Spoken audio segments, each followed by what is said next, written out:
next phase of companies, the next generation of companies coming in on the infrastructure layer, coming in on new modalities, the model layer, and coming in on the application layer. And those companies are moving from experimental budgets to real budgets, to permanent budgets. And that's starting to be really, really interesting. So welcome again. I'm Shai Greenfield, the managing partner at Greenfield Partners. Greenfield Partners is an early growth investment fund, investing in groundbreaking companies that are actually opening new markets and are going to change whole industries. We put checks of 25 to 50. We manage about $1 billion in AUM. And we're very excited to be actually doing what we do in this day and age because we are seeing just phenomenal and unbelievable companies out there. It took us about 6 months to think about and curate the list that we're unveiled this morning. We looked at 8,000 companies that are shaking and making and creating the next generation of AI companies, and we came up with the list of 60. So first of all, I want to say that the companies that were there that didn't cut it into the list, all of them were very close and did amazing jobs, so I want to recognize them as well. But the companies that we see here are companies that are truly exciting, and again, they're sitting across 3 layers, the infrastructure layer, the modality layer, and the list layer. And with that, I want to invite our panelists, Renan Khalak, the co-founder and CEO of Vast Data, Brandon Young, the co-founder of Cartesia, and Melissa Tokmak, the CEO of Netic. They all join me here, each one of them actually representing a different layer, and I think we'll have a wonderful chat together.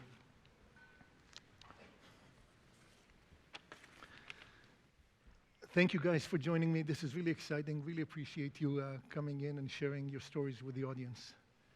I'm going to start with the first question, but please, as you answer that question, give us also a snippet on your company and what you do, so it will actually, people will understand the context of the answer. And my first question is around moat. It's interesting how generating revenue is actually going with a different trajectory than what we used to in the age of AI, but at the same time, we see competition that is more intense. And I want to ask each one of you, how do you deal with a moat? How do you create protection? How do you actually create a lasting advantage in your markets as you shape up your company to be a category leader in a very big company in the years to come? Yeah, I'm Renan from Vast Data. We build a data platform, the software infrastructure layer for AI. And I think the way to tackle that is to choose your customers and listen to your customers. From the very early days of Vast, we chose to partner with the most innovative companies, the ones that were on the bleeding edge of AI, and then we just listened. We asked a lot of questions. What do you need from us? How can we help make you more successful? And then build towards what they ask you. And so long as you do that, you're always going to be well differentiated from everybody else. I'm going to go back and allow you to explain more about Vast Data, but Melissa. Yeah, I'm Melissa. I'm the founder of Netic. We are an AI revenue engine for large essential services industries. So I'm the application layer here. I work with very large companies that are maybe, not super used to AI. But I'm actually going to play off of what Renan said. For us we focus on the customer. This industry today is mainly focusing on benchmarks. I think the #1 thing about competitive advantage to focus on the customer, and according to what layer of the stack you play in, that's going to look a little bit different. I'm sure for Vast it was different. For us, it's about how do you deploy in enterprises? How do you make a non-deterministic system really work well in a real company that has to serve the real world? And what does that look like, right? So we focused on a lot of the reliability and eval and actually deploying that is based on ROI to build that competitive advantage. Wonderful. Brandon? Hey, I'm Brandon. I'm a co-founder at Cartesia. We're an AI research company that pioneers a lot of architecture research and is sort of pushing the frontier in real-time voice models to power things like voice agents in like a variety of industries, as well as gaming and customer support and assistance and other real-time voice interactions. For us, we live at the model layer. We provide models for text-to-speech, ASR, and then more recently, end-to-end voice agent infrastructure. And I think at this layer, like, mostly the differentiation does come from listening to your customers, but actually, like, at the end of the day, we offer technology and people buy the model that performs the best. And I think one nice thing about sort of being at the model layer is that what people want is not super hard to sort of intuit, right? For voice models, they want them to be accurate, they want them to be reliable, they want them to be natural. They want their speech understanding systems to accurately transcribe every single thing in every single possible environment, right? I think the goal is relatively clear, but I think the technology is difficult, both from a model architecture, data, evals, and know-how perspective. And I think that's a lot of where, and also actually serving them robustly at scale. And so I think for us, a lot of it is like, how do we build the best technology in the world and make this seamless for our customers? Interesting. I'm actually going to give an example there with Brandon. So in his layer, I'm his customer, right? Or companies like me. So there, the competitive advantage also could start with making friends. Brandon and I are friends from Stanford. And when he says, listen to the customer, it means literally I Slack him all the time, and I call him all the time. I ask questions, and that's very important. They have to listen to that or even tell me no at times. And I have to understand that for my customers, because I need to know what he's investing in, so that I can complete the stack on the areas that I have to invest in because it's not coming from him, right? So sometimes actually my customer depends on me being a customer and really working with the best of the best, really focus on that feedback, but being reasonable as well, right? That's wonderful. I want to take off for a second for the dreaming phase, to actually for all of us to dream a little bit before we go back to ROI and go to market and customer needs, etc. But as we saw the model layer actually starting with text and then key modalities evolving to voice and to video, what do you think is the next phase? What's shaping up for us? Help us dream, because you are actually connecting the technology to what's feasible. Help us dream for 5, 10 years before we actually go back to ROI and customers, et cetera. And then maybe you can start. Sure. So as this evolves very, very quickly, we see that information that computers did not know what to do with even a year ago or 2 years ago, they're now starting to understand, whether it's pictures or video or sound or genomes, natural language, things that were in the domain of humans only before. Now computers can start to do things with. And when I say start to do things with, we're seeing all of these agents now starting to help us with tasks that we already know how to do. But over time, these agents are going to not just be based on the latest model that came from an OpenAI or a XAI, but they're going to learn and they're going to adapt. And based on their experience, they will have their own model of the universe as they fine-tune based on things that they see, that they hear. It's not just agents in computers, it's in robots, in drones, in cars. And so they actually are in the physical world, experiencing the physical universe in ways that only we could before. And I think once they start combining those with interaction, both with us and with other agents, with other robots, then interesting things will happen. They'll start to come up with their own ideas and be able to solve problems that maybe we don't know how to solve. Melissa? I think Renan was great keeping it at the data layer. I'll maybe bring us back tiny bit more, but still imagine the future. I am at the layer talking to the customers directly, humans directly. So I think while agents and solutions, startups, models doing that, for us what's important is being fluid between modalities. So what I imagine, right, it's exactly like meeting humans, meeting customers where they are. It's never voice, it's never text, it's never some clicks and somewhere. It's actually all of the above. The key thing is about how do we move from one modality to another as it goes, with flow without even noticing that it's moving, right? When I live my life, it's like that. I am speaking right now, and when you talk to me, I understand. But at the same time, I'm seeing, and there's like an image there. I might be doing something on my phone or texting. Everything in my life is complete together, flowing one way to another. So for our side and our customers and our startup, it's really looking at a future that's multimodal effortlessly. Yeah, I mean, I think for us, we are an AI research company. There's sort of like 3 things that we think are like missing from today's AI, and I think it actually echoes a lot of what Melissa and Renan were talking about. I think one is like native multimodality, right? It should be able to, in real time, understand the environment and the full context of your situation, and also sort of reply and generate in whatever the sort of modality is that's the most natural, whether that's text or audio or video, or actually one day even interacting in the real world.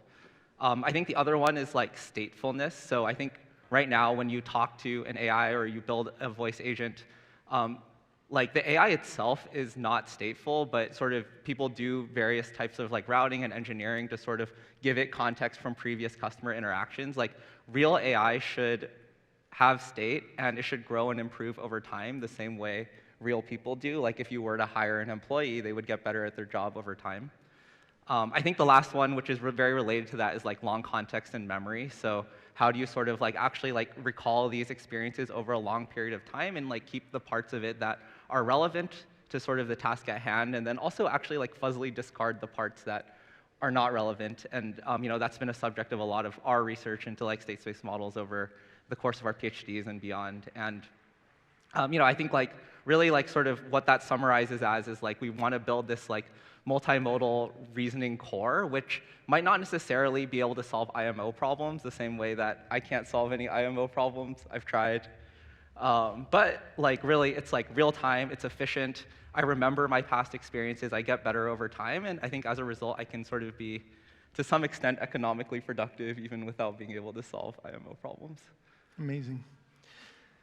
I want to shift us back into reality. Well, I know that you actually talked about reality. It's actually the future is actually connecting to us right now as we shape it. Or your answers were so rooted in what you're seeing right now. It's not that you're dreaming without strong roots, but I do want to talk about adoption and ROI and what makes customers actually make decision about real budget, not experimental budget, rather permanent budgets, and go with you, and why did you do that?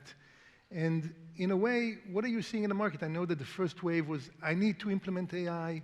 We need to show some value to our management that wants us to see something with AI. But when you actually talk about real budgets and permanent ones, it has to be connected to ROI. So how do you do that? What do you do in your companies in order to achieve that adoption and very clear line of sight to ROI?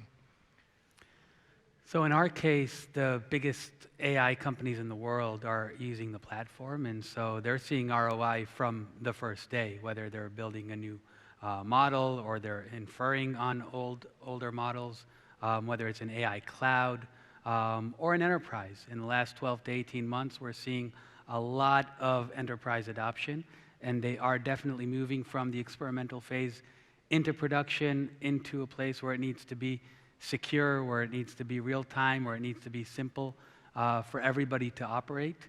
And each enterprise is different. If it's retail, they want their physical stores to be more like internet shopping was 10 years ago. If it's banking, they have their own use cases, but they're all finding those use cases. And I think they took the last couple of years to understand where they can make money, and now they're deploying at scale with a lot of the very defined sense of urgency. Interesting. Melissa? I like this question because I get this question a lot as someone working with large industries that maybe Silicon Valley deems as, more Luddites and not open to adoption. But I will say, I think before building Netic, I have worked with a lot of tech companies too at Scale AI and in the industry. These industries are one of the best in adopting technology if you can prove ROI. First of all, they have to serve the real world. They have to serve their communities, real people. They have to employ real people.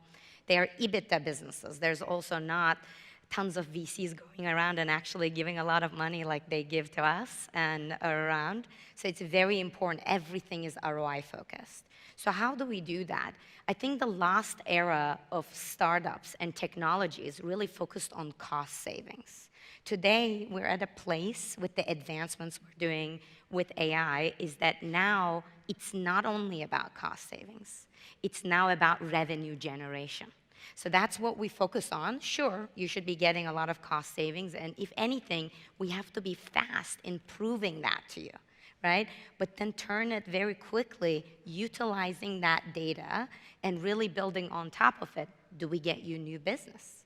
How do we prove that? So, and basically, it's all about ROI, but it doesn't come, I always say to our customers too, we select our customers very carefully. AI is not a magic potion, certainly not in enterprise. You know, sometimes people expect that like, oh, is this self-serve and just like magic potion solve all my problems?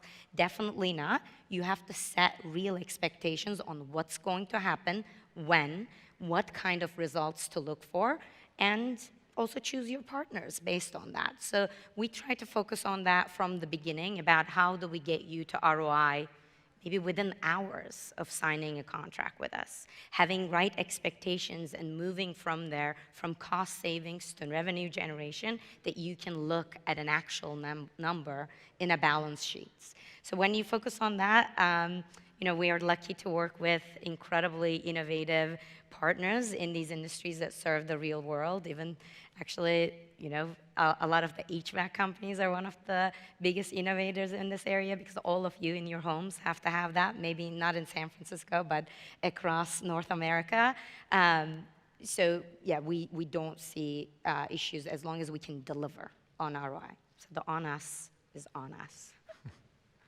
I mean, hard to follow Melissa for this one. I feel like having known her for a while, I don't think anyone cares more about ROI than Melissa does. But I think we're really lucky to work with people like her to sort of actually bring ROI to businesses. I think to me, actually, it's not a matter of like if ROI is being delivered. Like I think in voice AI in particular, but I think also for LMs, like there are places where it's being used to create new technology that's more experimental, but it's actually like automating and creating real dollar value that can be measured, and a lot of our customers are doing it, right? I think in Melissa's case, it might be something like automating inbound calls for businesses. Like each one of those calls that are taken is an appointment scheduled, and that's real dollar value that can be attributed to the business, right? There's other use cases, outbound sales, customer support, things like that. A lot of our customers are seeing really real use cases and really real dollar amounts being saved. And I think like the real question is like how much, not if, especially in voice, I think. And then, you know, I think for us, like, you know, how we think about ROI is like,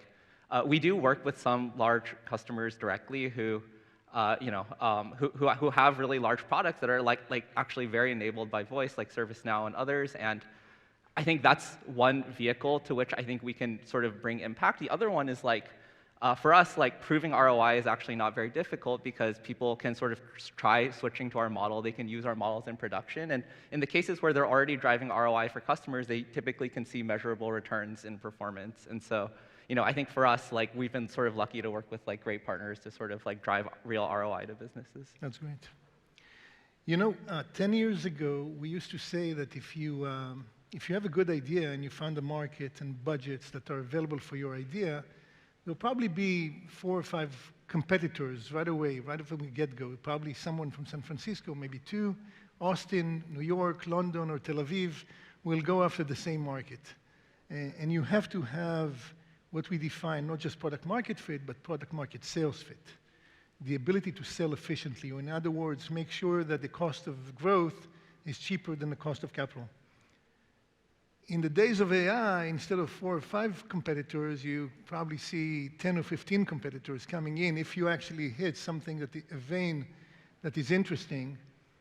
My question to you guys is, how is your go-to-market different, if at all, in this day and age? Are you thinking differently? Are you thinking, you know what, I have to spend at all costs in order to achieve a customer because otherwise they'll take it from us and later on we'll actually get to a balanced place? Or are you thinking about growth in a more measured way? What's going on through your mind? Maybe there's dynamics with the investors. How are you thinking about growth right now? We focus on the most data-intensive organizations on the planet, and I think that helps us with everything that you said. It helps us, on the one hand, grow very quickly, because once we're in, there's a lot of growth that comes right after that. On the other hand, it helps us stay very efficient in the way that we're building the company, because we don't need as many salespeople or support people per customer as we otherwise would have for the same amount of revenue. And so using those very data-intensive organizations, in some cases as our end users, in some cases as our channel. For example, a lot of these new AI clouds have some of these other companies as their customers. And so leveraging that in order to stay very, very efficient and maintain the levels of growth that are required at this age. Wow, that's a big question. So I didn't even know where to start, but I feel very passionate about this question. So I will say, right before us, there was a session, and I couldn't see who was saying it, but I was just listening when they were miking me up, and he was talking about, go on with the CEO sales as much as you can. There's a reason for that, not because we all have ego complex that we'd like to do everything, but it's because you have to hear every little thing to be able to build an organization that can take it over from you. Why do I talk about this? Because in my industries, actually, they're really inundated constantly with each area that I might be doing in a compounding way, with a ton of different point solutions, or even doing it manually with humans, and self-serve this, self-serve there. And a lot of vaporware, they're getting inundated by it, right? So my go-to-market strategy was actually being myself. I am extremely blunt as a Turkish lady, and I almost start literally, when I talk with my customers, there were two aspects of it. One, I don't really care what others are doing with point solutions. I embedded myself to these companies before starting the company, and their need was a compounding engine that does the inbound and outbound, not do one thing and do it really well and go explosive growth. That was not the need. It was harder the way that I went. It was very hard, but that was the need, right? And once you know that, you have to go after it. And then in the market, I also went for, hey, I'm gonna first talk to you about what's not going to work and what's to expect. And everything I said, we delivered. So the combination of that for us did the go-to-market to be able to get to this.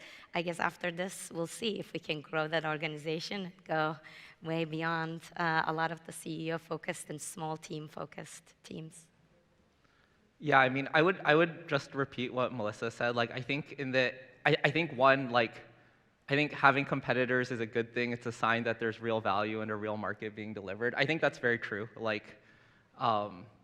I think if nobody else cares, either you're a genius, which is great, but most likely actually nobody cares, and so, So I think in some ways it's a blessing to be able to have competition, because at least you can feel like you're building something that you know the world wants, and the question is whether or not you can build the best and most differentiated product in that space. Definitely much better than trying to find a space, I think, where you don't know if people care. I would say in terms of go-to-market today for AI, I think to Melissa's point, I think authenticity is what people are seeking, given sort of the giant proliferation of both AI slop and AI companies in general. People want to hear from founders. I think the two channels that really work today are people want to hear from founders. They want to hear founders be authentic. They want to see companies be on social media and engaging with their customers. I think a lot of sort of the traditional sort of outbound sales, paid marketing playbooks, I think they still work to some degree, but that's not the way a lot of these AI companies and models are getting explosive growth, right? And I would say the second part of this in terms of converting customers is everyone wants to see a demo now. There was a world before where you can make a nice slide deck and then be hey, can we have a meeting? Let me walk you through the slide deck, and then I'll cook up the SaaS thing in 6 months while we get the next meeting scheduled, and then we'll get that booked. Today, everyone wants to see a demo. Big deals sort of come and go based on whether or not you can deliver. an experience that people like from the get-go. And then, of course, like whether or not you can retain those customers depends on whether or not you can deliver sort of like long-term value to sort of like Shai's original point. But people want to see stuff that works. Like you can't sell anything today if you don't have a demo that works. Yeah. Thank you so much, Brendan. I'm going to point the last question to you, Renan, just because of time. You've been in it for 10 years now, almost, and you booked, you can say how much you booked, but your revenue numbers are obviously astonishing. But with that, and maybe realization of the real world, what do you think are the biggest hurdles to adoption of AI? What do you see that is still stopping us from actually utilizing the power of AI right now? And I'm sorry that I have to limit you to a kind of a short answer of 2 minutes, but interesting to hear from your perspective. Yeah, I think the technology has advanced extremely quickly, but it hasn't proliferated yet in the way that we need it to. It's starting, but most organizations don't have 100 PhDs on staff to get this to work. And so they need to make it simple. They need us to make it secure. They need us to make it real time. They need all of the things that make it easy for them to say, yes, we're going to adopt this. And many of these industries are regulated industries. They have compliance to think of. They want somebody else to build it to a level where they don't need to think anymore and they can just deploy without worrying. And so I think that's the biggest hurdle that the rest of the world, not the AI natives, but everybody else is facing today. And for that, we need an operating system. If you look back in time, it was always hardware technologies that made new things possible, but then it was always a software infrastructure layer on top that made it widespread. If we're talking the PC revolution, it was Windows. If we're talking mobile, it was iOS. And these companies tend to attract also the most value over time because they are the ones that democratize these new technologies. I think we're right at that point with AI, where 6 months ago you needed a PhD in computer science to know what you were doing. 6 months from now, everybody or almost everybody should be able to do it themselves. And that's a big part of what we're trying to enable. Amazing. Thank you for that. I want to thank, first of all, the panelists. Your insight and actually seeing it from the application layer, touching the customers, touching the real world, enabling the application layer, and then enabling us all to actually put the data on and work with it. It's actually an amazing experience. We had a tremendous experience over the last few months to actually look at 8,000 companies and select those 60 and talk to all those companies, see amazing group of founders working to change the world as we know it. I think all of us will be very busy for the next 20 years in doing what Renan just suggested, in actually making it easy for the real economy to use the power of AI. Thank you for listening to us, and thank you for being part of that journey. Appreciate it. Thank you. Thank you.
please welcome back to the stage weekend editor and Battlefield host, Anthony Ha. Hello and welcome back to TechCrunch Disrupt. We have another full day ahead. Before we do, I have a few housekeeping notes. If you were here yesterday, these will be, reminders. If this is your first day at Disrupt, then this will all be new to you. So first of all, if you haven't, you really need to download the event app. So just search for Bizzabo in the App Store. And that app is going to be your go-to to find the full agenda, speaker info, maps, and networking opportunities. Second, just to give you a quick orientation, there is going to be a lot happening across 6 stages and rooms this week. This here, you probably figured out, is the Disrupt stage, where you'll see the biggest keynotes and the startup battlefield. And then across the hall is the Builder stage. That's where you'll find the really deep dives for founders and operators. And then next door to us is the Industry stage, and that's where we're exploring everything AI. And again, for the agendas for each of those stages, just check the app. We've also got roundtables and breakout rooms throughout the day for smaller hands-on discussions with founders, investors, and operators. And if you have a founder or an investor badge, make sure to visit the Deal Flow Cafe right over there. And it's where conversations turn into real connections and maybe even your next big deal. Also in the event app, make sure you check out Brain Date, because that's the easiest way to book one-on-one or small group chats. That's all the housekeeping. So let's kick off day 2. We're starting right here on the Disrupt stage with what I'm sure will be an incredible conversation. Legendary entrepreneur and investor Vinod Khosla has plenty of opinions and is never shy about sharing them. He'll be talking to TechCrunch's editor-in-chief, Connie Loizos. First, we're going to play a quick video, and then please join me in welcoming Connie and Vinod. America moves on big ideas. Every leap forward in our history has needed breakthrough energy. Ignition, liftoff. Now, AI is here. The next big leap. And Chevron is working to power it. We're aiming to develop multi-gigawatt power plants near data centers, designed with future pathways to lower carbon intensity. AI gets the power it needs. Communities get the jobs. And the grid stays strong. Because when we power AI today, we build America's next superpower.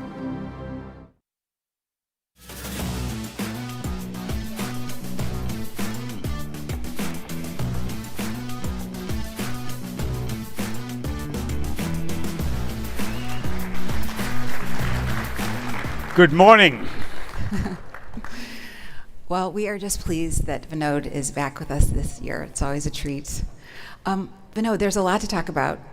I want to talk about OpenAI's big news with you, but I just thought for the sake of this audience, I know there's a lot of aspiring founders here. There are people who are at inflection points in their career. They've either started a company or are thinking about starting a company, and there's so much change driven by AI that it's raising a lot of questions. I wondered, if you were 25 and you had no money, no connections, what kind of company would you start right now if you started a company at all? Well, change is raising a lot of questions, as you said, but also a lot of opportunities. So it's a better time to be an entrepreneur than ever before. The range of companies that's possible is mind-blowing. From new kinds of science endeavors, new materials, new energy, all sorts of applications.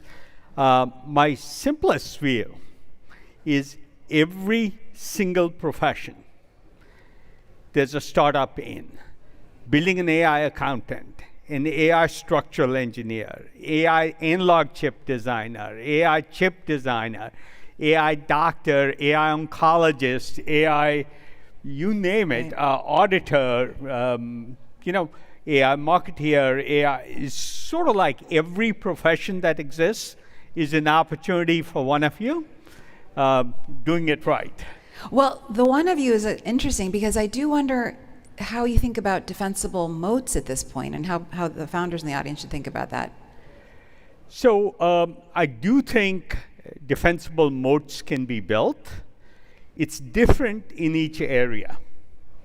And usually people who start early, and frankly, I think good advice is what's tricky. It's trickier to do an AI startup than ever before. The most common question I get asked is, won't the big models do this? Mm-hmm.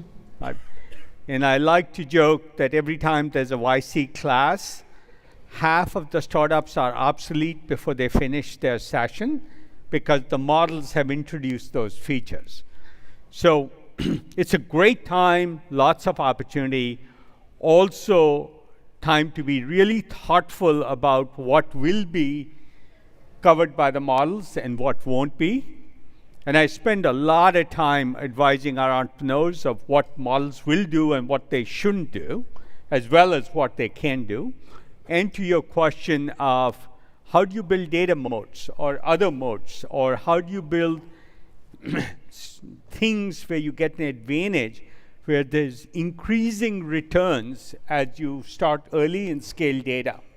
Well, I wondered, I had talked to Roloff both about this last night too, but you mentioned a lot of verticals just now, and you've invested in some verticals, and some investors think that some of the verticals are already, we already are going to see the winners have already emerged. I wonder if you think that's true. Like, would you invest in are you an investor in Harvey? I'm not an investor in Harvey. Lots of opportunity in the legal space. I don't know if there's a great opportunity to do what Harvey does. I wouldn't copy them. But building law firms, for example, based on Harvey, using Harvey technology and lots of other technology is just one example of opportunity. So the verticals are just much wider than, The verticals are much wider. By and large, about 2 or 3 years ago, we decided there was more value in building workers who do the work than building tools to help a human worker do the work. So, Cursor, great startup, very successful, but they're building a tool for software programmers to use. We bet on Cognition, which building a software engineer, and Replit, which is turning non-programmers into software engineers. So our thesis has been more value is generated when you replace $100 or $200 or $500,000 worker, like a neurologist, than if you build a tool for somebody else to use. Got it. Well, I wanted to ask you about that as well. In Silicon Valley, there's so much talk about the coming abundance because of AI, but there's so much job displacement that's ahead as well. You've predicted that the Fortune 500 companies, most of them will be gone in the next 5, 10, 15 years. I guess, do you think we're ready for that? Well, so to be precise, what I've said is there's always been a rate of extinction of Fortune 500 companies. So many companies, about probably 20 companies or so fall out of the Fortune 500 every year. They don't die, but they fall out of the Fortune 500. My bet is by 2035, we'll see 3 times that rate or something. It's not a precise number, but a much higher rate of extinction of Fortune 500 companies, which means it's great opportunity for founders here. All that business to be taken by some entrepreneur because an incumbent failed to move quickly or was skeptical about what AI will do. So lots and lots of opportunity. To the bigger question of jobs displacement, a year ago I published, September of 24, I published a 25-page document on the implications of AI. I call it AI dystopia or utopia. I cover both the dystopic vision as well as, in fact, I cover that first and then cover the utopic vision. I think many of the things that society faces will be very turbulent. Not that we have a choice of not facing them, we can't avoid them. And different countries will have different policies. So if you have labor on the boards of German companies, Germany will have a very hard time being competitive in the new environment. This will vary. The US, we saw the Screen Actors Guild strike last year. Almost certainly anybody who adheres to the Screen Actors Guild strike agreement will go out of business, where entertainment is almost free. So we will have to take care of people who are displaced and have specific programs for that. When Trump bought 10% of Intel, I wondered if it wasn't a good idea to take 10% of every corporation and put it in a national pool for the people. That's really interesting. Well, Like, just take 10% of every public company. Now, I'll get critique for this idea, but you know, sharing the wealth of AI is a really, really big need to level the benefits to everybody, and we will have to take special attention. The answer won't be MAGA, every person for themselves. It'll be embrace change aggressively, but with a lot of empathy. And the empathy piece has been missing from business too much. Well, I mean, it's a really interesting proposition that I would love to explore for another second here, because, you know, I feel like the social safety net that everybody has been talking about is universal basic income, and yet here we are in the second longest government shutdown this country has seen. It's really hard to see how we implement anything, and also if we are possibly too late, if this is, you know, 5-10 years into the future. So I assume that you're not kidding. I mean, I was kind of curious what you thought about Trump investing in I think companies. we will have to do some fundamentally different things. That's not a thought through idea. So don't take me too literally. But we will have to do some radical things to ensure the minimum standard of living. What's almost certain, by 2035 or 2040, all healthcare expertise will be free, and we should provide it free to everybody. All education should be free, and we should provide it free. All legal services should be free. So there's a bunch of services whose cost is so low that we can provide it to everybody at very low cost. And that's sort of the vision of abundance I talk about. That's the utopia part. Entertainment will be free. I spend a lot of time on what will give people meaning in that world. People always talk about the jobs being displaced. Most of the jobs in this country, let alone in a country like India, are really not jobs. If you're working in assembly line for 8 hours a day mounting a tire on a car for 40 years, or working as a farm worker in 100-degree heat, 8 hours a day for 40 years, that's servitude to survival. It's not a job that humans should have. You know, we have to do it today, but we won't need to do it in 15 years. Right. But we do have to take care of those people. I do think, by the way, we will, by 2035, have a hugely, hugely deflationary economy. First, we'll see GDP growth climb dramatically. I suspect well in excess of 5% a year. So there will be enough abundance to share. And I think we should do something with GDP growth above 2% in building a reserve for people who are displaced by these new technologies. So it's like the Alaska Oil Fund or the Norwegian Oil Fund. If GDP growth is above the expected level of 2%, let's use that to warehouse reserves for people who are displaced by this higher productivity tool. AI is massive productivity, but that means massive deflationary thing. My bet is $10,000 in 2040 will buy way more than it buys today. That's interesting. I mean, I still think there's sort of the fundamental human paradox of people wanting to work because they derive purpose from their work, just as, you know, you probably could have retired 30 years ago. But hopefully. I did at age 30, 40 years ago. Oh, did you? Yeah. for what, a month? It was a month. No, look, the question of meaning is an important question, but in meaning, your job and my job may be meaningful, but it's not for most people. Right. It's not something they love to do, and I think there's many better things to do. And we've also talked about de-urbanization. And by the way, I addressed this in some detail in my paper from last year. So go read that paper. But you've also talked about de-urbanization, which I think is interesting, the possibility that people don't have to be in a certain place. They can be closer to their homes, their families in the future. I did want to talk to you, of course, about OpenAI, because you've been tracking AI long enough that when Sam Altman came to you, you had the prepared mind, you were the first VC into that company, you bought 5% of the company for $50 million. I'm going to be rude and ask, do you still own 5% of the company? Well, we don't talk about what we own, but I would say I've always been a long-term believer. That was 2018, and it was a non-profit. The structure's changing here momentarily. Yeah. I just believed AI would have a huge impact on society.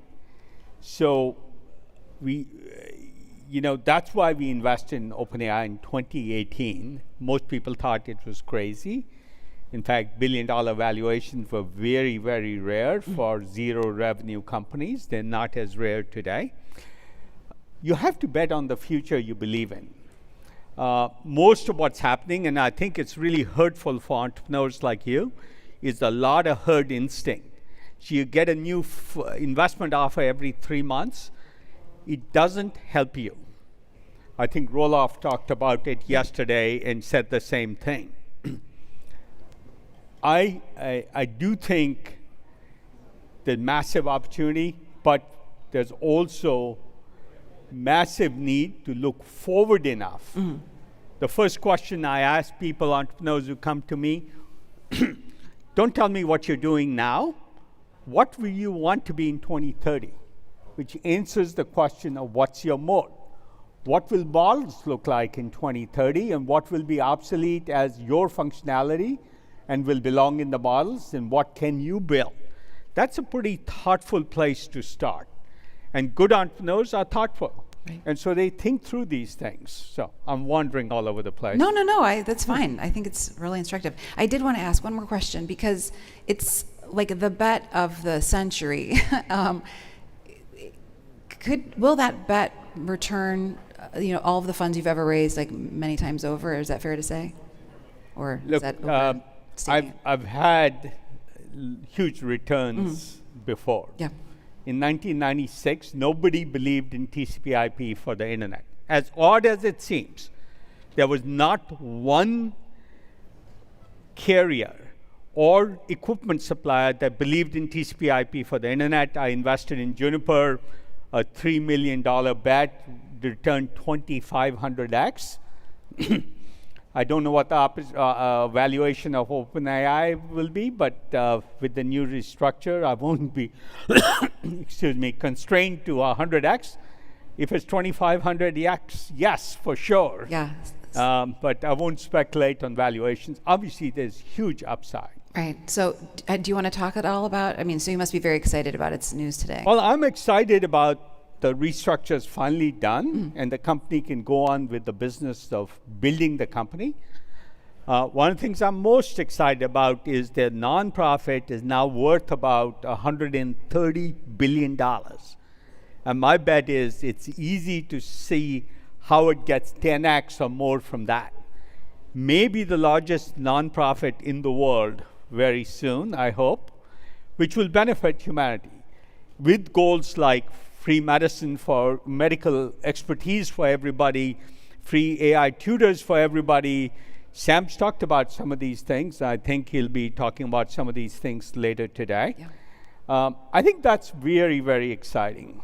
That is. I'm eager to hear what he has to say this afternoon or this morning. You were talking a second ago about advising founders here not to take rounds, raise round after round at a higher and higher valuation, because oftentimes there can be a similar trajectory in the opposite direction. Again, just crazy times right now. So earlier this month, you're an investor in OpenAI, Cognition, Replit, which you mentioned. I saw an interesting deal, General Intuition, a New York startup founded this year. Super exciting, yes. That trains AI agents to understand movement using video game footage. So what caught my eye was was a $134 million seed round. How do you come up with a valuation? This company didn't exist last year. So actually the money going into the company was less. I won't go into all the details. Okay. There was a buyout of certain shareholders, not the founders. Okay. To make it compatible with what they're building.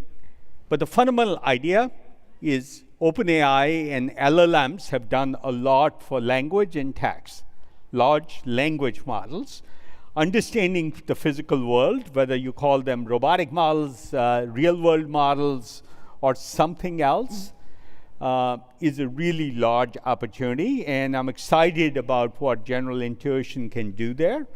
They probably have a large proprietary moat of data, so they have a huge advantage, and I think some really smart people. So I'm pretty excited about understanding AI, understanding the physical world. How heavy is this going to be when I lift it? If it was a metal piece, it'd be different. If it was paper, it'd be different. There's intuition about this, and AI systems need to develop intuition about the real world. I guess, again, just to help the founders here, what are you looking for right now in terms of your AI investments? I mean, again, companies are growing faster than ever, and they are also, I would think the potential is to sort of out-engineer them faster than has ever been possible. So, first I should answer the question, what should entrepreneurs be looking at? I think entrepreneurs, and what I meant by you keep getting offers and it's pretty easy. Easy come, easy go. The people get on board will get off quickly. You saw that happen in climate. People got on, and then they got off the train, and then they got back on.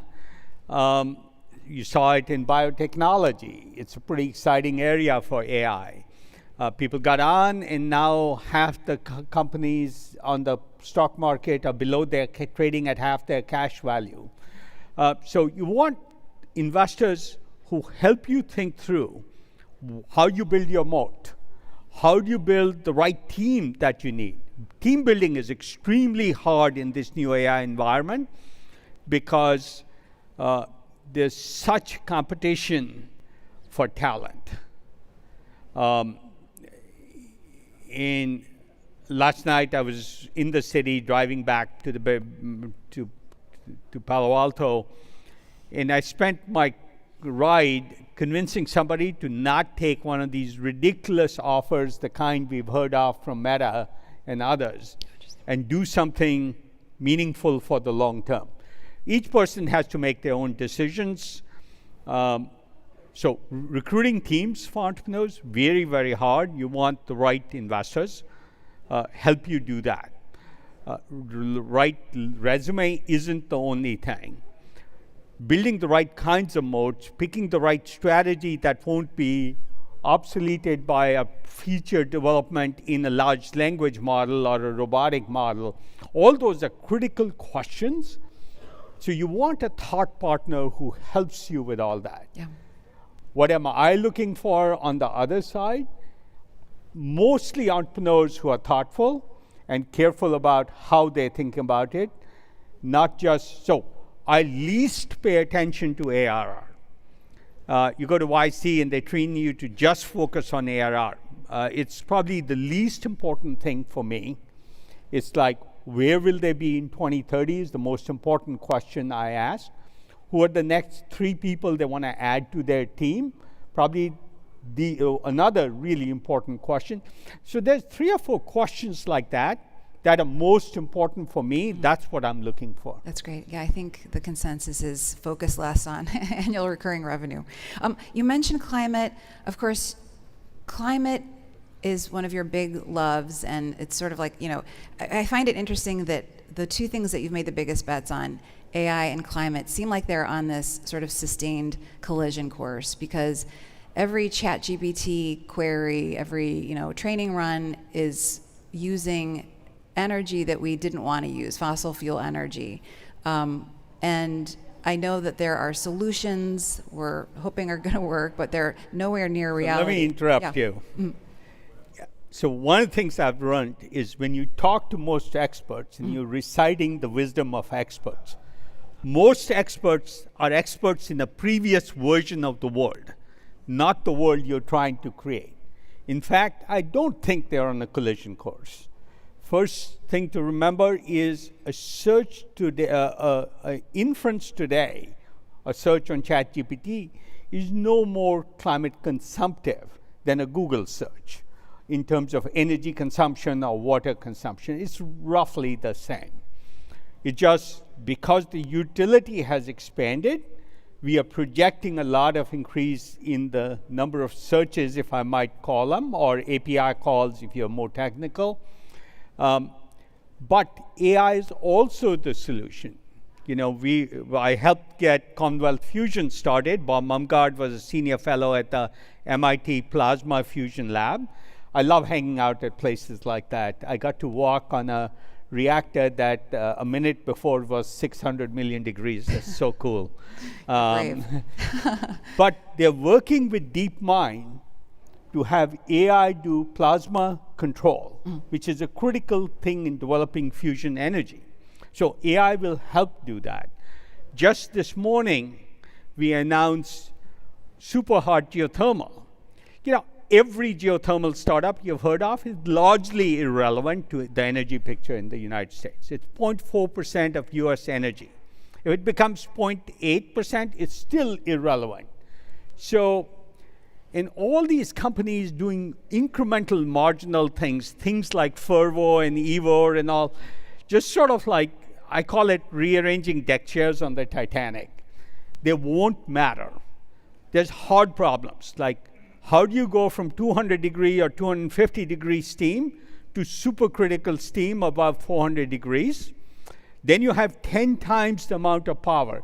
At 450 degrees, you get 10 times the power per well than you get at 200 degrees. Guess what? You also get dramatically lower cost comparative without worrying about carbon emissions to natural gas. Now, if you can do that, and that involves solving some hard technical problems, then you're golden. And we just announced the hottest well any startup has ever created this morning. There's a geothermal conference, I think in Las Vegas or something, where we announced that. But this one site can produce 5 gigawatts of energy. It's not tens of megawatts as usual geothermal wells. It's developing all the technologies so you can do gigawatt scale and frankly do 100 gigawatts or more than AI is projected to use in the near term, just from super hot geothermal. So that solves the problem. Fusion solves the problem. I do think AI helps solve that, not hurts it, and it will supply AI. And that startup is Mazama. I think that's great. Commonwealth, Mazama, I hope they work. I guess, how long do you think it will take to scale? I mean, considering the AI data center deals that were being struck today, 20-year, power purchase agreements with these natural gas plants, that's, there's a lot happening at once. Yeah, look, there's a timing issue. Fusion will take longer. My bet is fusion is a technology for the 2030s. Geothermal can scale much, much faster. I don't think that takes a long time to scale up. So I think at Mazama, we'll produce our first electrons supplied to a customer, hopefully in 2027, which is much nearer term. It takes longer than that to build a new data center. Right. Right. So And look, a gigawatt data center is about $30 billion worth of spend. So yes, money is being spent, but it takes time. There's time to scale. It takes time to build, and power can scale alongside. But there will be. It's a non-trivial issue. I don't want to trivialize it, but there are solutions. And even if some of it is existing coal and natural gas, it can be replaced. My favorite version of fusion is where fusion, you don't build new power plants. You take old coal plants and replace their fusion boilers and maybe their turbine with a fusion boiler. Repurpose most of the plant. That's great. Vinod, we're almost out of time suddenly, and I have a million questions. But one thing that I did want to ask you, we were here last year talking a little bit about Donald Trump. This was ahead of the election. It seems that you're on the same page in some ways. I mean, the administration is very sort of maybe anti is overstating it, but against regulating AI in ways that I know that you would agree with. On the other hand, it has an immigration stance, which I have to assume bothers you, and I think I've seen on social media that it bothers you. I mean, you came to this country, you've had an amazing career. Yeah. I am just wondering what you think, and also if you are seeing founders who you think we're losing to Canada or Europe or who are going back to India. So the administration's done a pretty good job so far in facilitating competitive AI from the US.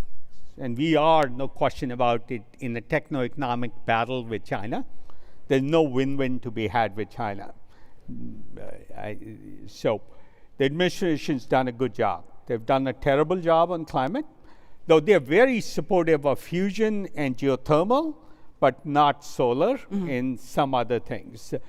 So I'll call that a neutral. Yeah. Immigration for the next 10 or 20 years in promoting American innovation, the worst damage possible is what they've done with immigration. They've really deprived us of the key talent we need to keep this innovation engine going. So I'd say something's good about what they've done. The immigration thing is horrendous, especially for talent. And there's plenty of other companies stepping in, including China, to encourage immigration of that same really qualified talent. Immigration of experts and talented, qualified individuals from other immigration, which they rail against, are different things, and we should treat them as different parts of policy. Well, the Trump administration has seemed to be receptive to some of what Silicon Valley is saying, including this most recent development having to do with the National Guard. So hopefully that message will get across, because I know we have some immigrants in the audience here today. Vinod, thank you so much. Always a pleasure to see you. Only thing I would say is this administration won't last forever.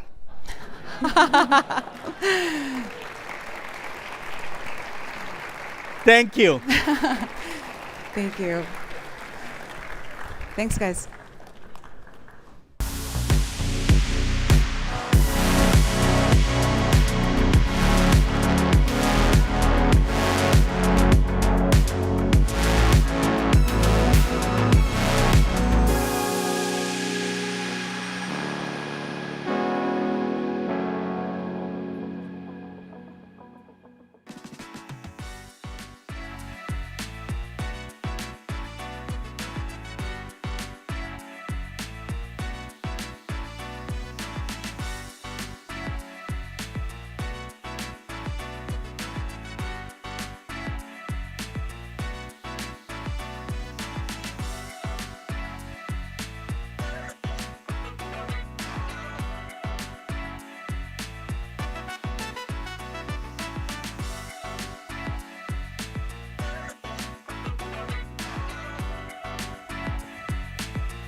Hello, and thank you to Vinod and Kianni for an awesome kickoff to the day.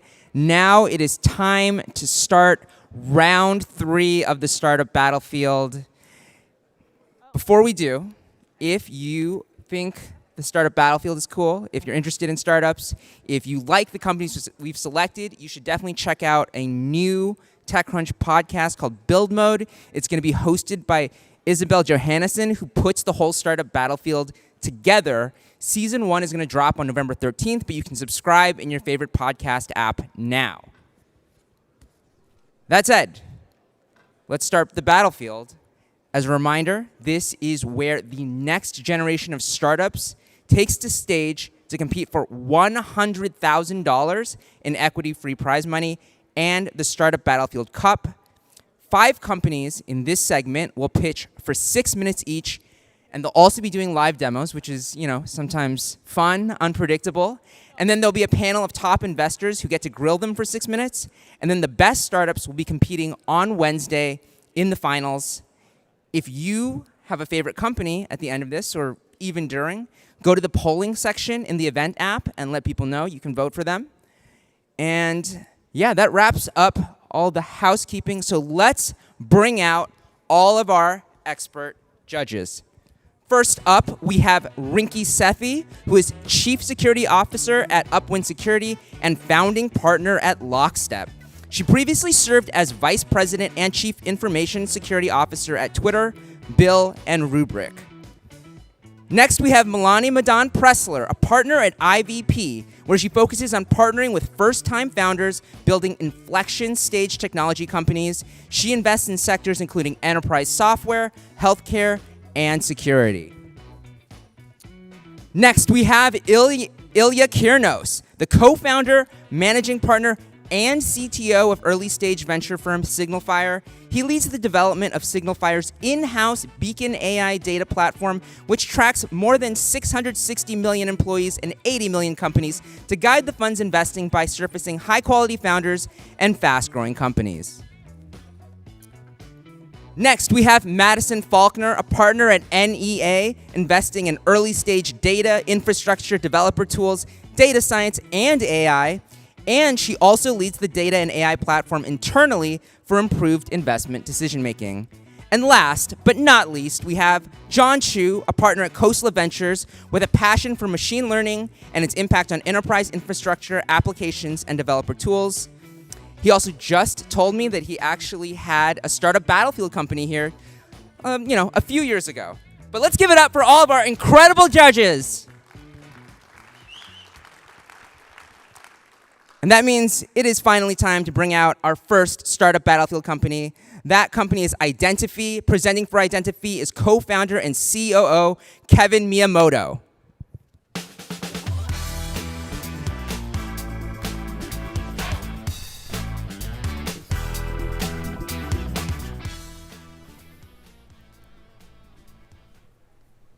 Hey, good morning, everyone.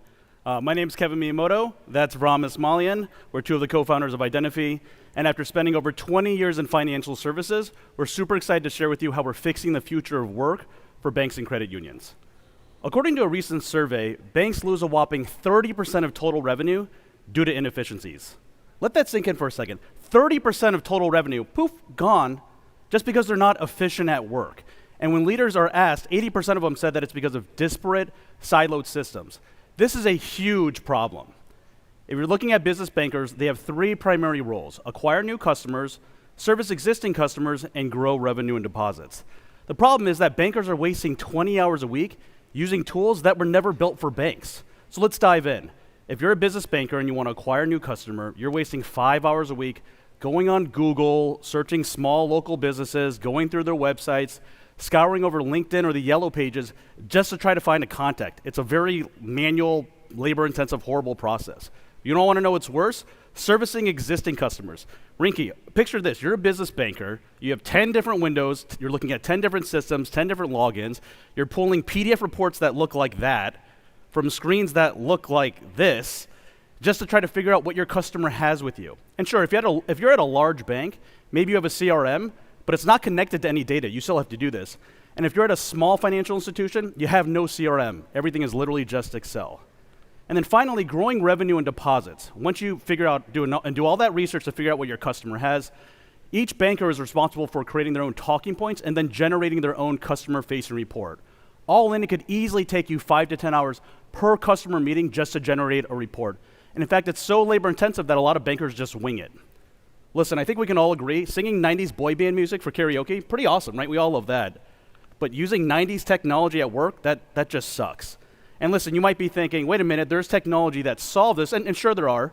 You know, banks can spend millions of dollars stitching together Salesforce and Power BI and Seismic, or they could just use Identify. Identify is a new type of AI workspace that's part CRM, prospecting, agents, workflows, and digital banking integrations in one super easy to use platform. So, Ram, let me turn it over to you to do a quick demo. Hey, thanks, Moto. All right, guys. So in the interest of time, I'm going to jump into demoing how we help acquire a customer. Now, typically, as Moto mentioned, you're going to go into Google, LinkedIn, or other sources to pull a spreadsheet, import it to a CRM, and pray to God that you have the right contact. Within Identify, we give you access to over 750 million contacts. And more than that, we give you access to their tech stack. So if you want to know as a banker, hey, who are they using for payment processing? Is it Stripe? You can pull that up, and within seconds, you can import that opportunity and begin working that relationship. All right? So next, let's look at how we help with servicing a customer. So of course, within our platform, we keep track of timeline, contacts, notes, activities, but we also have AI embedded that gives you access to over 2,800 other systems. One particular use case that our bankers love is our checklist. So today, imagine if you have to perform a payment audit, which every single financial institution has to do. You're asking for information that's coming through inboxes from multiple people. You're keeping track of it, hopefully on a spreadsheet, maybe on a Post-it note, right? And that's a nightmare. With Identify, we give you this nice, easy tool that is like a to-do list for your client and internally. So your client is now engaged digitally in a nice, clean workspace, and they can engage, watch a video, upload documents, acknowledge what they're doing, but more importantly, all of this is synced up within Identify, so now, as an employee or a banker, I can get a full audit trail in real time with a date, time, and author stamp of all activity, okay? And then finally, let's look at how we help with growing revenue and deposits, which, as Moto mentioned, is the last but most important thing. So today, you're going into siloed systems, and it's taking you 5 to 10 hours to pull this all together in a PowerPoint, okay? 5 to 10 hours for a 30-minute meeting. With Identify, we not only normalize that data, but we create beautiful, customizable, client-facing, strategic reports that you can deliver hard copy or digitally to your customers. Now let's go back to slides, and I'll turn it over to Moto. Thanks, Ram. So let me talk about the team here for a little bit. You know, Ram and I came from financial services. We lived this every single day at Wells, and we're building Identify based on our own experiences. We also have Vegan, who heads up our product, and we're so happy to have an amazing board, including Joe Proto, who's on the Google Cloud Advisory Board and sold his last company, Transactus, to MasterCard. And combined, our advisory board has over 500 years of experiences in financial services. Talking about the market for a little bit, while we do have some large customers like SVB and Comerica, our target really is the 8,700 financial institutions under 50 billion in assets. They have all the same challenges of the large banks, but just with a fraction of the resources. And while they might not be household names, they each serve millions upon millions of customers. Speaking of customers, we have over 180 financial institutions with us today. And really what might be more powerful is all the partner relationships we have with payment associations, corporate credit unions, and fintechs. Those relationships represent 8,000 financial institutions. What's next? We already have on paper or an agreement in place to onboard an additional 500 financial institutions with a very clear path for 10% of the market and $10 million in ARR within the next couple of years. We've also been in the news a lot. I'm trying to hurry now. I'm excited to announce today that we're going to be kicking off our Series A conversations. Today we have, or with the Series A, we already have $1 million soft penciled in, a lot of it from a very large investor. So if you have questions or want to talk with me or Ram, feel free to flag us down or stop by C22. Thank you. Okay, judges, who has questions? Should we go in order or? As inspiration strikes. Okay. So one question I had, so it sounds like you're really, this is business banking, right? It wasn't quite clear. You mentioned business banker at one point, so you're not going after consumers. Got it. And so you mentioned you have fresher, more complete data. Why is your data better than a ZoomInfo or whoever else you're using? It's not necessarily it's better, but for a lot of the financial institutions, they might have ZoomInfo, and then they have to download lead lists and upload it into a CRM. That's if they have a CRM. When I was at Wells Fargo, I know it's a big bank, I managed $900 billion in payments. I didn't have a CRM.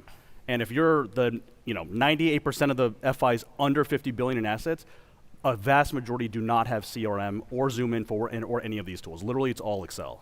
It was an Excel, got it. Mm-hmm. You shared that you embedded AI. Can you talk a little bit more about that? Yeah, so we have Gemini embedded all throughout the platform. We didn't want to show it just because it takes a little bit of time to generate, but you can query, if we're connected to your core data, you can query your core data. You can upload your own products and service and fact sheets. You can query on that. We actually have a relationship with Nacho where you can ask questions related to Nacho rules and get answers back in seconds. We're one of 2 companies in the world to have that. You also have the ability to, within a query, generate branded reports for your customers. So there's a lot of things there. We just didn't demo it just because we didn't have the time.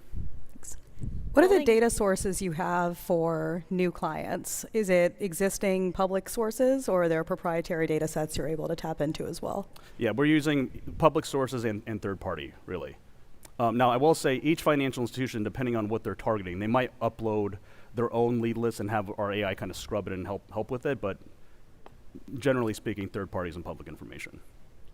And building on that, what is your can you talk us through your infra and data stack? What do you think needs to be core IP, and what can you buy? So when you talk about core IP, can you expand on kind of what do you think needs to be a technical moat for the company, and what is okay to purchase and leverage as a generalized solution?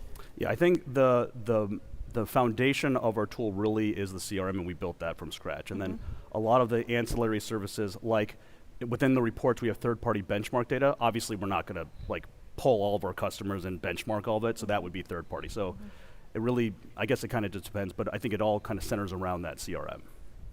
And one thing I want to add on to that is the platform itself is like Legos. So we meet our customers where they need us to. So if they have a portion of our solution, we're able to play nice in the ecosystem and complement the gaps.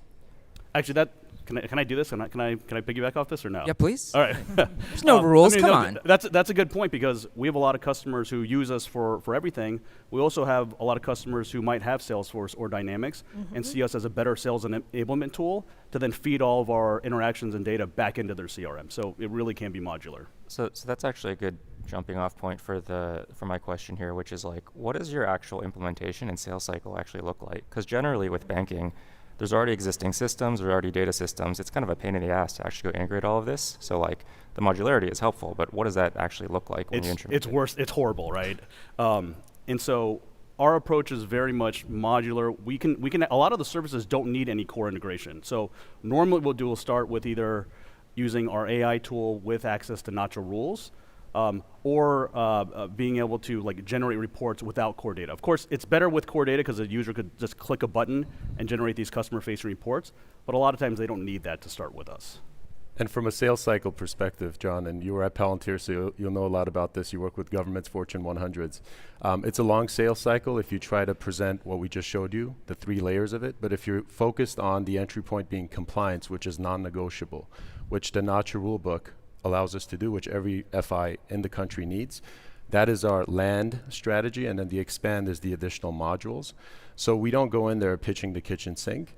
We'll go in there focused on something that they absolutely need, and then we'll build off of that. Yeah. So is it right to think that, I think you said you have about 100 paying customers, is that right? 108, over 180. 180.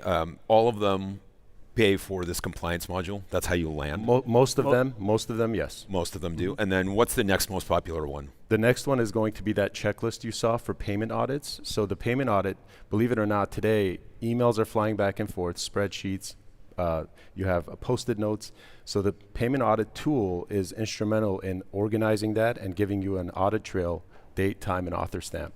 So that's the next best product. Again, non-negotiable. Then from there, we have. Sorry, forgive my ignorance here. What is a payment audit? What does that mean? It's a bank has to audit their originators of either ACH or remote deposit or wires to make sure, hey, this company has the right limits and things in place so that they're able to initiate payments on, we're able to initiate payments on their behalf. I see. Yep. So that's right. They're existing customers. For their existing Right. customers. Okay. So if you're, as an example, if you're at a smaller financial institution, you might have 500 originators or people that you need to perform audits for.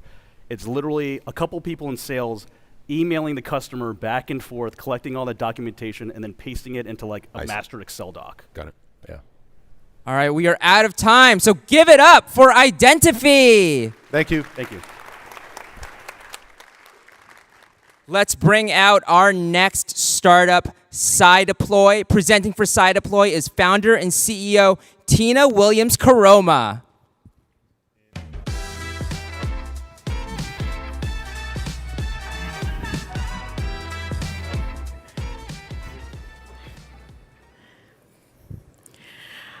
Hello, good morning. I'm Tina Williams-Karoma, founder and CEO of SciDeploy. SciDeploy enables organizations to make change with confidence. Security changes to critical systems with the confidence that those changes will not disrupt operations. We have two bookends. CrowdStrike, where changes were made too quickly, and that caused disruption. In the case of Change Healthcare, changes weren't made quick enough, security changes, and that itself caused a hack and disruption. The problem is that the current approach to cybersecurity is leaving us with $1 trillion cost in cyber crime, and yet budgets globally are only in the billions, and this gap is widening. And with the cost, it's not just data, it's actually human lives and safety when you consider critical infrastructure. The current approach includes a lot of detection and response, which is needed, but the investment in detection and response is disproportionate, especially when you have the acceleration of attacks with AI. By 2026, 40% of companies are moving to adopting preemptive solutions. This is where SciDeploy comes into play. Specifically, we are in the automated exposure management part of preemptive. You have an alarm system that goes off with detection and response, but that's already too late because the adversary is in your system. We help to reduce that attack surface and minimize the probability of a successful attack. SciDeploy has many different features. It is a patented solution. We focus on helping organizations to understand how their systems operate on a normal basis. We give a sandbox on demand to do testing of changes prior to them rolling out to production. David and I, we had started working together over 16 years ago. We've both been in the cybersecurity field, infrastructure compliance, for over 20 years each. We've worked at some of the largest companies in the world, and we are very well positioned to not only understand the problem, but understand the solution. So we're going to show you a bit about SciDeploy with our demo next. So, David, here's the thing. I want to know, I had a colleague of mine, they had Windows 11 deployed, they're a manufacturing outfit. With this exploit, they lost about a day worth of production. So I need to know, do we have Windows 11 in our environment? If we do we have that vulnerability on our system? And if we have it, does it look like it's been exploited? And can we test without any disruption so we can roll out the change? Sure thing, Tina, we can do that. So the first thing we're going to look at is our discovery map. So the first thing is we do have Windows 11 within our environment, so we can select it down to that. The next thing that we want to go to is actually discovering whether we have the anomaly. So in this system, we are actually looking at all workloads as well as endpoints and the insights related. So we're looking at current insights. We don't have any anomalies. Typically, anomalies would be in purple, so we're looking good there. So now let's move on to actually, do we have this vulnerability? So with our actual central dashboard, we can actually see the network map discovery as well as the inventory, but also we can see actually there is the vulnerability on this particular machine. So let's go over and actually run through a test. So we're going to go to the Sci dashboard. Here we're able to actually do a digital twin, create the twin, and then we're going to move on over to the actual tests. We did create a test as far as our recording.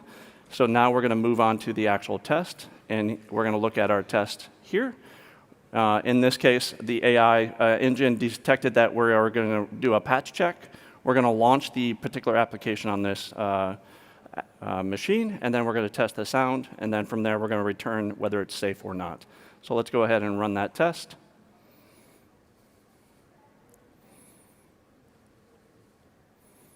And that test is going to take in a matter of minutes. So again, this is running it in the sandbox of the digital twin. And then from there, we're going to head over to our testing report. And then we're going to look at all the things that were launched from a system-wide. We passed, we ran the patch check, we ran the sound test, and then from there, we returned to safe. So this patch is definitely ready to go for the production environment. Great. All systems go. So back to our presentation. We're safe to deploy. Our business model, we focus on middle market with financial services and also enterprise with health systems. We have a channel where we sell through IT consultants, and we have a freemium version that allows individuals or smaller organizations to use our agent, but with lesser features. SiDeploy, our customers in current traction. Our biggest announcement here is just we have a major software license agreement with a hospital system, which we're really excited about, and that will be our first beachhead customer. SiDeploy was recognized as a product winner in the AI and data category. So if you're on LinkedIn, at SiDeploy, just hit yes if you resonated with this presentation. For those of you here, you can have a 90-day trial with us. Just scan the QR code, enter your information, we'll follow up with you. We appreciate your time, and if you're ready to make change with confidence, SiDeploy is the future. Thank you very much, and we'll take questions. Okay, judges. I can start here, but I'm curious, like, how it actually works. So is it an agent that sits on the service, or like how exactly are you gathering this data and whatnot? Yes, absolutely. So it is an agent that you can install on, so say an organization identifies their initial tier 1 system. This is our main server. This is where one of our tier 1 systems resides.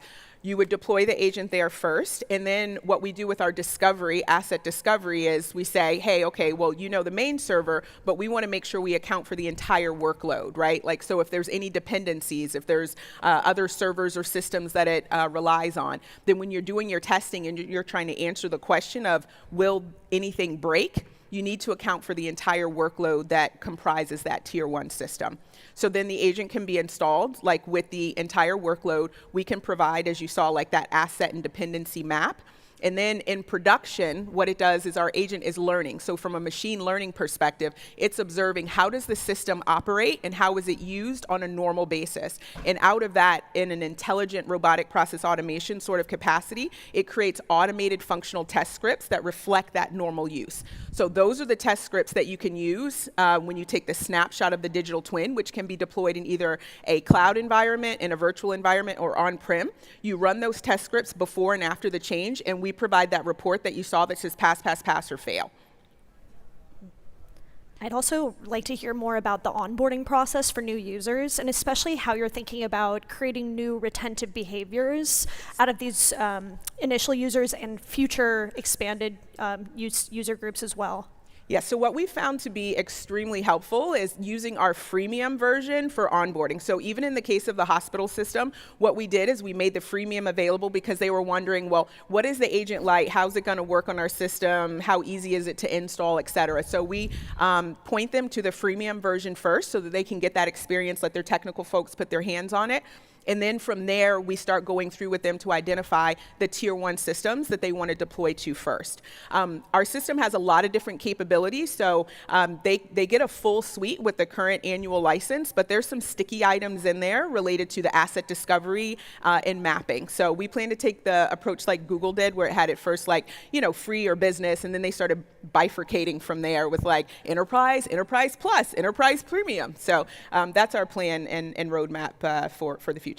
Can you talk a little bit about your sell model? Because it sounds like the buyer's cybersecurity, but the people deploying the changes are not cybersecurity teams, right? It'll be IT or infra teams or whatever. So like, how is that working? It seems like a hard motion. Yeah, actually, we focus on selling to CIOs and to the infrastructure director of infrastructure. So that's where we focus. The security teams are definitely stakeholders. So even in the example of the hospital system, we stayed very close with engaging with the security team, but they became our sponsors for getting us over to the infrastructure side, because they were like, yes, you are going to help us deploy our patches and security changes faster. But our actual buyer, very good, as you note, is the CIO shop, the directors of infrastructure. So the budget's coming from IT and infra. Exactly. That's exactly it. Yes.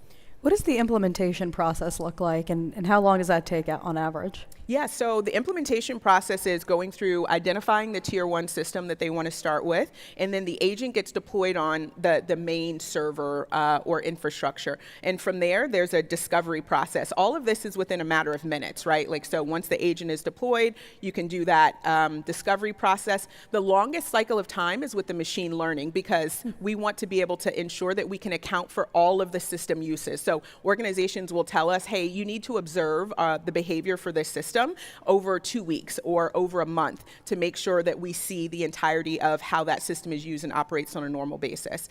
So that's the longest time, but otherwise everything is within a matter of minutes in terms of our ability to deploy. And then once you're deployed, how does an organization track the ROI or the viability of the solution? Yeah, so great question. One of our pilot customers, they did not have a test environment. They didn't have a way to create like automated test scripts. All of it would have been manual. And this is where we sold through an IT consultant channel.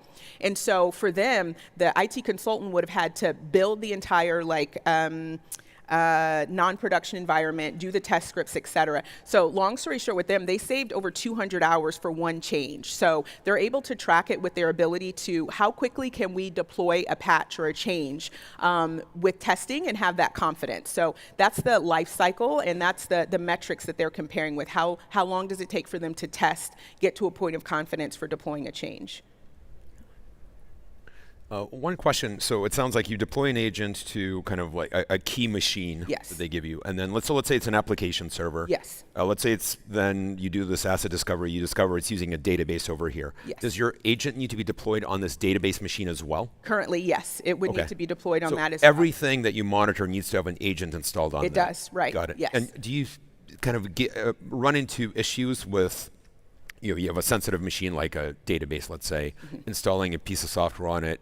Is that something that customers have resistance to, or you haven't seen that? Not presently, and that's where, again, the freemium version is really helpful because the agent stays the same, right? Like how it's deployed and things like that. Different features are unlocked, right? And so like the size of it can change, but we have a very keen focus on keeping the agent really small. So they get a level of confidence by having the ability to actually deploy on the different assets that they anticipate being in scope. Got it. Thank you. You're welcome. All right, let's have one more round of applause for SignalFire. It's time for our third startup battlefield company in this round. That company is CharterSpace. Presenting for CharterSpace is founder and CEO Yuk-Chi Chan.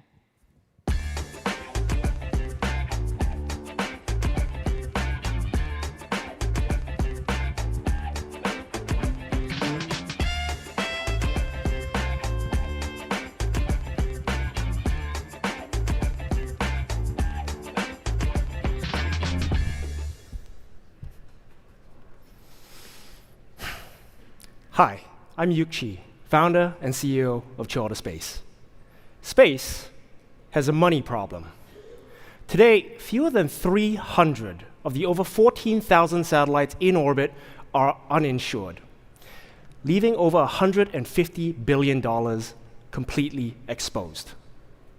Without insurance, there is no credit. Without credit, there is no capital. And without capital, the space economy stalls. Now, this isn't the first time humanity has faced this problem. Before we had rockets, we had sails. In the late 1600s, exploration was a gamble. Each voyage risked everything a captain or an investor owned. Then, a new kind of explorer emerged. In a little coffee house in London, ship captains and merchants gathered and traded stories of distant horizons and found the courage to fund the unknown. What began as risk became an opportunity, and then a market, and eventually Lloyd's of London, the foundation of modern insurance that transformed exploration from a personal gamble into a global economy that carried humanity across and beyond the seas. Chorda is building that infrastructure for space. We are the first space fintech company. Our platform bridges engineering, insurance, and finance by capturing real-time engineering data of spacecraft as they're being built and transforming that data into a living picture of spacecraft risk. Here to help me demonstrate what Chorda actually looks like is this satellite built by our friends at the University of Washington's Husky Satellite Lab. They're building more satellites just like this one on Chorda right now to be launched into orbit over the next few years. Over to the demo. Today, we're going to use our software to take a look inside. Now, if you're building a satellite, this is what you'll see when you first log in, a living snapshot of your mission. Every subsystem, every test, every single change made by every single engineer. This is your entire program in a single glance, all updating in real time as your team continues to build.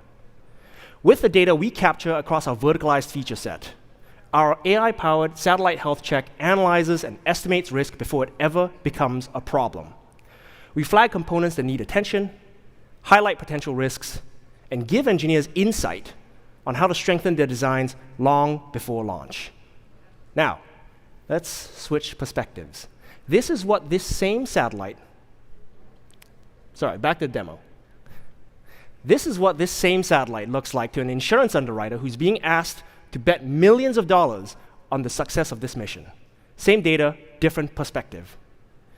With Chorda, underwriters can watch missions unfold live, track progress as risks are retired, and give continuous feedback. Each fix and each improvement does something bigger than just build a satellite. It builds trust.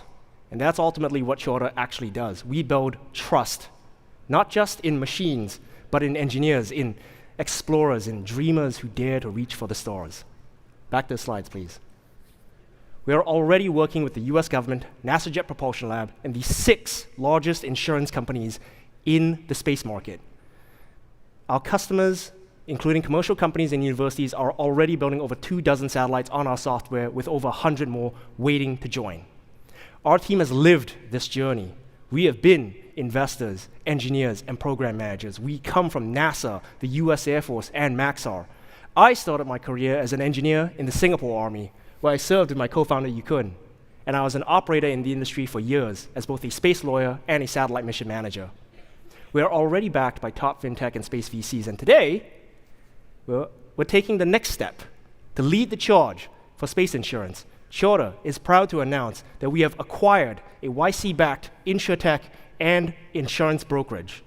Bringing brokerage in-house lets us use our data to bind policies with our insurance partners directly, not just for your space assets, but for every insurance need your space company has. We're bridging the full spectrum from data to coverage and delivering a seamless, high-touch experience. Our first 4 customers are already on their way to more accurate and comprehensive coverage. Today, we start with insurance, but we're going so much further than that. To build credit, structured debt, and the financial infrastructure to scale space, we need what every frontier relies on: trust. Chorda is building that trust, and with that, we can build the banks, the lenders, and the long-term capital needed to fund the future. That future starts with data. That future starts with insurance. That future starts with Chorda. Thank you for your time. Judges. By the way, I misspoke. It's 300 out of 14,000 satellites that are insured. The rest are uninsured. My bad. Actually, question on that. I assume a lot of them are uninsured because the United States government probably doesn't need to take out insurance on the satellites it launches. Or is that a bad assumption? You are correct. The US government is obviously the world's largest self-insurer of assets, but most assets in orbit today are actually privately owned.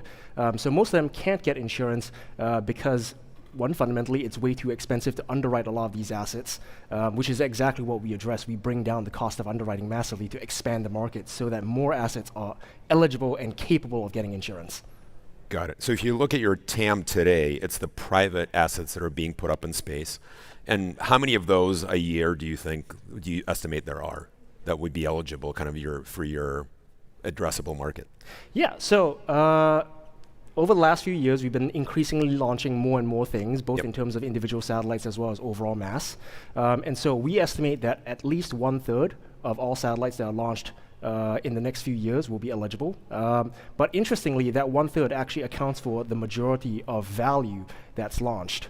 Got it. And can you put a dollar number on that value, roughly? Yeah, absolutely. So we estimate, so the launch numbers last year were about 2,800. We expect somewhere around 3,200, 3,300 launched this year. So if you assign sort of 1/3, and the average value of a satellite launched is somewhere between $5 to $10 million, so about $300 million worth of assets goes up every year. Got it. And that's rapidly growing. Thank you. Are you taking on the balance sheet risk from an insurance perspective, or have you partnered with financial institutions? And if so, what do those partnerships look like? So that's a great question. We do not bear any risk on our own balance sheet. That is a possible expansion in the future, but as of right now, we are a technology provider and we are a brokerage. And so we work with the carriers, and the carriers bear that risk. So those partnerships right now, what that looks like is, obviously we have a brokerage relationship with them. But in addition to that, we also have a partnership with a brokerage at Lloyd's that places the risk with the European market, where a lot of this risk predominantly sits. And we also work directly with the underwriting teams at these carriers, and we provide them our software. And so that interface that you saw earlier of the underwriter screen, that's what the underwriters at these carriers actually interact with. They see all the data that's piped through us. Are the environments similar enough? Like, how hard is the implementation and integration with data with the different satellite builders? So that's a good question.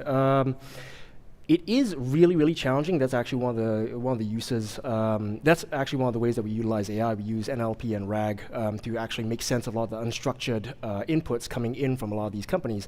But that's one of the main reasons why we actually have a software tool suite that we deploy directly with these engineering companies, so that they are building natively with us. How long is that implementation cycle for you guys per company? So it really depends on what point in the program we catch them, but generally it's somewhere between 2 to 4 weeks to get a team fully stood up, and as they sort of accelerate, we get further and further entrenched. My question is also building on that as well. I'm curious about how generalizable a lot of these verticalized test suites are, how much depth you can bring as a product suite, and how much customization work you have to do with each type of company, but also type of product. And then follow-up question also on how you think about getting into the developer environment and working alongside other pre-existing testing suites. Yeah, absolutely. So with space, it is fairly generalizable within the vertical itself. There's a reason why we haven't elected to go into other industrial verticals, because there are a lot of different challenges, as you've noted. Within space, however, our test suite is fairly extensible. So let me give you an example. We actually initially developed our test management suite with NASA JPL, not to help them to help them support not a satellite. Well, okay, technically speaking, it is a satellite in the sense that anything that leaves our atmosphere is a satellite. We're actually helping them conduct a series of tests on the Athabasca Glacier in Canada for a robot snake. So the robot snake is one day meant to go to Saturn's second largest moon and Enceladus to look for life. That's some point in the 2040s. And what we noted was our test suite and the features that we developed and the data model that underpins all of that, most importantly, was actually fairly extensible to include a robot snake. And so in terms of the spectrum of types of hardware that we can support, anything from it's gone. The student-built CubeSat to robot snake built by NASA, we can account for most of that. In terms of how we actually plug into existing tools and existing environments, we have a suite of native integrations. We also obviously have an API that allows developers to plug in their existing tools, but we much prefer folks adopt us natively. There's not that many space insurers out there, right? So like sitting in the middle as a brokerage, the only real value that you're bringing to the table is that piece of software that either helps the insurance people underwrite or is helping the satellite creators actually create better satellites. So like, what's the more important side of the market? And outside of just like getting insurance, is there actually a desire for this type of software? Like how dire is the pain point? Yeah, answer quickly. So, okay, we'll do this quick. So you're correct. There are only 22 carriers globally that do space. We're hoping that market will expand, and we're hoping that we will help to expand that market. But one of the biggest costs, like I mentioned earlier, is that insurance is just way too expensive to underwrite and way too expensive to acquire. So one of the things that we actually do for these carriers is we help them disaggregate that risk and get a much larger market of small satellites that are currently uninsurable. In terms of the actual software itself, well, most satellites are built on Accel. It's not great, and a lot of satellites get lost because of easily preventable engineering errors. One of our insurance partners actually said to me he's paid out hundreds of millions of dollars in his career for hundreds of dollars worth of parts for easily preventable mistakes. So on the risk management side for both parties, we serve a critical need. All right, give it up for Charter. Thank you. Let's bring out our next startup battlefield competitor. That is Cypher. Presenting for Cypher is founder and CEO Janae Gamage.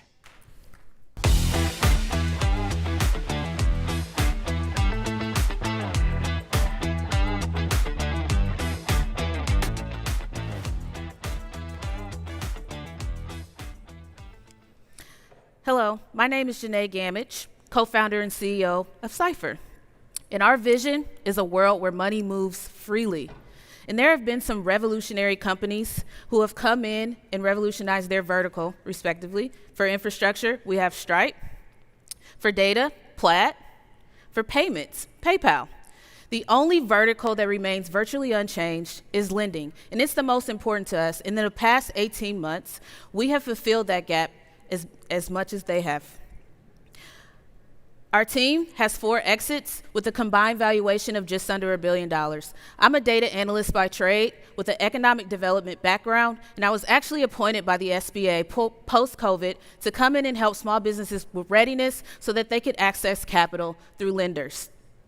After seeing invisible businesses die, I joined forces with my co-founder, Ilya, who was at Citibank, creating risk models for the past 12 years, and also packaging up that debt from the small businesses. Our engineering is led by an AI ML expert who actually built payment rails to an exit. We came together because, as I'm sure you're thinking, I've seen tons, maybe 5 to 10, of softwares who have come into this space to automate. I myself have actually seen at least 50 in the past 10 years. And the problem with this is they are point solutions. They do not address the problem at root. Lending requires a process that is built not for the construction firm with 10 years of business and collateral, but the landscaper with seasonal revenue and maybe one piece of equipment that wants to expand. This has created a $14 trillion deficit for the US every single year. And not only are banks scrambling to try to fill this gap, businesses, the ones that we've nicknamed the backbone of the economy, are closing at an alarming rate at 520 every single day. And when I say that, most people think these must not be viable businesses. And so, to prove it, I went and applied for some loans at Cypher. I first started at a top 5 bank, and before I could even get to an application or talk to a person, I was denied. Let's go back for me. Thank you. Next, I went to a CDFI, the lenders that are specifically created and funded for businesses like me who sit right outside of the credit box, startups with less than 2 years in business. I was served this paper form. I submitted it on October 5th, and as of today, October 28th, I still haven't heard back, so I'm just going to assume we are not getting that loan. Back to the slides, or excuse me. There we go. The solution for us was very simple. We have to make capital accessible to everyone to make money move, which means we have to update the infrastructure to make it work for everyone. That means for the ready, accelerating a process that costs roughly $5K and takes 12 hours of manual work for every single applicant. And for those that aren't ready, reinventing the declines so that we can embed readiness right into that process. Cue demo. So now I'm going to apply at TechCrunch Capital for a loan at Cypher, who is using our platform. First, we'll surface financial, operational, and compliance health. show them their readiness, and we'll also show them which products they can apply for at TechCrunch Capital that they have most likely to get approved for. We'll also give them an action plan that surfaces the gaps that will prevent them from submitting this application. Let's go see how the lender looks.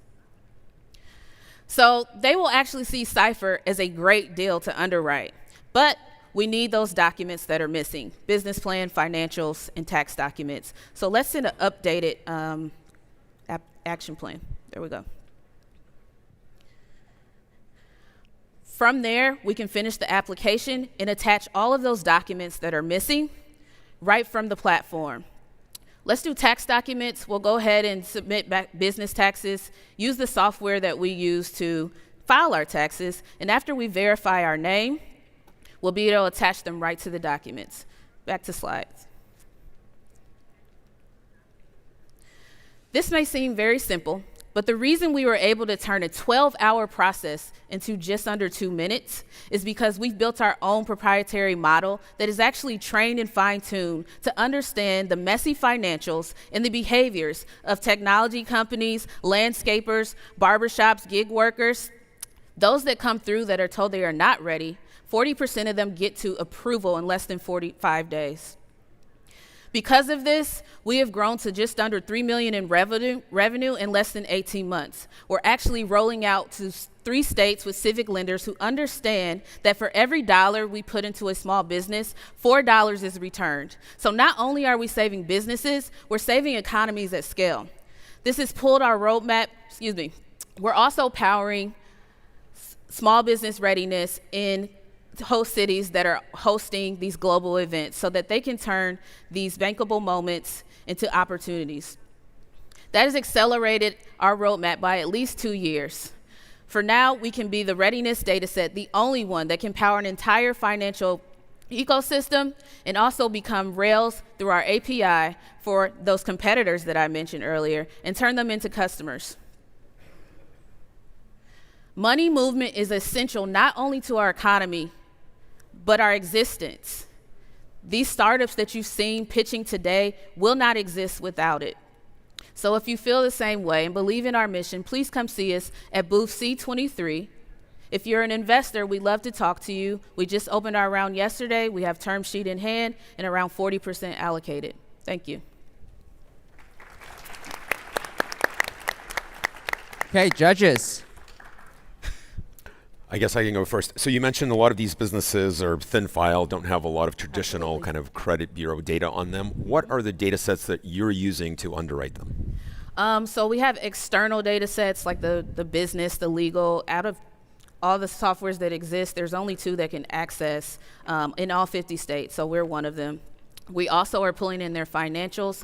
Our model actually started with transaction enrichment. We were using Plaid and it had about 60% of accuracy, so we knew we had to build our own algorithm and model to surface those financials, do the spreads. So that's the biggest thing, is the cash flow underwriting, and also doing the verification, pulling down all of those documents, the tax documents, and then looking at the behaviors of those small businesses. So when we started, we didn't buy data sets. Those were already biased and excluded these type of businesses. We went and did pilots with large institutions and took in that data set directly from the businesses that are just like these. Got it. Thank you.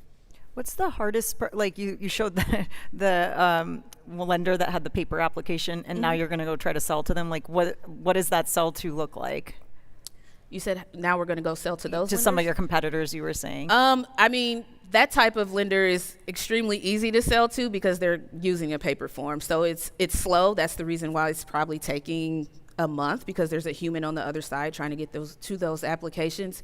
We actually entered the market with assumptions that we would primarily serve to lenders like that. So that was a mission-driven lender, and we got a quick yes, but grant cycles, funding, prevented us for getting through implementation very quickly. So that's when we pivoted to looking at civic leaders to subsidize the cost for small businesses and push it out. So first year we were at like $1 million in revenue, and just in the last 8 months we've grown that to 2.9. So it worked.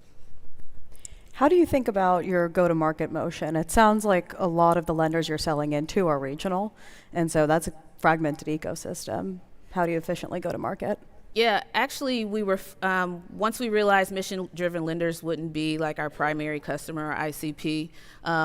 We were still serving mission-driven lenders. They were just community banks or credit unions. So, did I answer your question? Oh, go ahead. Yeah, did I answer your question? Sort of. Sort of. Yeah. This is like traditionally one of those markets where you have incumbents, like for example, a Blend Labs would easily do something like this. And then also everyone already has a process that already works. So it's not like there's a forcing function for them to actually switch. So in a lot of cases, you have companies that get to a few $1 million, maybe tens of millions of dollars of revenue, but then they kind of stall out, and that venture scale of like $1 billion in revenue doesn't really happen without some kind of macro forcing function. So how do you think about that? Or like what's the trigger? I think it's the readiness and the subsidized cost for small businesses. Also launching that API to businesses like Blend, because we were able to move so fast and bring in data sets that grew our model. We've reached fluency, and also we're about 3 years ahead of them as a first mover to build that type of model trained on these. They're also not focused. They're trying to automate the underwriting process, and we're coming in and embedding that readiness first and pushing them through. As for your question, as far as them creating something like this, I'm sure they have the data set, but they don't have the team, and I'm very proud of what we've been able to do. And I also think that, I mean, the financials that you've created and the algorithms that you've created are proprietary. We'll file for our provisional patent here soon, the next 2 months, so we'll kind of take over that market as well. But the government subsidy is like becoming our biggest ICP. And I'd love to hear more about the proprietary algorithms. Can you walk us through why you have a technical insight there and how you sustain that?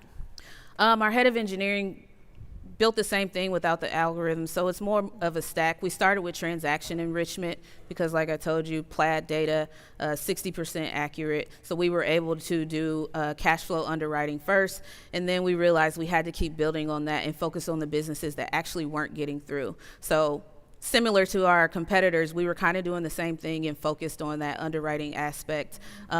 Once we saw that there was different programs, SSBCI money, all of this government funding coming down, and the ecosystem couldn't still get these businesses, which are 80% of the businesses that make up the 34 million. We decided to shift to the readiness, and then that opened up lots of opportunities to not only bring in funding to work with government, cities, civic lenders. Our biggest our customer is Department of Commerce. And on top of that, how do you think about baking in regulatory requirements like housing, employment, and credit regulation into the algorithms and data collection? Yeah, absolutely, we do. We actually subject ourselves to audits that we're not required to do so that bankers trust us. We do the same thing that they do to be a bank. So does that answer your question? Yeah. Sort of. So All right, I think we are out of time, so let's have one more round of applause for Cypher. We have one last startup taking the stage right now. That startup is Elo AI. Presenting for Elo AI is founder and CEO Owen Sakawa.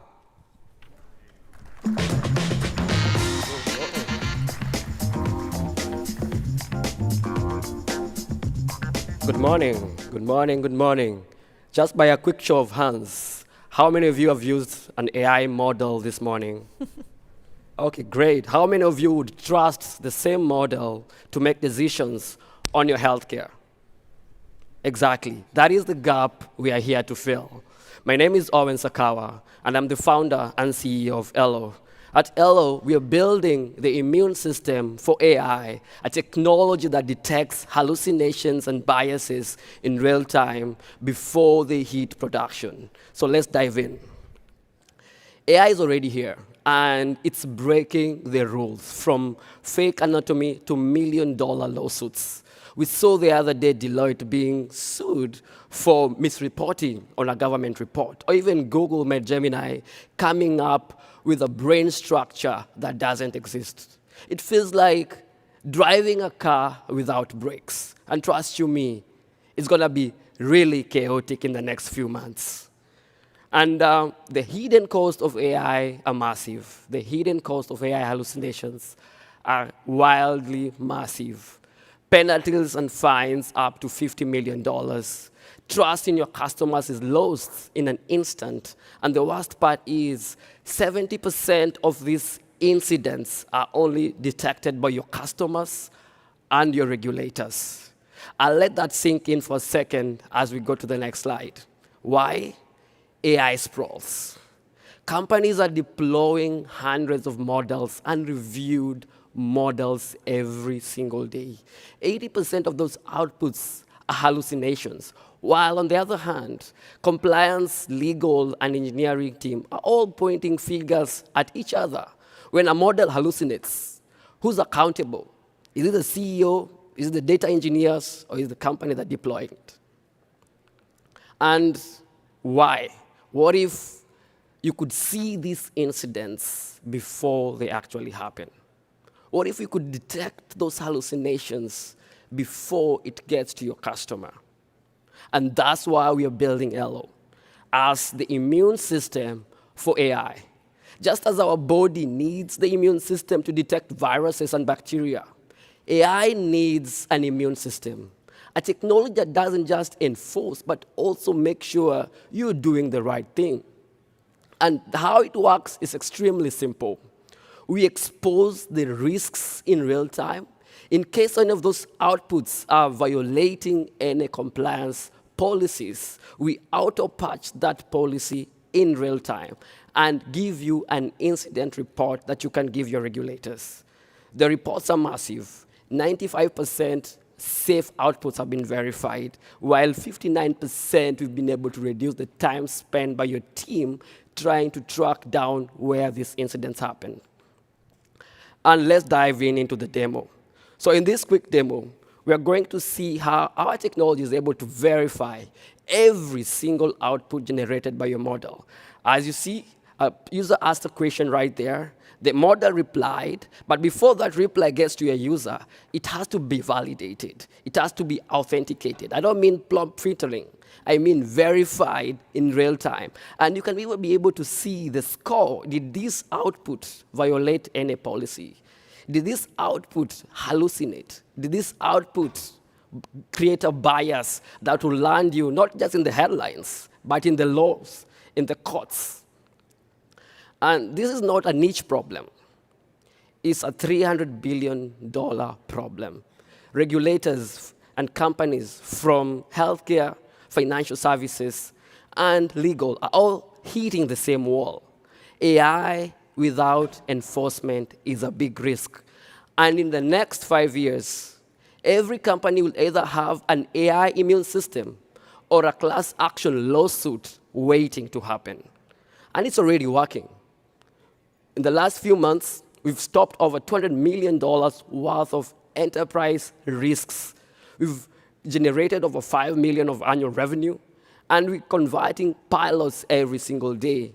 And the best part is, if you see a doctor telling you your AI stopped a cardiac arrest before it hit a patient's chart, just know one thing: you're saving lives, not following the hype. And my team, we've done this before. My background is in technology. I founded my first company and sold it before I could learn how to drive. I've been building companies for the last 2 decades. My co-founder, Aaron, has built one of the first payment unicorn out of Southeast Asia called Paymire. And Jackson, our CTO, has been in the trenches building companies from different industries. Our advisors speak for themselves. From John Tallinn, the co-founder of DeepMind, to Terry Tao, a UCLA professor, to Joshua Achem from OpenAI, and Mike Parker, one of our advisors from Nike. Thank you. My name is Owen again, and we are the immune system for AI. Judges. Yeah, I think very interesting on the immune. Can you talk about immune system for AI? Can you talk about how you guys do this? Yeah, sure. So what we do is we deploy modules into your pipeline. It sits on top of your output layer, and it listens into every single decision your AI is making. It's like an antivirus for any AI systems in such a way that every time your model makes a decision, it goes through 3 different modules. The first module is the autorug that ingestively be able to identify the sources of each and every output. The second module is the truth checker that validates those outputs against your own enterprise data and also against the regulatory databases. And the last module is the autopsy that audits that entire process. Any questions? That sounds like you need a knowledge graph somewhere that anchors facts. You need a knowledge graph somewhere to anchor facts. So are you like constructing that off of internal data? Are you building it yourself for external data? Like, no, we use a technique that doesn't generate data. So we sit on top of your output using a technique called Bayesian estimation technique. All it does is enforces everything that your model is saying. If a model, especially, for example, in healthcare, you're using a device in healthcare and your model makes a decision. So our guardrails, our immune system, it's able to ingest that data and validate it against verified sources in real time. The verified sources could be your own enterprise data, could be verified sources, or it could be regulated. No, exactly. databases. But in order to actually verify against those sources, you need to use some technique, right? So are you constructing a knowledge graph Based off on of those sources? technique. Okay. Yes. Can you give me a sense? You mentioned 5.6 million in revenue. Congrats. What's the sector breakdown? Kind of how should we think about this customer base? So our biggest industry is healthcare because healthcare is one of the industries that adopts new technology very rapidly. And the issue they're having right now is they're deploying these models without any form of enforcement, without any form of a guardrail. And I gave you an example of where Google made Gemini recently fabricated a brain structure that doesn't exist. That brain structure, if it ended up in a patient's discharge form, would be having a different story today. So our biggest industry is healthcare. The next is government and financial services. Got it. Thank you. There's a lot of noise across the ecosystem in building trustworthy AI.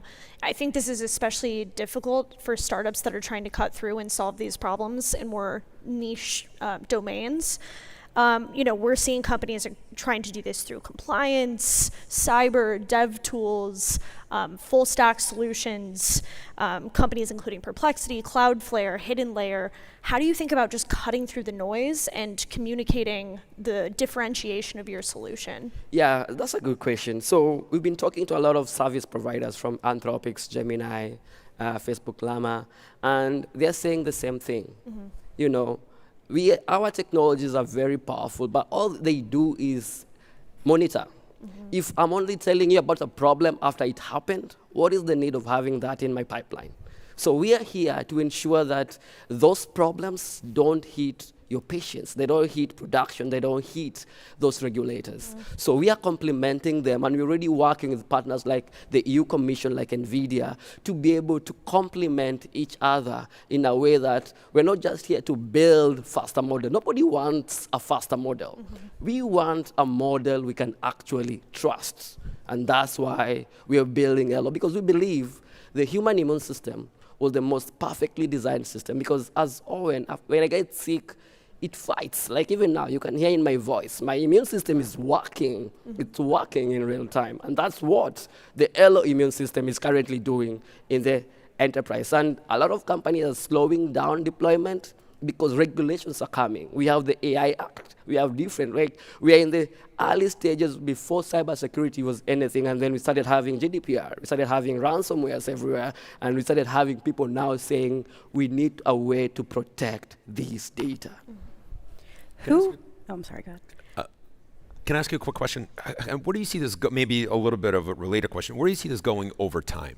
Right? I'm sure OpenAI and Google, Gemini, et cetera, they themselves recognize these issues, and I'm sure they're working hard on fixing, let's say, hallucinations or whatever it might be internally.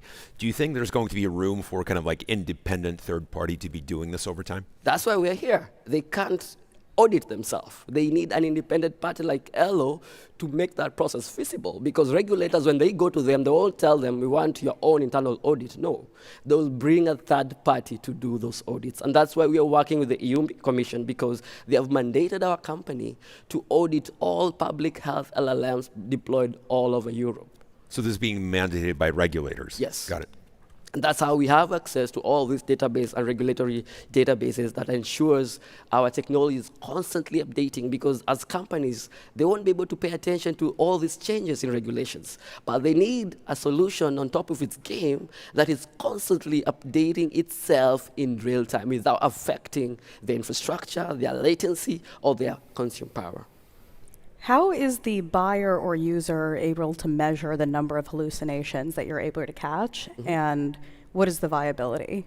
So we provide heat maps. So every time a hallucination happens, you're able to get a heat map to tell you, this is a hallucination, this is why it happened. We basically give you a lateral movement from when the user asked a question to where the AI answered, and you're able to pinpoint if the AI hallucinated.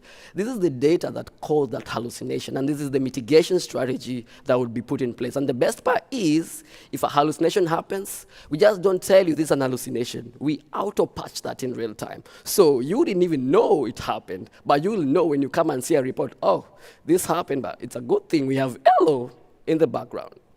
All right, give it up for Elo! And that wraps up this session of the Startup Battlefield. As a reminder, if you go into the event app, into the polling section, you can vote for your favorite startup.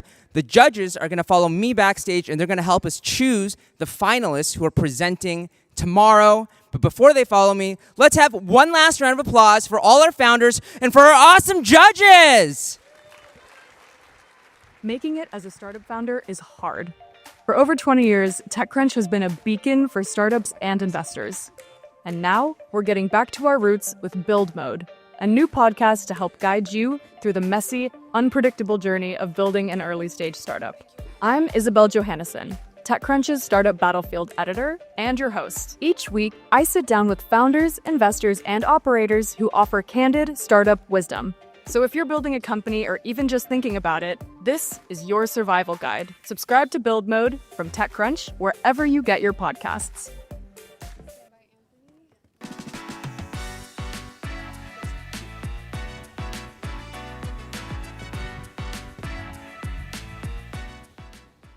Hello again. Up next, we have a conversation that you are not going to want to miss. It is with the CTO of Netflix, Elizabeth Stone, in conversation with TechCrunch editor-in-chief Connie Loizos.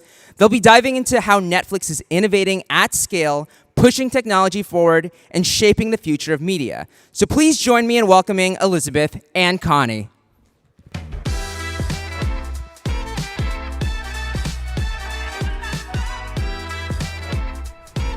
Everyone.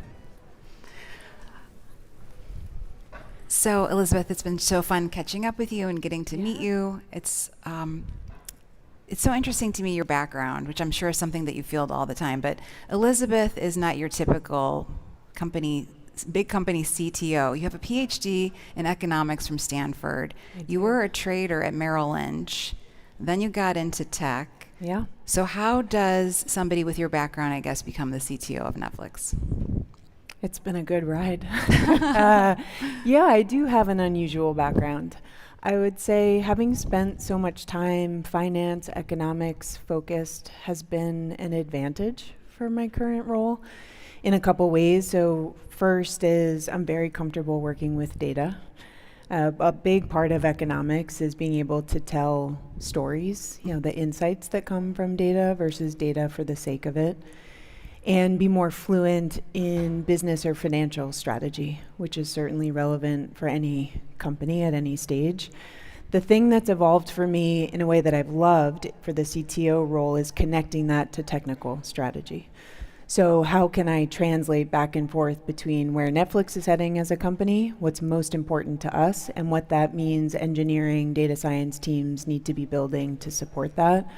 So when I look back at it now, I wish I was intentionally constructing it this way, but sort of not quite by chance, a little bit constructed, but also just by great opportunities that came together. It ended up being the right combination of skills to be able to step into this role. That's really interesting. Well, maybe it'll be a model for more people who think they don't need to be engineers to be CTOs.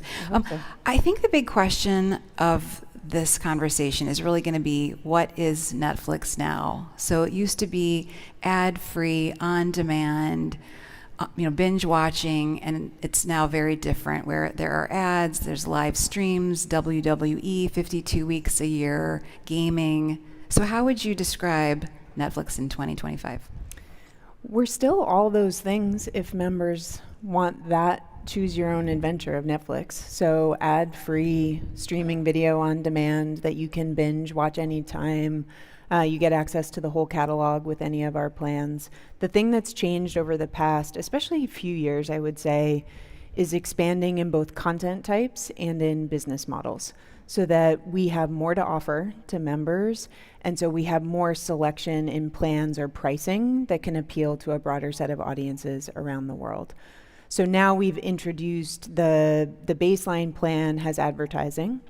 So that allows members who are more price sensitive or wish to pay the lower price to still get access to all that same content, but experience ads, hopefully a good experience, which we're trying to solve for with members and for advertisers.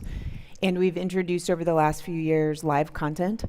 So starting with Chris Rock, which was a stand-up special. Watch that. Yes, so that's a few years ago. And last year was a very big year for expanding at scale in live. So things like the Paul Tyson fight, 65 million concurrent streamers at once, which was no small feat. Yeah. The NFL games on Christmas Day, and then really getting much deeper into games at this point. So both mobile and increasingly games that are on TV. So streaming games for the most part.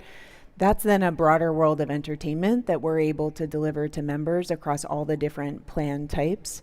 And so it's become a richer, more textured experience. And I think there'll be more of that as we expand. So you think about the future of entertainment is likely to be even more personalized, even more interactive, even more immersive. Having this breadth of content types and the way we're able to deliver that through the product really sets us up well to define that future. Yeah, there's so much to talk about on that front. What I think is really interesting, we were just talking backstage and you were saying that when you joined, Netflix was 8,000 people, and it's still very small, 15,000 people, considering these, new product lines. I was surprised to hear that. Yeah. I wanted to talk maybe about live streaming to begin with, which, again, I watched the Chris Rock special. I've seen other Netflix programming.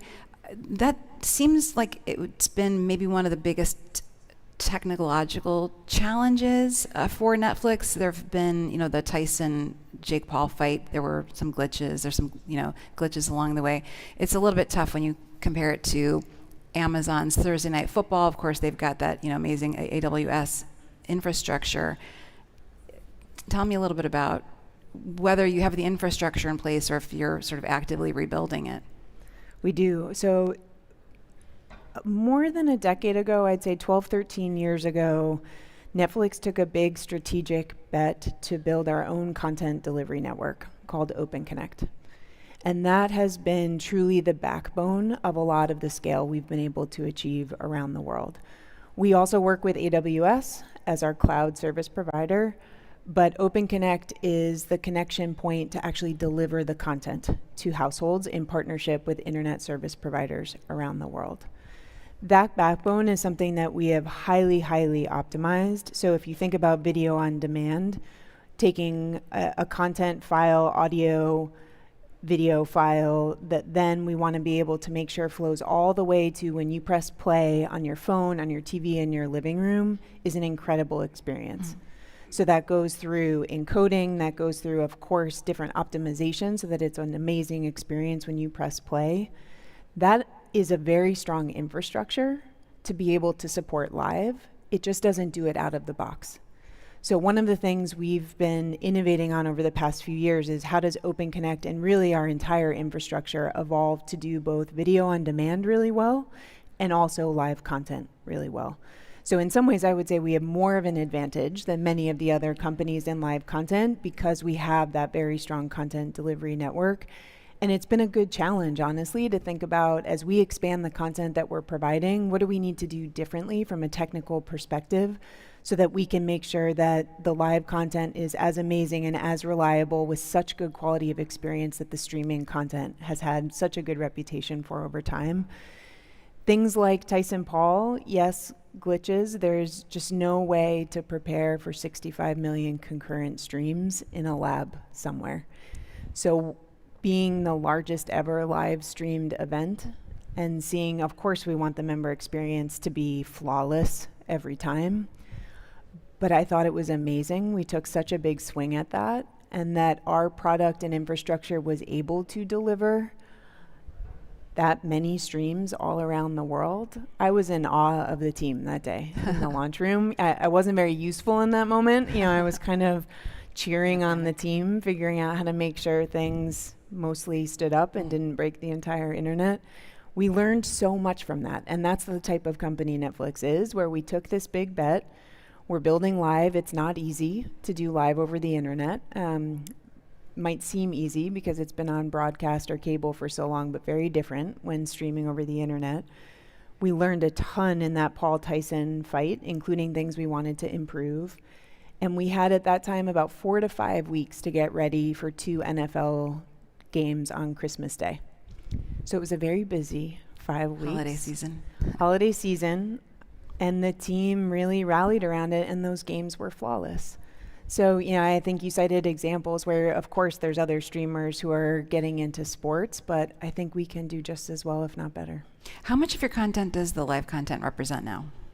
It's still a small share. We think about it as complementary relative to the video on demand. So thinking about, again, that breadth of content that we offer, even live being a relatively small share, if we can do things that are only on Netflix, like that Paul Tyson fight. We've had other of the tennis matches. We've got another Tank Davis Paul fight coming up in November. Those are things you can only find on Netflix, and that makes it exciting for members who feel like there's something really timely with a lot of anticipation to watch in the moment without needing to be a huge share of the overall catalog. Well, I did see that you were bringing back Star Search. We are.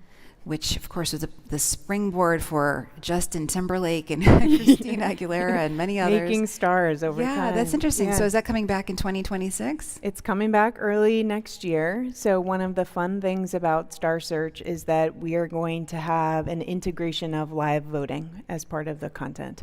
Okay. So if you're sitting at home watching Star Search on your TV, you'll be able to either on the TV or your mobile phone actually put in a vote that advances or doesn't advance some of the contestants on the show. So it's just a very early starting example of the ways that we think content can be more interactive over time across devices between TV and mobile, where a member who subscribes to Netflix can actually feel like they're part of the story, influencing the storyline, feel immersed in that. Right. So live voting's one example. There's also a lot that's exciting happening with cloud games, which introduces another similar kind of interaction pattern. So we've got some fun living room party games launching in Q4 this year, more next year.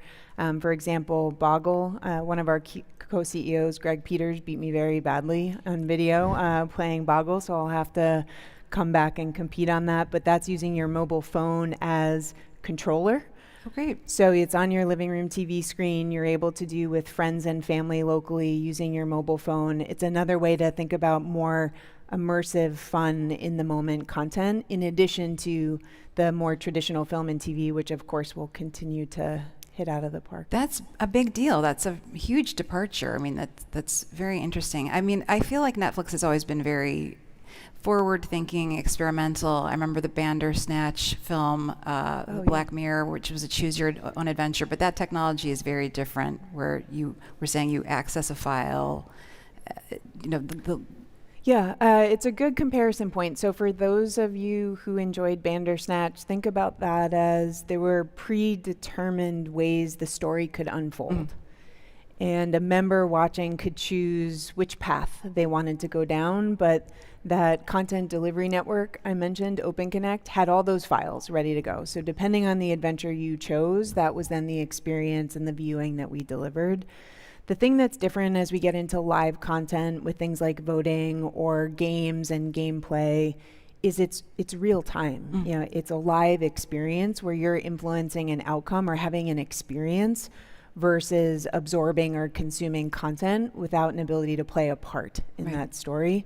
So I think we'll see more and more of that over time. I think that's the special sauce that Netflix can bring, as we have a broader array of content across more devices and more types of engagement experiences that make Netflix evolve in the way that I think entertainment more broadly is evolving right now. Well, the gaming is also really interesting. That's a somewhat new initiative. 4 years or so that Netflix leaned into gaming? And in the earlier period, we were heavily focused on mobile and what were some of the mobile games that we could bring to members as part of the subscription. So that's another example of trying to add value to what we're offering for subscribers. The more recent evolution is introducing more gameplay on TV. And so that's where cloud games become a bigger part of the portfolio, and that's going to be an emphasis in addition to mobile, so it will have both. But cloud games is its own technology challenge, as many have experienced before. So there, I believe the infrastructure we have and some of the product chops we have are going to allow us to deliver something better than what members have seen elsewhere. The other reason for games on TV at Netflix is we have these amazing worlds of IP and fandom and community around that. So think about properties like Stranger Things.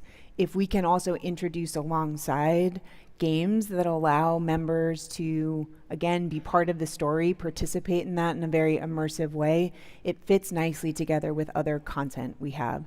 So I think when you're thinking about your living room TV, that I could watch a film, I could watch a TV series, I could play a game, I can participate in live voting, I can watch a sports fight or an NFL game, that starts to feel like only on Netflix could you have that broad of array of experiences. Just in terms of the IP, I guess I was just thinking, I know that on Friday there was news that Netflix is shutting down, Boss Fight Entertainment, one of the studios. One of the game studios, that's yes. affiliated with Squid Games. I'm just wondering, and I know that you shut down another games studio, I think maybe AAA. If you could just help us understand the strategy, maybe what you're pulling back from, what you've learned in terms of moving forward. Sure, yeah. So part of the learning we've been doing over the past few years has been what types of games are compelling for members on Netflix. There's lots of game offerings out there. So what we do at Netflix for members has to be unique and has to offer something that's differentiated. Just like any new business area that we've gone through at Netflix, we learn a lot about what works and what doesn't. And that includes both the evolution I mentioned to consider games on TV as being an important part of the strategy, and also thinking about a smaller selection of games that are truly special for Netflix. So an experience that only Netflix could deliver. So whether that's connected to IP, that's using the mobile phone as controller, that's a more immersive experience in the product more generally that happens to bring you into games when it's right for the moment. Those are all things that have an implication for both the games that we want to have, so the content we want to have, and also the product or tech experiences we need to deliver. And so as we've learned, we've started to evolve, well, okay, so we want to have these games that are really connected to our IP, perhaps beyond the TV, and that then is connected to which studios do we continue to work with versus not over time. Got it. I'm also really interested in your ad strategy, which seems like it's going really well. It is. I think in May you reported maybe 94 million people on the ad tier. I wonder if you can update us and let us know how many people are. Continues to grow. I would have to check on exactly the latest, but it's one of the largest growing plans that we have across all of our offerings. So we have the ads plan. We also have standard and premium plans. And the ads plan continues to be a strong draw, which shows really that members or would-be members are attracted to that lower price point, especially given the experience. And yeah, we've seen incredible scale of both that plan and also a lot of opportunity now that we're on our own Netflix ad suite in the 12 markets where we have that ads plan. So we now have our own internal tech that is serving the ads and offers much better data measurement and targeting for our advertising partners as well. That's great. I will say I just read a story this morning about that. Are you sharing less information about your subscribers than perhaps? I think that's more a reflection of where we are. So knowing that we're relatively newer to the ads business, we've been building all of our capabilities from scratch. So there's no question that there's areas where we need to catch up to what our members' expectations would be for ad relevance and advertisers' expectations around data and measurement.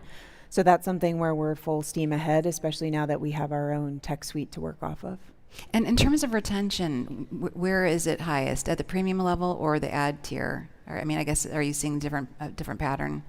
Retention is very strong, and engagement as well across all of the 3 ad tiers, or excuse me, all of the 3 plans, including the ad tier. Great. Yeah. Well, I also wanted to talk to you, of course, a little bit about Gen AI, which is a big question that I'm sure you're looking forward to talking about. Tell me a little bit about it. I mean, it sounds, like there's a variety of ways that Netflix can embrace Gen AI, including on the games front. So are you planning to? You talked about different paths that players can take, and I sort of imagine, using your IP there in creative ways. Is there any curtain raiser you could give us on that front? Yeah. The good news is that Netflix has been using machine learning and AI for a long time now. So it's an area where we're really familiar in what the opportunities are. And throughout, we've used it intentionally where we think we can improve the member experience and improve the creator experience, which is a big part of the Netflix ecosystem.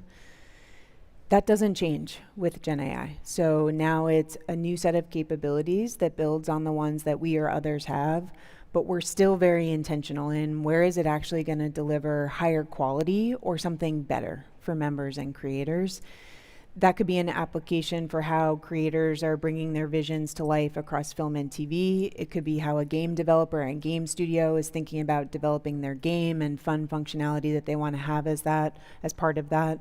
And then in terms of the product experience that members engage with, it's things like right now we're in beta testing for a more conversational search experience. So it's like talking to a friend and saying, can you give me a recommendation? I'm feeling a little down today and would love to laugh, or something like that. So there's applications across all the areas where we've traditionally used ML and AI, where then we're going to be able to think about where does Gen AI help to supercharge some of that. But really importantly, it's a creator tool. So Netflix is very experienced in working with whether it's a film and TV creator or it's a game developer, and saying, how can we help you bring a human creative vision to life? And how can we make it easier, more delightful, more elevated to do so? So we're finding opportunities where Gen AI is really elevating storytelling, but it's not replacing the human creativity that's at the core. And I think we'll find something similar for games. And for member facing, as I mentioned, it has to be something that makes the experience better instead of the tech for the sake of the tech. Right. And I guess, what is Netflix's stance on AI actors? There was a big, panic in Hollywood over this actor, Tilly Norwood, last month. And I didn't follow where that went, but I'm just wondering if the company has made a stance or is sort of thinking about how to deal with that. Yeah, I would say something similar, which is entertainment and storytelling at its core is humanity. It has such a strong human element to it. It's hard to imagine really compelling stories that don't have human creativity at the center. Tech can elevate that. Gen AI could be a tool for bringing that vision to life, but I don't think a fully Gen AI created story is going to be the thing that's most compelling, at least for Netflix members, and thinking about where we see engagement. So I would describe it in sort of a similar way, that anything that removes the human part of it feels like it's lacking some of the soul that a lot of storytelling has. And I guess, just how do you think about communicating with Hollywood about this issue, since there are so many questions and concerns? I mean, how do you kind of talk to stakeholders and try to assuage them and Our position has been really strong in saying this is creator-led. So for many years now, Netflix has been building technology and tools so that creators and studio productions could create amazing film and TV series. We're in the same position, but now we're able to bring Gen AI tools to that conversation. So if it helps a filmmaker visualize the story they want to tell, or be able to anticipate some of the shots they want to make sure that they get, or some examples we've talked about recently where it would be impossible to get a certain visual sequence or to age or de-age a certain actor. We work with those actors and those creators to make something possible that wasn't possible before, or at least it was a very high bar to clear without having access to the technology. And we have that conversation hundreds of times a day across all the different studio productions that we have going on. That creator first mindset and way of approaching the work has been the best way to talk about it, because then it's a tool for the creator rather than a replacement for them. And that's really helped us with the uptick of where is the technology useful versus not, but it ends up being a creative decision, not ours. And there's been certain filmmakers, there's always going to be a spectrum. Some filmmakers are very, very comfortable thinking about how do I want to use new technology. We support them. Some filmmakers are really less interested in it, and we support them as well in more traditional filmmaking. And we've put out some creative guidelines or production guidelines around just best practices in the space. So which tools are available, what are some of the pros and cons of different tools. So that's also been a way to make sure our position is clear around the best way to use the technology depending on the use case the creator's interested in. That's great. I was wondering if there was any sort of published, ethical framework or guidelines. Yes, yeah, we do have those production guidelines now. That's great. I wanted to ask also about how you're thinking about short form video. So you are increasingly competing with, TikTok, Drama Box, Real Short. How do you think about those platforms and how seriously to take them? I think the best way to talk about Netflix's strategy in this is recognizing that there's a lot of different types of what we would call moments of truth, where a consumer is looking for entertainment of some flavor. And a lot of times they're looking for that film or TV show or game that we're able to offer. And sometimes they're looking for something more snackable, more that's like a moment of while I'm commuting, or I want to be able to pass a phone or tablet to my child and have them be engaged in something, which means that we need to be able to offer a broader variety of content to serve those types of moments of truth. And so we'll start to experiment with some things. So we're testing a vertical video feed on mobile that starts to reimagine what mobile is and kind of meet consumers where they are and how they're using mobile today. So instead of thinking about that as a small TV where I might watch film and TV, I can now not only discover something to watch later, but engage in that moment. So we'll be experimenting with different types of content that could be in that vertical video feed, different ways to clip and share content. So we've been innovating on Moments, which allows kind of a social connection to some of the content by allowing a member to take a clip and share that with their networks. So that's something that's going to come to life on mobile that kind of gets to some of those short form elements, but is not intending to copy or chase exactly what a TikTok or others are doing, because we think that there's a certain type of entertainment or moment of truth that's especially valuable to our members, and we really want to be focused there versus trying to be all things at every moment, which I don't think needs to be a core part of the strategy. But we'll see more of that maybe in the first quarter, you might experiment? Yeah, so over the next few quarters for sure, and throughout 2026, we'll use some of these new canvases we have, like vertical video, to start to experiment with new content types. And that includes something we announced more recently, which is podcasts, which will be another form of content that will be on Netflix now with a partnership with Spotify. So it'll be co-exclusive across Netflix and Spotify, and we'll be able to bring that to life on mobile, on TV, and on different surfaces throughout the product. That's great. I mean, you are dealing with a new world, compared with when Reed Hastings started the company. It's a short attention span economy. And in fact, I have heard, criticisms of Netflix, or at least observations that it's tailoring some of its content to people who are actually doing something else at the same time. So I'd read somewhere that actors, the writers have to sort of spell out what the protagonist is doing in the scene, assuming that somebody's not actually looking at the screen while they're watching the show. Is there truth to that? Not in how I watch content. I'm fully immersed. I know what you're getting at in the sense that many of us, while watching on TV, have our mobile phone in hand. It hasn't changed the way we tell stories or how immersive and high quality we want them to be, but maybe it does connect to some of the things I mentioned earlier around how does the fact that you have your mobile phone in hand change how you want to interact with Netflix? So our conversational search experience is something that you could pull up on your mobile phone while you're watching TV to discover the next title that you'd like to watch, or using your mobile phone to play a game on TV, or like that live voting, or that clipping, the moments that I mentioned. Those are all things that are of the moment of realizing, people are on their mobile phones and they want to be entertained there, sometimes on its own, sometimes while they're watching TV, but sometimes we have amazing content like an Adolescence or a K-pop Demon Hunters or a Bridgerton where people are fully immersed in what's happening in that story.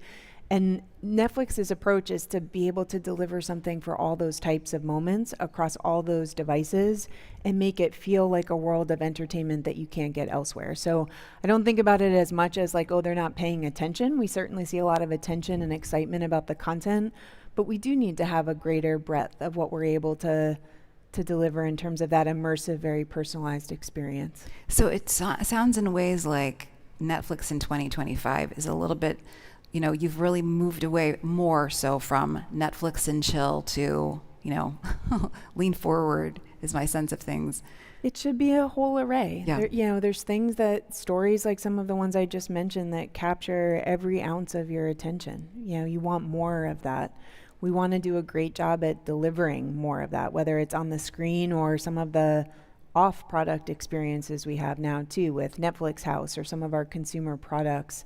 So that there's an immersiveness of great intellectual property and great storytelling and characters that, Netflix wants to be part of and is part of as just an incredible entertainment opportunity all around the world. So that's changed quite a bit, and I'm glad it has in the last 20 years. When you think about DVDs to streaming, US only to global, now adding live games, ad-supported plans, new types of content coming. I would much rather work at a company that continues to evolve than one that stays static, and Netflix is definitely a good example of that. There's a lot of exciting stuff going on. Last question, you talked about screens. I'm wondering, are you thinking about doing more in terms of theatrical releases? We're seeing Apple do a little bit more experimenting there, and I'm wondering. No change in that strategy. We have a couple exceptions, so things like the K-pop Demon Hunters special weekends where we were able to kind of bring that to life for people in a real world experience, but those are rare and for special occurrences versus reflecting a change in the overall strategy. Great. Well, lots to look forward to. Yes, so thank you so sure. much for joining us today, and thank you all. Oh, sorry, that's somebody was raising their hand. Thank you, Elizabeth. Yeah, thanks, guys. my Let's give her a pleasure. hand of applause, please.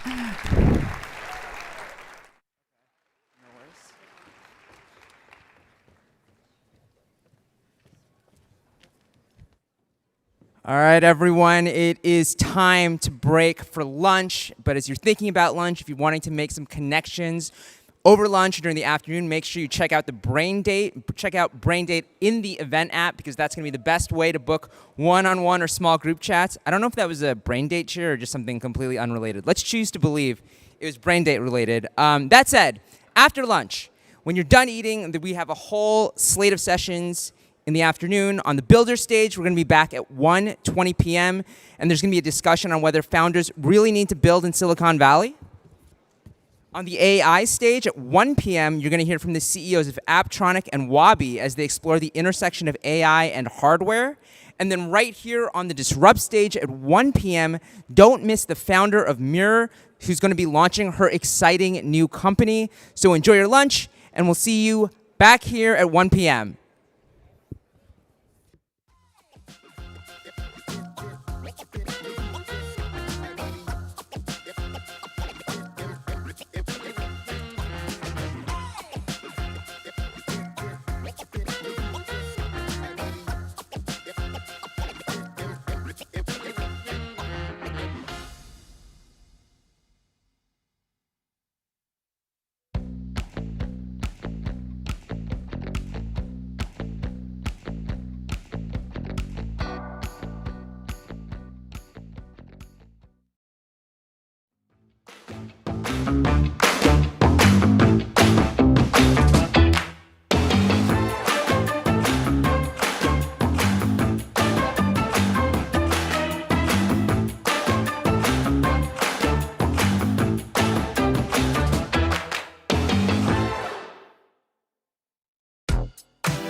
Please take your seats and silence all mobile devices. The program is about to begin.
Please welcome back to the stage weekend editor and Battlefield host, Anthony Ha. Hello and welcome back from lunch. I'm also excited to welcome back a familiar face to the TechCrunch Disrupt stage. Bryn Putnam first joined us at Disrupt in 2018 to launch Mirror, which she later sold to Lululemon for $500 million. Now she's back to launch her next venture, Board, right here on stage. And yes, there will be a live demo. Moderating the conversation is TechCrunch's editor-in-chief, Kianni Loizos. So please join me in giving a warm welcome to Bryn and Kianni.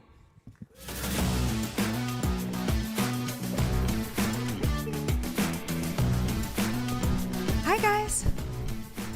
Thank you so much for coming. We are so excited to have Bryn here today. So as Anthony just said, Bryn founded Mirror, the connected fitness device that I thought was amazing. She launched it on our stage here in 2018, sold it 2 years later, and she's back to launch her next product, which we're very excited about, and she's going to tell you all about it.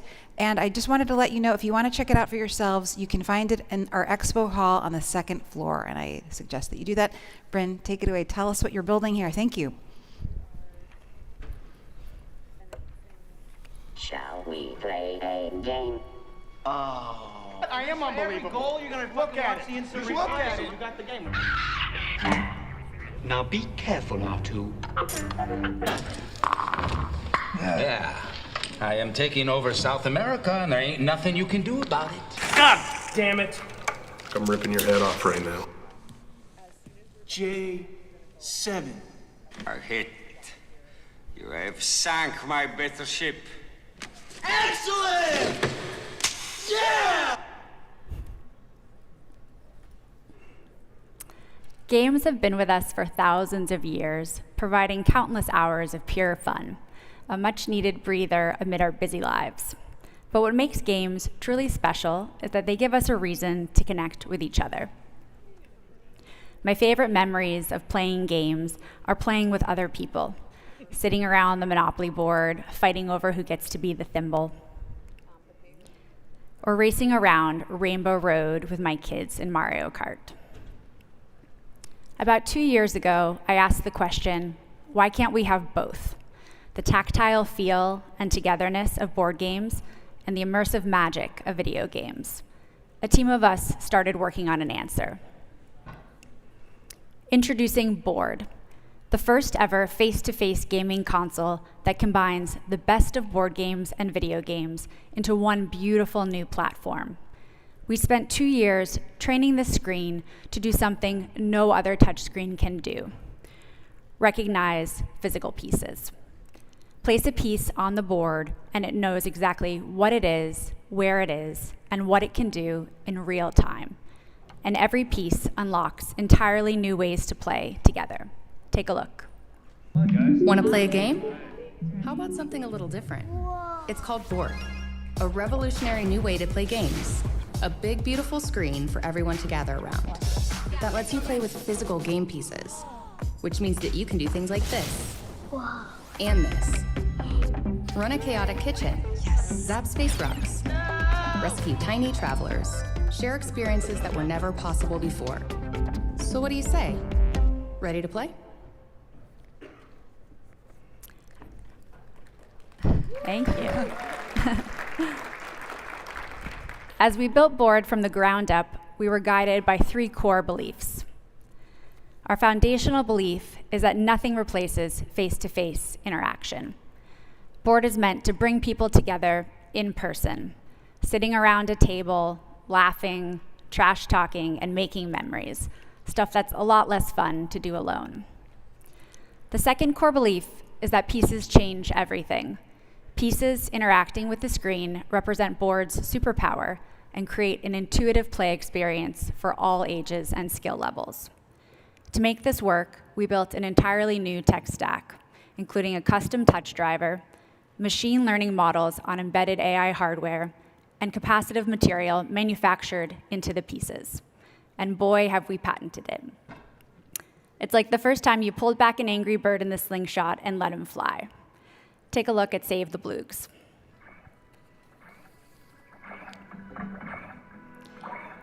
You're trying to help these cute little aliens through different levels using a variety of pieces, like a cannon and stairs. These adorable creatures react to where you place each piece. Maybe you're looking for something a little more retro. In Space Rocks, you'll use your spaceship to blow up asteroids, collect minerals, and unleash the megabeam. The last thing that we think is important is that we had to make totally new games for Board. The screen, the pieces, and the games are part of an exclusive experience with endless possibilities. There are already 12 original games today, but our vision for Board is to create a platform with a developer ecosystem. We plan on launching an app store next year, and I'm sure many brains in this room are already thinking up new ideas. Games are a universal language that everyone understands. They've always been a great connector, sparking creativity and helping us recharge our relationships. We call it Together Tech. We need it now more than ever. It's available today at board.fun, and we look forward to inviting Board into your homes. Thank you, Bryn. Thank you.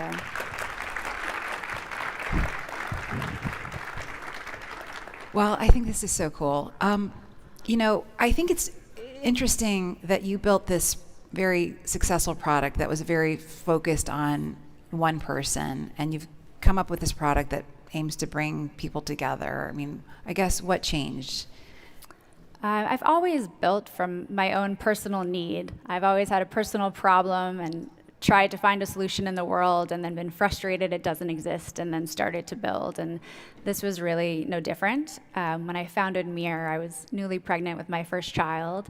And now fast forward and I have 5 kids ranging from ages 2 to 21. And so we were really struggling to figure out ways to come together and connect that didn't involve sitting on a phone in front of a movie.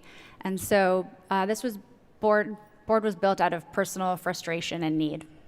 And I love that it's, yet another sort of portal in the home, a new screen, which I think is brave and interesting.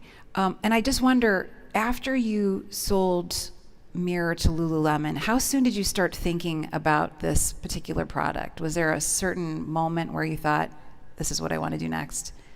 I spent about 6 months after leaving Lululemon just recharging and exploring the world and spending time with friends and family. And then I think if you're someone who likes to build, you sort of get the itch. And when something bothers you, you start building. So it was shortly thereafter that I started playing with ideas. That's great. Well, I guess you also had lots of contacts and context. So tell us a little bit about the product itself. It's hard to know looking at this. How big is the board? Yeah, Board is a 24-inch large screen in a beautiful frame. So it's large enough for 4 to 6 people to sit around playing face-to-face, laughing and connecting, but also small enough that it can sit on a coffee table, a couch, or the floor. And its superpower is that it recognizes not just touches and gestures, but also physical objects. So it knows exactly what the piece is, where it is on the device, its orientation, and what it's doing in real time. So it's a $500 product, $50 with the promo code TC2025. And then how many board pieces are there? It comes with 12 of our launch games included and all of the pieces for those games, which is about 50 pieces. Okay, great. But you said you can use touch as well in case you lose a piece or... If you lose a piece, you can reach out to us and we'll send you a new piece. Okay, great.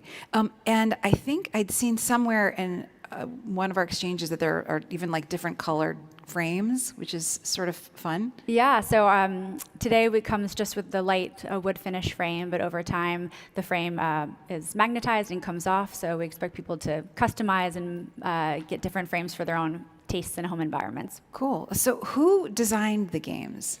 We have an internal game studio that worked with a lot of incredible external game development studios. So we're really fortunate to partner with game developers from all over the world. And also, so just to be clear, this is available today now on your website. Exactly, today. And it's also it's going to be in retail stores. Yes, we're also fortunate that Camp named us their gift of the season, and you'll be able to also buy board in Camp stores throughout the U.S. That's great. And I think we're getting a Camp store maybe here in San Francisco soon. I think so, yeah. Which is great. But I think what's really interesting about this board is that it's not just for gaming, but gaming is obviously the big entry point. Why is that? I think that play is just universal.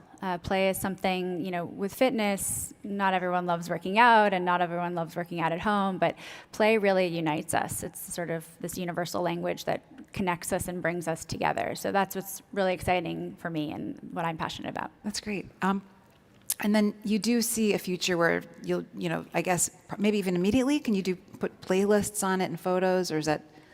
I think that what we're really building here is a platform and a developer ecosystem. So our SDK is available today. All of our launch games were built using that SDK, as I said, in partnership with external studios. So we're really excited to see where the platform goes from here. So today, professional developers can build on board. In the not so distant future, we expect non-professional developers to be able to build experiences, bring them to board, and then eventually anyone can build on board. So we're excited to see with this kind of beautiful shared device in the home what experiences grow. Yeah. And how will you think about, I guess, kind of an open app platform versus curating everything that goes into this product? I think early days curation is important to really establish what a board experience is. So we are certainly going to balance kind of letting 1,000 flowers bloom with a review process that ensures, safety and a high bar of quality. Also, I think what's interesting about this, again, is just the different kind of, applications. So you're starting in the home with families, you're bringing them together, but there are kind of commercial applications here. This could be in hotels and educational settings. Tell us a little bit about what you see happening there. We've been just so amazed. Obviously we're on day one, but we've already had incredible outreach from restaurants, hotels, education. One of our first inbounds actually was from a museum interested in using it as part of an interactive exhibition. So I think anywhere where people gather, there's a place for this kind of device for shared experiences with tangible and intuitive controllers.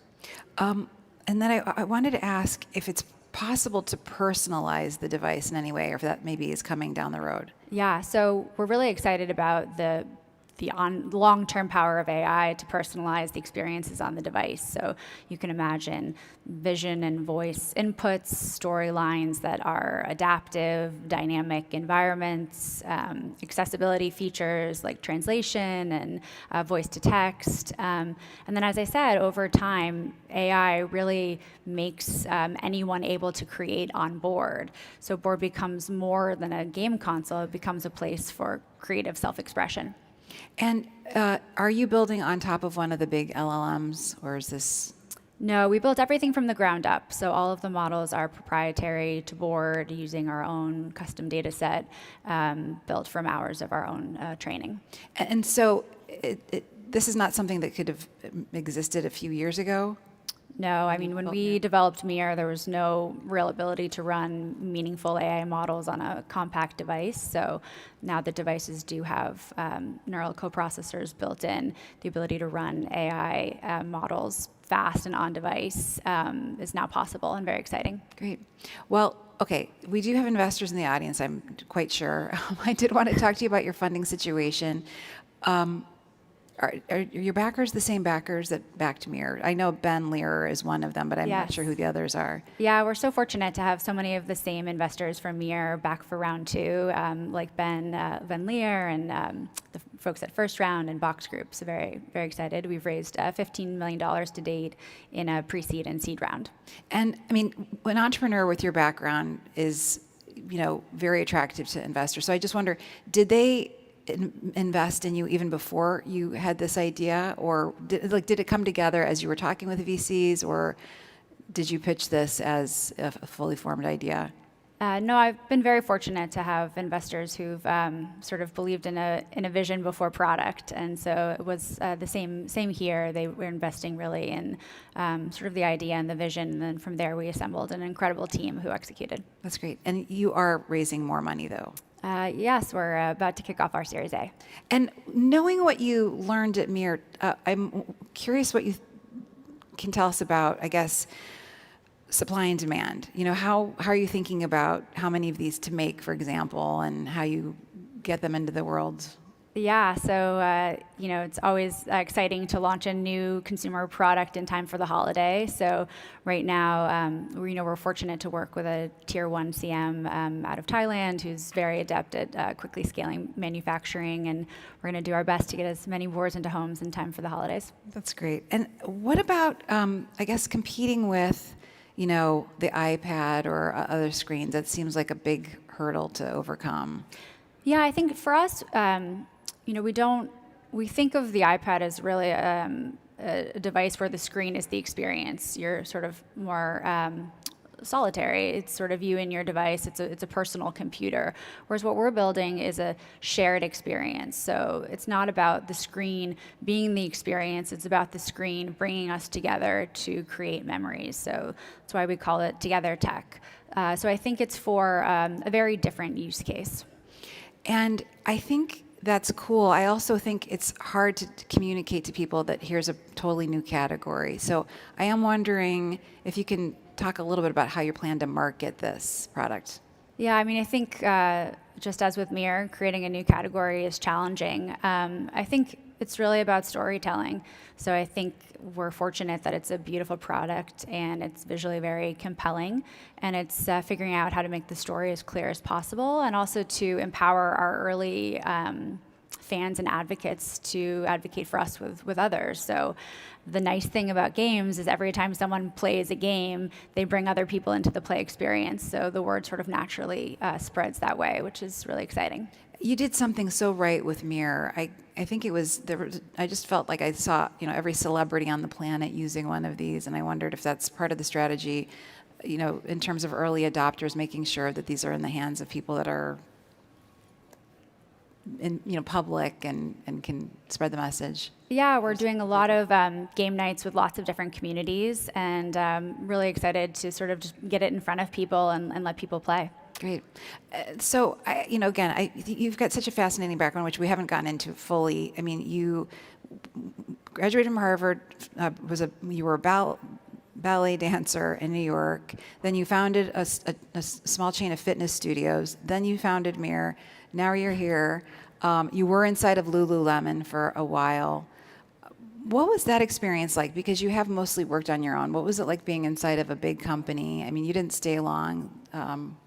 Yeah, it's definitely a change for me. I think, when you're a founder, you're setting a vision and doing your best to help drive people kind of up the hill towards that vision. Whereas when you're operating as part of a larger organization, you're much more of a GM. You're responsible for a small business unit and really navigating the needs and relationships of a bigger organization. So for me, that was my first job and my first real boss, which was definitely a change from being an entrepreneur. And I guess for the founders in the audience, would you have any advice for them in terms of what to think when they do get that knock on the door and somebody wants to buy the company? Maybe what was great about the experience and maybe what you didn't expect? Yeah, I think throughout the course of your business, you're always selling part of your company, whether it be through fundraising or an IPO or an acquisition. So I think you should know your acquirer. You should know why they're acquiring you, and you should know what to ask for in terms of making the experience successful for you and your team and your product. And then once you're there, you have to behave with grace and do your best to learn. And so we know that the board itself is sort of games are maybe a springboard to many other things that you want people to do with this board. Do you imagine creating more hardware as well under this same company? Yeah, I think what's so exciting about board is there's so many sort of business lines here. There's the hardware, there are the games, there's the platform for other people to create experiences on top of, and then all sorts of add-ons, be it accessories like frames or storage cases or custom pieces and special editions or potentially even a content subscription. Great.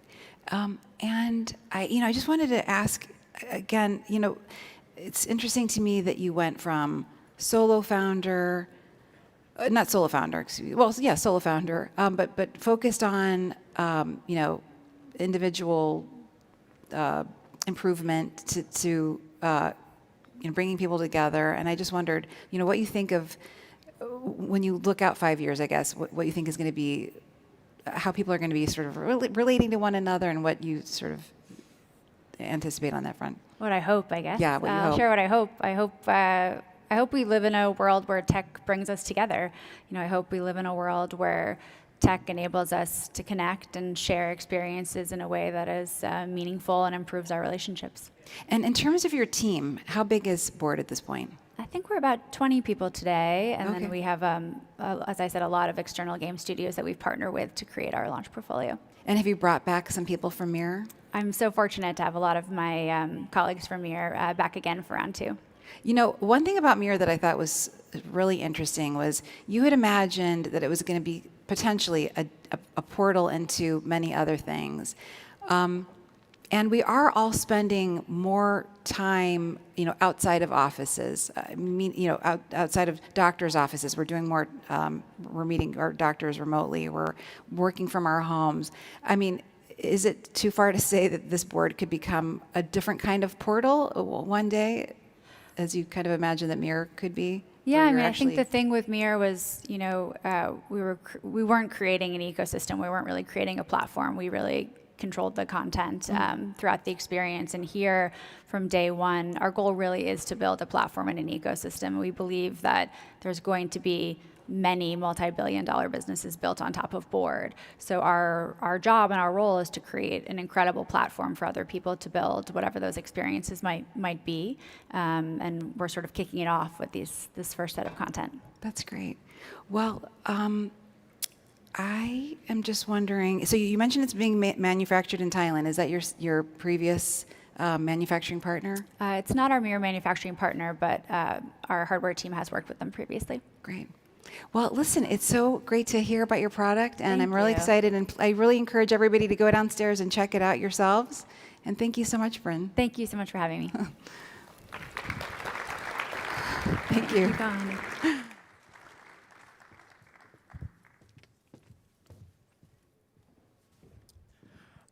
All right, thank you to Bryn for coming back to Disrupt and once again launching an exciting new startup here. For our next session, you may have noticed there's a mysterious covered object over there. One might call it a large truck-like shape, and I think they're going to take the curtain off in just a second, but as a little spoiler, yes, it is, in fact, a truck, and it's not just any truck. And to explain, we're going to be joined by Barman, CEO of Slate Auto. Slate Auto is one of the buzziest new EV makers, and they're making headlines with a truck they claim can sell for around $27,000. So please give a warm welcome to Chris Barman and your moderator, TechCrunch senior transportation reporter, Sean O'Kane.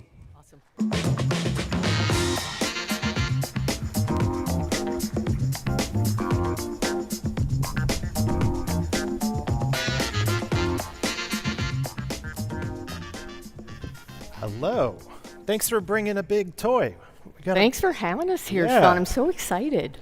I hope everybody gets a good chance to look at this later today at around 3:45, when a lot of the main stage stuff has wrapped up. You'll get a chance to come take a closer look at this yourself. But there it is. Thanks for letting us wrap it in the TechCrunch logo. We felt that we need to have it show up in theme. Yeah, I think that's a great place to start. This is clearly a custom design that you guys did for us. Tell us a little bit about the truck and why something like that is important, the ability to wrap a car like this. Yeah, I'd love to share that with you. And again, thank you for having us here and letting us be able to share more about it. And if you haven't heard of Slate Auto, we're a new company that's going to be bringing this vehicle to market. Really what our mission is we want to provide an affordable vehicle that people can customize, they're going to love and be proud to own. So we're targeting offering it at a price in the mid-20s. But what we've done is really unique in our business model is everyone that we build will be in the same configuration as we build it through the manufacturing plant, and that allows us a lot of efficiencies that helps us keep that price down, and maybe we'll talk about that a little bit more. But when we designed it up front, we designed it so that it could be accessorized. So think of it as like an open source platform with both mechanical and electrical points that you can add things to the vehicle. And one of the things we did up front was we designed it to be wrapped, because every vehicle will be built in a slate gray color, because we're using a composite for the exterior of the vehicle. And the reason we did that is it's a lower cost and a lower investment for us to do that. So we don't need to stamp sheet metal body panels. We don't need to have a paint shop, which allows us to operate a little bit more efficiently. It does have, though, a steel structure, so don't worry, we're designing it to be a U.S. New Car Assessment Program 5-star and IIHS Insurance Institute for Highway Safety top safety pick, so it'll meet the high safety standards. But as we designed it and we're using this composite material, it allowed us to actually mold in features that help with wrapping, because we're designing it to be wrapped as a kit. We want it to be very DIY. So if you look down the side of the vehicle, you can see the hood wraps around over the top, and you see that accent line for the hood, and we carry that through the door and through the rear quarter panel. And those are actually coach joints where you can bring different parts of the wrap together in order to put it on the vehicle. We've designed that you don't have to take any of the hardware off. You don't have to take the handles off. You don't have to take the tail lamps off, and able to easily wrap. And so we were excited when we worked with yourself and your team on what was the right outfit to bring today. So happy to have it here with TechCrunch. Yeah, you guys have done a lot of really fun wraps in trying to promote the company. I encourage people to go out and look at some of the advertisements the company's made so far. There's a lot of details there about the truck. I still have many questions, so I'm happy to have you here. You spent essentially 3 years hiding in plain sight in Troy, Michigan, right in the backyard of the world's biggest automakers, certainly the United States, operating in secret, working on this truck, working with some pretty high-profile investors. How did you keep this thing secret for that long? We really wanted to focus on the vehicle and the mission of what we were doing, and we just didn't want to release it before it was time. We wanted to make sure that we could really deliver on our promise for the vehicle. So we kept very quiet. Although we kept very quiet, there were some individuals, yourself being one of those, that really took an interest and was quietly watching us and trying to figure out what we were doing. So we had our eye on you as you had your eye on us. But again, what I would say for myself and many others as we joined the company, this mission of bringing an affordable vehicle back was really important to us. And I know you know the stats, Sean, but the average cost of a new vehicle today is about $50,000, about a $900 monthly payment. Used vehicles are about $29,000. and that equates to about a $550 to $600 monthly payment. And recent studies have shown for a household or individual that makes $100,000 a year, to have balanced financials, you should put about $400 towards a car payment. So for those individuals who make $100,000 a year or less, it's a stretch to even get into the average used vehicle.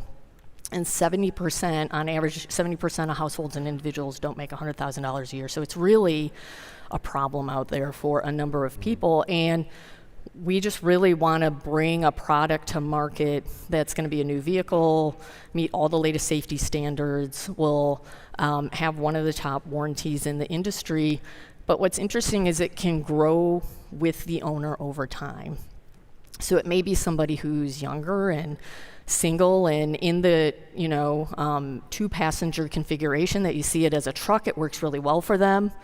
They meet the love of their life, they get married, they start a family. Without having to sell the vehicle, for about $5,000, they can convert it into a 5-passenger SUV. So the vehicle can continue to grow with them over their life as their budget allows them, or their family needs or dynamics may change. And we think that's really powerful, that it can change out so much. Or I don't know, maybe a dad buys it and drives it for a few years and then wants to pass it down to his daughter. His daughter doesn't want to drive his vehicle. For a few $100s, they can get a new wrap and change it out, and it really becomes her vehicle. And she can be proud to drive it when she turns 16, because it's an extension of her personality and what she chose. I imagine then that is also beneficial for you as a company, because you keep people in the ecosystem. I want to get to that in a little bit, but I can see where things are going. One question about, back on the sort of, while you were operating in stealth, it seems like there was a limit, certainly a limit to what you wanted to say or even show about yourselves. How did that complicate recruiting people? Did that make it a challenge bringing people in and trying to get the right talent for this when they may not have even known you guys existed? It was intricate and it was tricky to be able to do that, because we did it very quietly. And actually at the time we were even, at some point known as Project Recar. We weren't really Slate at that time. It was very early days. But many people who were intrigued by what we were doing, because we would put postings out there and people would see and intrigued by what we were doing and bring them in and put them under NDA. And once we started to tell people, they really got enthusiastic and wanted to come on board. And then, they would quietly, their network would know, because they would say, hey, I'm working on this great project. And they couldn't share a lot of details, but, had a lot of enthusiasm. And it was a bit of a challenge, but we managed to find some great talent that came on board with us. And since April, when we announced the company, announced the car, that we're Slate, it's really been tremendous for us to now have many more people that are interested in coming to be part of the team. Yeah, I imagine a much different scenario now that you're out in public. People get eyes on the thing. They have an understanding of the business. We also, I think most of us in the room may know Jeff Bezos is a backer of the company. He led the Series A. What was the pitch that sold him on this? Why were you able to bring in someone with that kind of name recognition on what is traditionally a difficult business to build margin and returns? Automotive business is notorious for that. What was it that sold him on this? Yeah, so Bezos Expedition, his fund, just really also passionate about this bringing back the affordable vehicle, recognizing that there is this gap in the market. And with that also, I'm very passionate about reindustrializing America. The fact that we are an American company, we will be building this in the US, we're reindustrializing and doing that.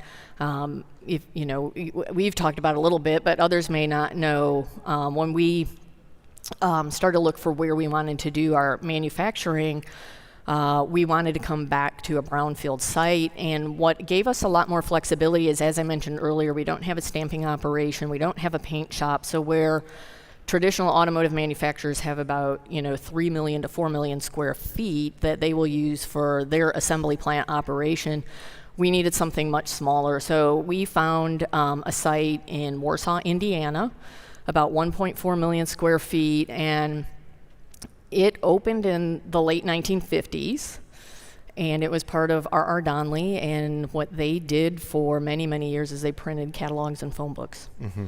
And as you can imagine, not the first guess at where an automotive factory would. Yeah, no, but for me, what I remember, back when I was growing up, is getting that JCPenney catalog, and you'd circle what you wanted from Santa, or your parents at Christmas time, and fast forward to today, there's Amazon wish list and other things that people shop to know, and unfortunately, there's no longer the need for this operation. So in 2023, they closed their door at the height of their employment. They employed over 3,000 people in the community. When they closed, they were at about 650 people.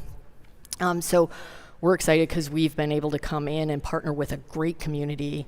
They have a thriving workforce there, and they're very excited to have us there. So it's been a great partnership with Warsaw, Indiana, Kosciuszko County, and just really excited to be there and reindustrialize that area of the U.S. Have you been getting feedback from Jeff Bezos and his people on the truck as you've been in development and design? Jeff's really pretty hands-off. We've had interface where we invited him in, and he came and joined us once along the journey and looked at the vehicle, and we talked a little bit about what the future might be. But other than that, he's very hands-off on and really letting us focus on getting the vehicle to market. You've been touring around the country. We're not the only ones who've seen this in person. You've brought it to seemingly every corner of the country so far. I'm sure you have more places to go. Has there been feedback about the truck that has surprised you from some of those engagements with people?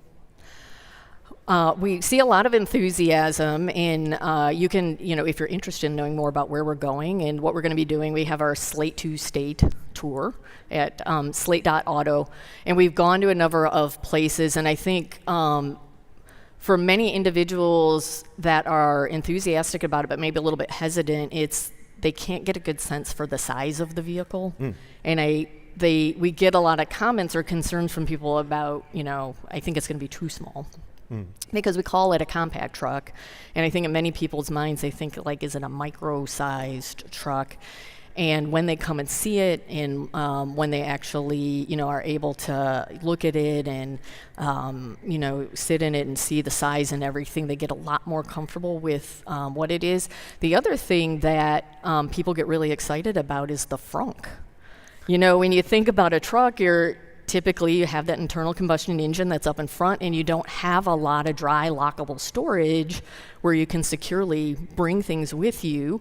We really took a lot of time to look at how would people use that, and people of all sizes, and wanted to make sure that it was very usable. So really proud of our design and engineering team. One of the things they did is when thinking about the cooling module, the radiator that's in the front, they took that and tipped it at an angle and pushed it down. And so what that's allowed is the lift over to get into the frunk is much lower. So somebody of my stature at about 5'2", I can easily get things in and out, and I don't have to worry that I'm going to have to brush up against that front bumper, get my pants dirty and things like that.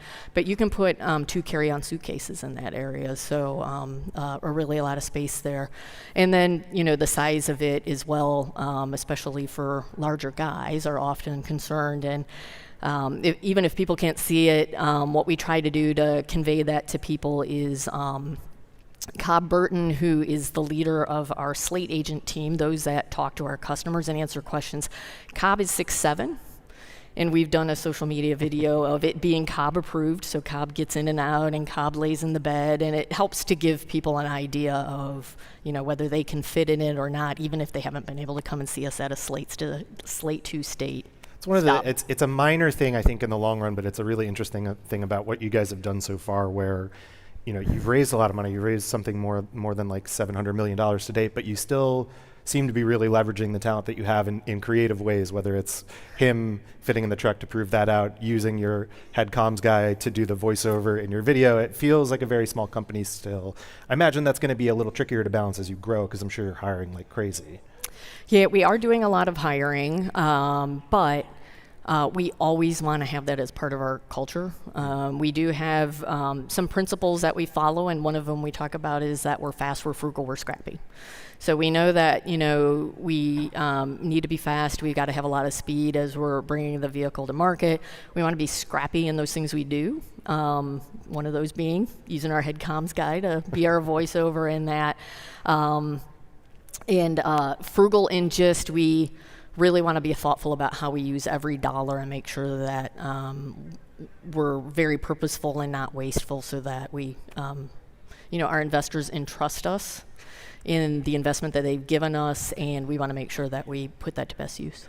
It feels like you guys were very ahead of the curve on what seems to be a tangible move back towards buttons and knobs and away from the big glossy touchscreens in modern cars. I'm sure part of that is a cost thing, but also there's a philosophical backing to a decision like that. But you still have to have some software that runs on this truck, right? You've got a battery pack that needs some software development to be able to manage it and things like that. Can you give me a sense of sort of the software experience of this truck, whether that is infotainment or what's controlling the actual motors and the battery and everything like that? So we have within the vehicle, again, if you're not familiar with it, we have no infotainment system. So we've taken that out of the vehicle, and the infotainment system is, if you look at JD Power Survey and other, it's by far the highest dissatisfaction item that people have in frustration with their vehicle.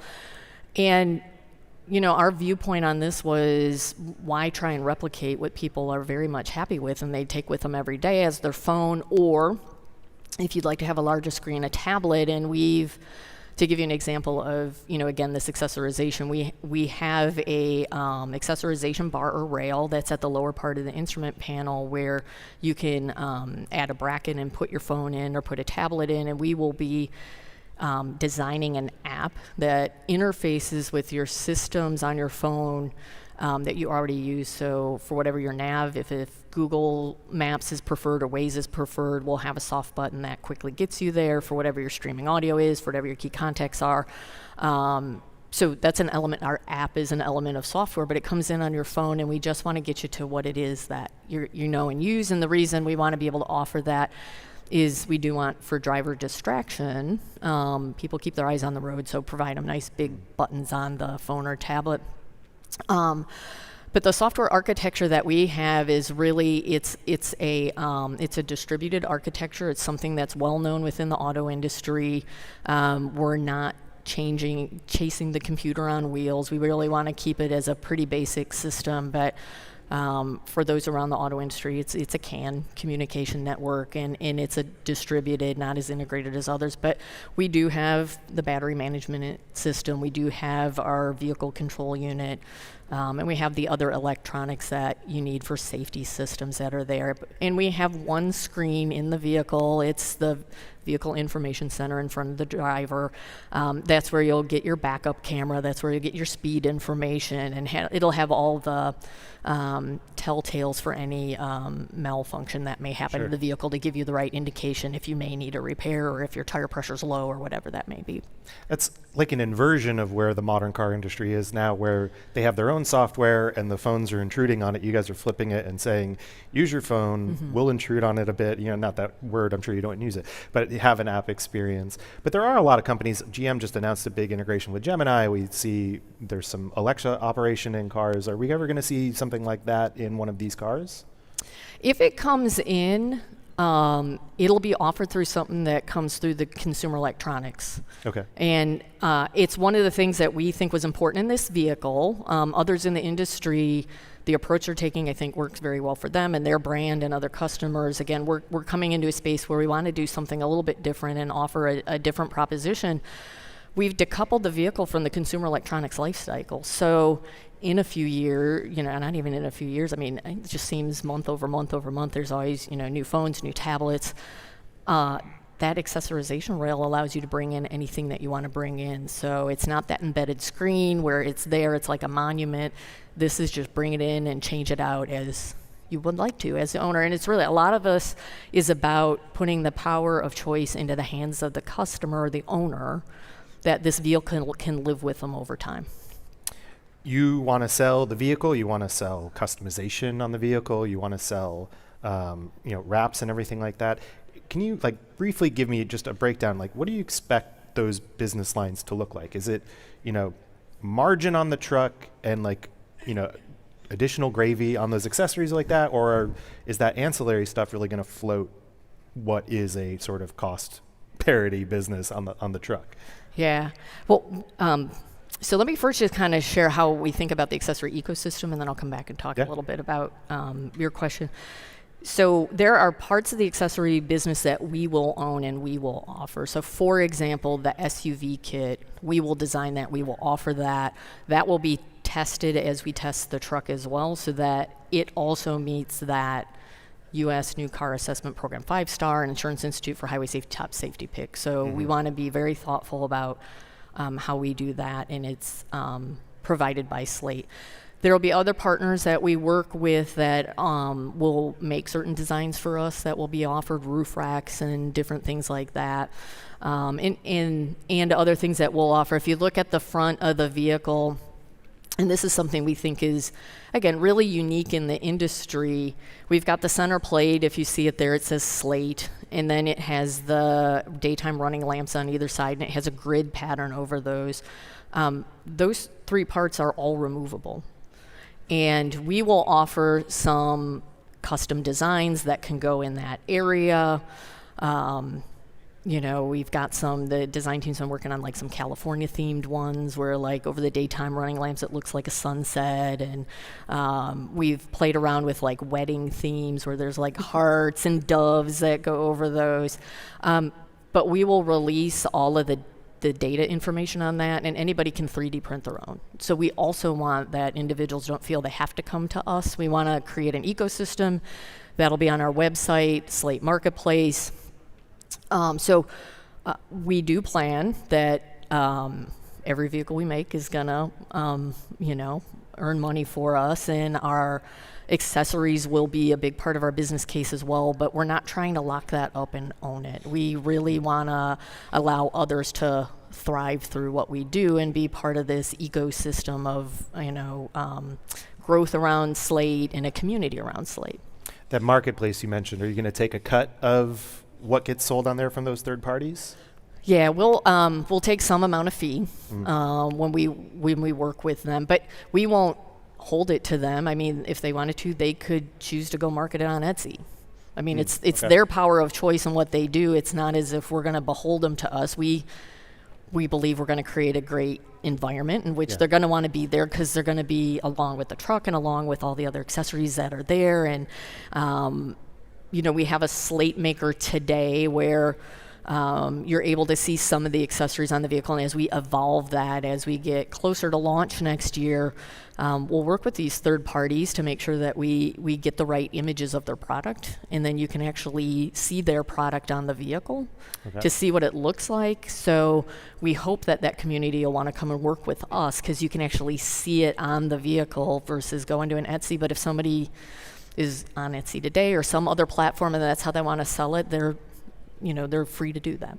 So there will be a lot of incentives for them to come do it on your part and trade off for that fee. We think so. Yeah. We think, being able to see it on the vehicle and interface, and similarly, you can see it in different colors, you can see it with different wraps. We think there's going to be a lot of benefit to the seller of that component because of what the potential customers can see and do.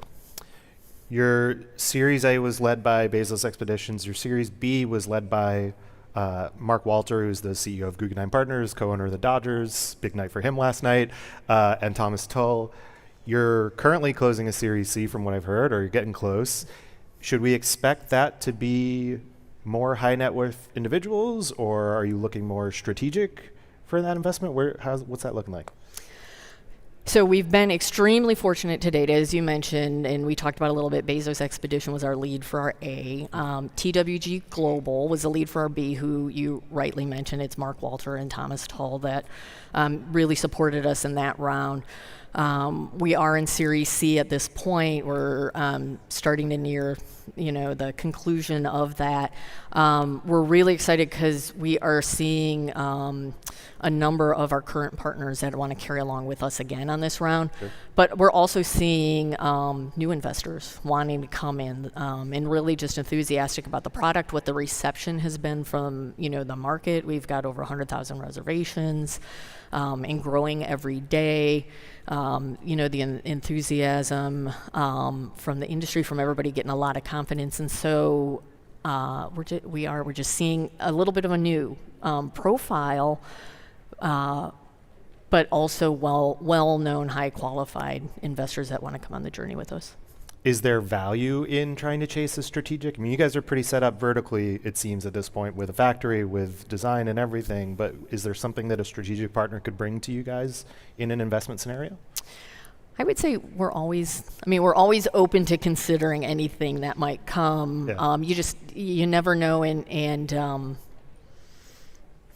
we'll consider anybody who wants to come and talk to us. We're always open to just sharing and seeing what the opportunity might be, and that goes beyond just investors, and we look for partnerships across the board. And I know, Sean, you know, and as well, today we announced our partnership with RepairPal for a service provider for us. So for accessory installation and service for the vehicle, we do not plan to build out our own network. RepairPal, which is part of Yelp, is going to be our provider, and they have over 4,000 independent service providers today that are within your community that we'll be working with in order to get accessories installed or any repair or service work done.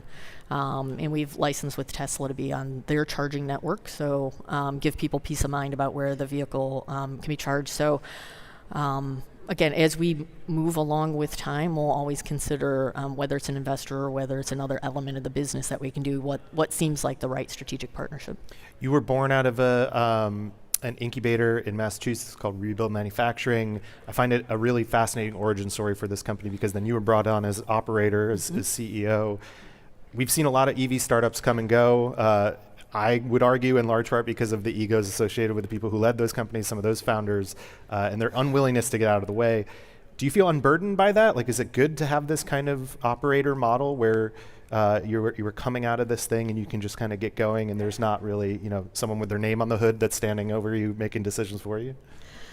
Well, I'll share a little bit more about kind of you're informed about Rebuild and kind of how we came to be. So let me share a little bit more about that. So Rebuild Manufacturing was founded about 5 years ago, and its charter is in its name. They want to rebuild American manufacturing.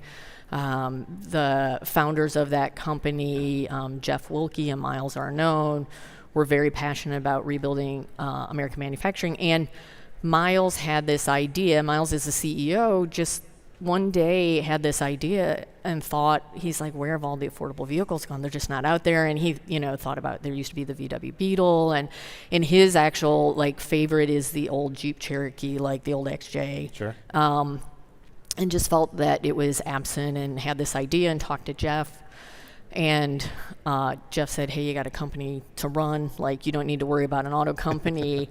But Miles was so passionate about it. He Rebuild follows a lot of the Amazon way, and so he wrote a PR FAQ that set the vision for what you see today, of bringing this affordable vehicle back, built in a configuration of one, how that helps make manufacturing efficient using this asset-light ecosystem of how to bring it to market.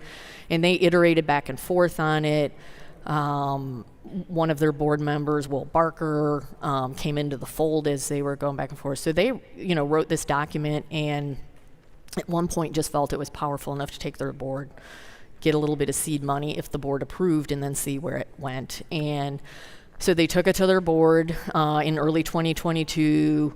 The board was very excited about it, put in a little bit of money, but they recognized that although it's a great idea and strategically a great concept, that they hadn't really worked in the auto industry. It was going to be difficult. It's not an easy task to, bring in a car. So for me, when I became aware that there was an opportunity and started to meet with them and was really intrigued by the idea and thought, wow, this is really like a big, bold idea.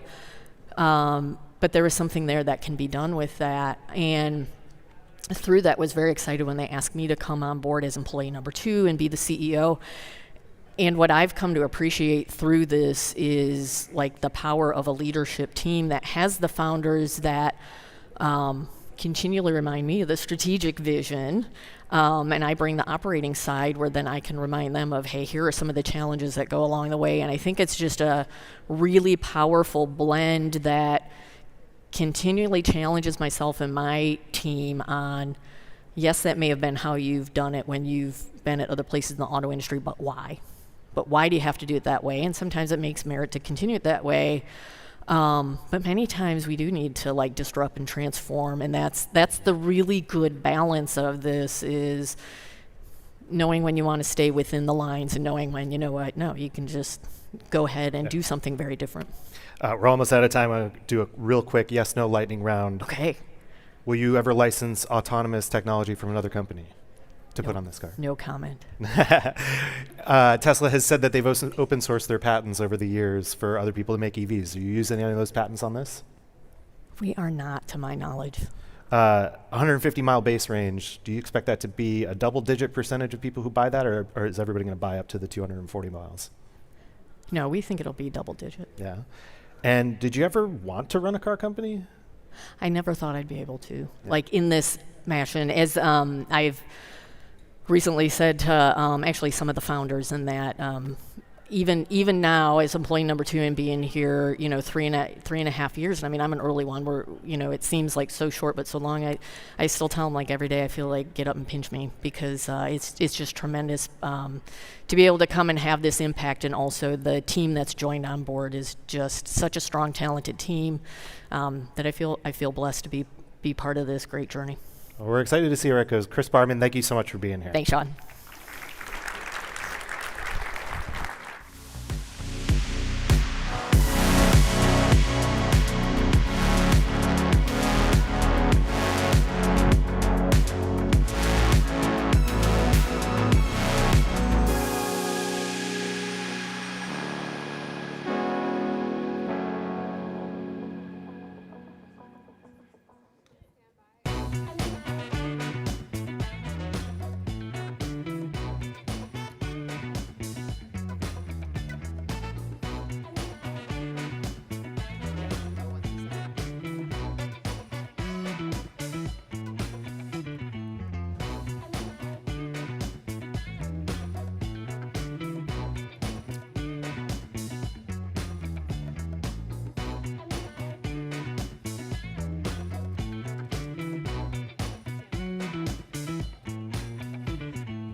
Hello. Wow, yeah, everyone's checking out the truck. It's pretty cool. I'm going to start talking while people check it out. I do think a shroud might be placed over it at some point. But in the meantime, we are going to be starting round 4 of the startup battlefield. This is going to be the last 5 startups to compete, and then we'll be choosing finalists who will be presenting tomorrow. Each startup on stage will be presenting for 6 minutes. There's going to be a pitch, but also a live demo, which is often very unpredictable and fun. And then there's going to be 6 minutes of Q&A from our expert judges. And then, like I mentioned, we're going to be choosing finalists who compete tomorrow afternoon. And the winner will receive $100,000 equity free, and they'll also get temporary custody of the Startup Battlefield Cup. So, those are the basics of the Startup Battlefield. Let's bring out our expert judges. First up, we have Santi Subotovsky, a general partner at Emergence Capital. Since joining the firm in 2010, he has been a driving force behind some of its most successful investments, including leading Emergence's investment in Zoom when it was a little-known startup.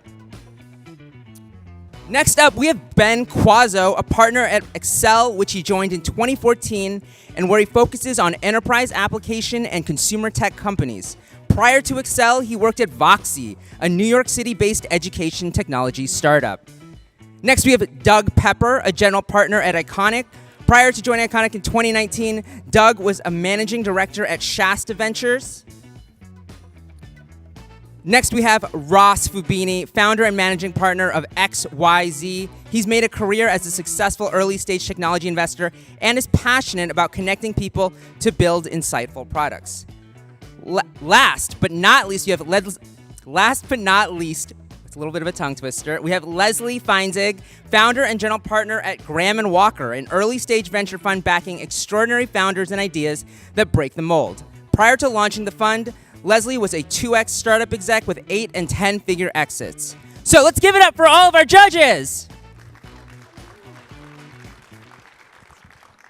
All right, let's bring out our very first startup battlefield company for this section.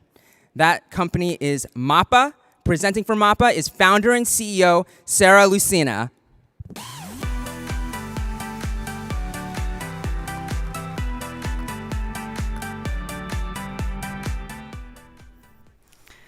Hi, everyone. It's a pleasure being here with you all. Thank you for spending time with us. My name is Sara Lucena. I'm the founder and CEO at Mappa. Mappa is the first voice AI company to map behavior at scale and help organizations hire better. Hiring is still a gamble. And every methodology, tool, or even recruiters out there, they can help you streamline the process, increase the pipeline, but no one really makes sure that it will really work out. And more often than not, we make the wrong choice. Not anymore. Mappa really understands people based on their voices and match based on compatibility, creating connections that work every single time. That's because we understand voice biomarkers. Biomarkers are both semantic and prosodic based, and they appear on speech as the amount of verbs you choose to use, which allow us to understand if you are more action-driven or somebody that needs to build conviction before acting. The amount of times you refer to yourself versus how many times you refer to other people allow us to understand your relationship with control, ownership, teamwork, the pitch, the volume, the jitter of your speech. Every single nuance of your voice allow us to understand how you actually act, think, and work with others. I hope you guys are curious to see how our technology works, because we are going to do a quick demo right now. Our demo, with only 20 seconds of voice, and we have Anthony here that agreed to help us out with the demo. With only 20 seconds of voice, we are able to decode behavior at scale. We're going to ask a very simple question to Anthony to really understand what lies behind the words. The question, Anthony, it's what are the 3 best decisions you ever made in your life? And when you are ready, you can just give us a thumbs up, and we start recording. What are the 3 best decisions you've ever made in your life? The first best decision was deciding to become a tech journalist. I told myself I was going to do that for 2 years and then go back to real journalism. That was 17 years ago. I had the exact same metric when I moved to New York. I told myself I'd go for 2 years. I've been there for 12 years now. And then the third best decision was going on a Tinder date with the woman who is now my wife. Should I keep going? Yeah, so tech journalism, I mean, you know, it's great. I didn't time this out. This is not an easy question. It's not. I agree with you. It really helps us get a bit of a better understanding of who you are. Now we are processing your voice through our models and really extracting every single biomarker we can from your voice. Again, this is a quick snapshot of what our technology can do with only 20 seconds of audio. So, Anthony, here we have how you think. You think with clarity over ambiguity, which means that you really need structure and work better with folks that can give you frameworks. You are allergic to wing it, so you don't like improvisers at all. You like people that come sharp because you always come sharp. And you're going to be focusing on delivering the best results you can. Doing that through following strict processes and double checking along the way. And the way you work with others is that you prefer to work with folks that gives you a structure. You're gonna mesh well with individuals that set the framework and allow you to get the job done. How do you feel about that? I'm going to say 1 and 3 are pretty accurate. Winging it, I think I've had to become comfortable with that doing Disrupt. That's a great answer. Thank you so much for participating. We're going to come back to our slides right now because MAPA, and as you guys have just seen, can go very deep in understanding human behavior. And we've been doing that for the past 2.5 years, transforming the way people connect. MAPA has been serving over 130 clients in the US alone, from startups, SMBs, to big corporations, companies like Renault, PW, RingLogix, and so on, with a 98% annual retention rate on every hire made through our platform. If you guys want some reference, the average industry turnover for employers is 30% against the 2% that MAPAs deliver. We've been growing 136% year over year and just crossed the mark of $4 million in annualized revenue. And the great thing is that we've done that completely organically. We have a very clear path to $100 million in ARR. MAPA started with hiring, but that's just the beginning. Tomorrow, we're going to be helping investors here in this room making the right bets. Companies converting the clients faster, insurers pricing correctly based on behavior, students getting into the right schools, and most importantly, every single person finding their soulmates. The opportunity is huge, and the tomorrow is already here. MAPA has launched its API, and it's already empowering different industries across the board. Our technology actually allows any company to build personalization at scale, and we've been working with venture capitalists and universities to help them do that. Draper Associates, for example, has been using MAPA through their pipeline of founders and have gone from an interview to a check 10 times faster. We have been building the moat by not being another GPT rep. MAPA actually built this technology from the ground up, backed by 40 years of academic research and having built the most well-curated data set in the market. And we have the team to combine science, hypergrowth, and data modeling to take this vision all the way. So thank you so much for joining us in building the future of connections in which every connection succeeds every time. Thank you. All right, judges. So tell us more about what data you used to build this model. How did you build it? So the model, we built it on a 4-layer structure. So we first extract the voice biomarkers. Those are mathematical equations. Based on that, we then correlate those biomarkers with behavioral tendencies. The first way we went to build that model was first applying traditional methodologies of behavioral mapping into a golden data set. After doing that, we injected every single article and paper that were in the market into that LLM, so it could start understanding how behavior and speech actually correlate. Once we did that, we went into the market and started creating behavioral loops throughout our product that could correlate the first assumptions our models were making. We then started labeling that data manually and worked with a bunch of different professionals from both psychology, psychiatrists, and machine learning engineering. Having that original golden data set allowed us to actually contrast the results our data modeling was offering across the process and getting us to a point in which we are right now that we offer 85% more accuracy than traditional methods. Thank you. You don't have to wait for me. Go ahead. Congratulations. This is great. As a fellow Endeavor entrepreneur, I'm glad to see more companies coming from Latin America. How do you measure outcomes? I mean, you're talking about retention, you're talking about time to hire. Can you measure if your technology not only enables you to hire the right people, but enables people who are going to deliver the right result? For sure.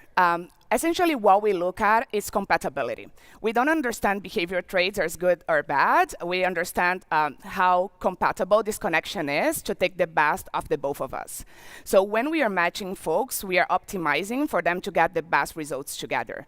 That being said, some of the metrics that we use for that is understanding how long they stay working together, but we also offer payroll through our product. We are not a payroll solution, but we work with partners that allow us to understand, for example, when people get raises and when they scale within that organization, allowing us to understand how satisfied that company is with that connection. Another metric that we use to value the quality of the connection that we made, it's providing both candidates and companies with their own reports. The same thing we did with Anthony, but on steroids, we do with our clients. They have access to every single piece of data that we analyze based on their voices, and they help us continue training the model based on their own feedback. Thank you. I think you probably know there's a prior generation of companies like this, like Pymetrics, you may have heard of. How are you different from those prior generations in terms of the technology and the outcomes that Santi asked about? That's a great question. I'd say the key thing in terms of how we differentiate is the amount of data we are able to leverage. The advancements of AI, and I know this sounds cliche, really helps us to leverage data in a level that was not possible before. But that also comes with the deeper understanding, and as we speak, that is happening, right, of human behavior. This is a relatively new field of study. We've been studying that for the past 40 decades. So that's not a lot of time if we think about how long research goes.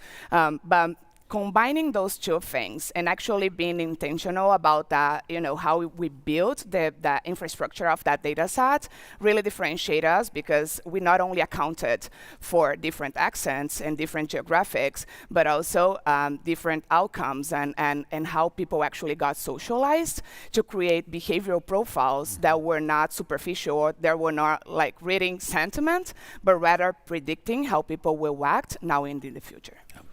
And so I think an angel dies every time an engineer starts a recruiting company here in the Valley. But you've got tremendous customers and other use cases. What's the most logical second role you sell to in an existing customer right now after recruiting? Yeah, and I agree with you. The difference between our technology and other hiring solutions, and I know there is a bunch here and everywhere else, is that we are not really looking into optimizing the process, right? Like we are not looking into incrementing pipeline or making interviews faster. We are actually solving the problem, which is, will that connection work? That's what Mappa is here for. And that is rather infrastructure level technology, right? We went to the market with the product that we have because we needed to actually train the models based on that feedback loop. If we hadn't had a client-face fronting product, we wouldn't have enough data to get to the point of predictions we have now. Now we are able to launch this API and empower different industries. So venture capital is the first one that we've been working with, and we've been helping venture capitalists to actually quantify their gut feeling and making sure that they are not betting on the same guys every time, but rather on the outliners that will actually make their investment multiply. We're also working with 7 universities, helping them bring on the right students based not only on their scores and GPDs, but essentially in what they bring to the table. All right, give it up for Mappa. Great job. Let's bring out our second startup in this batch. That startup is Super Teacher. Presenting for Super Teacher is founder and CEO Tim Novikov.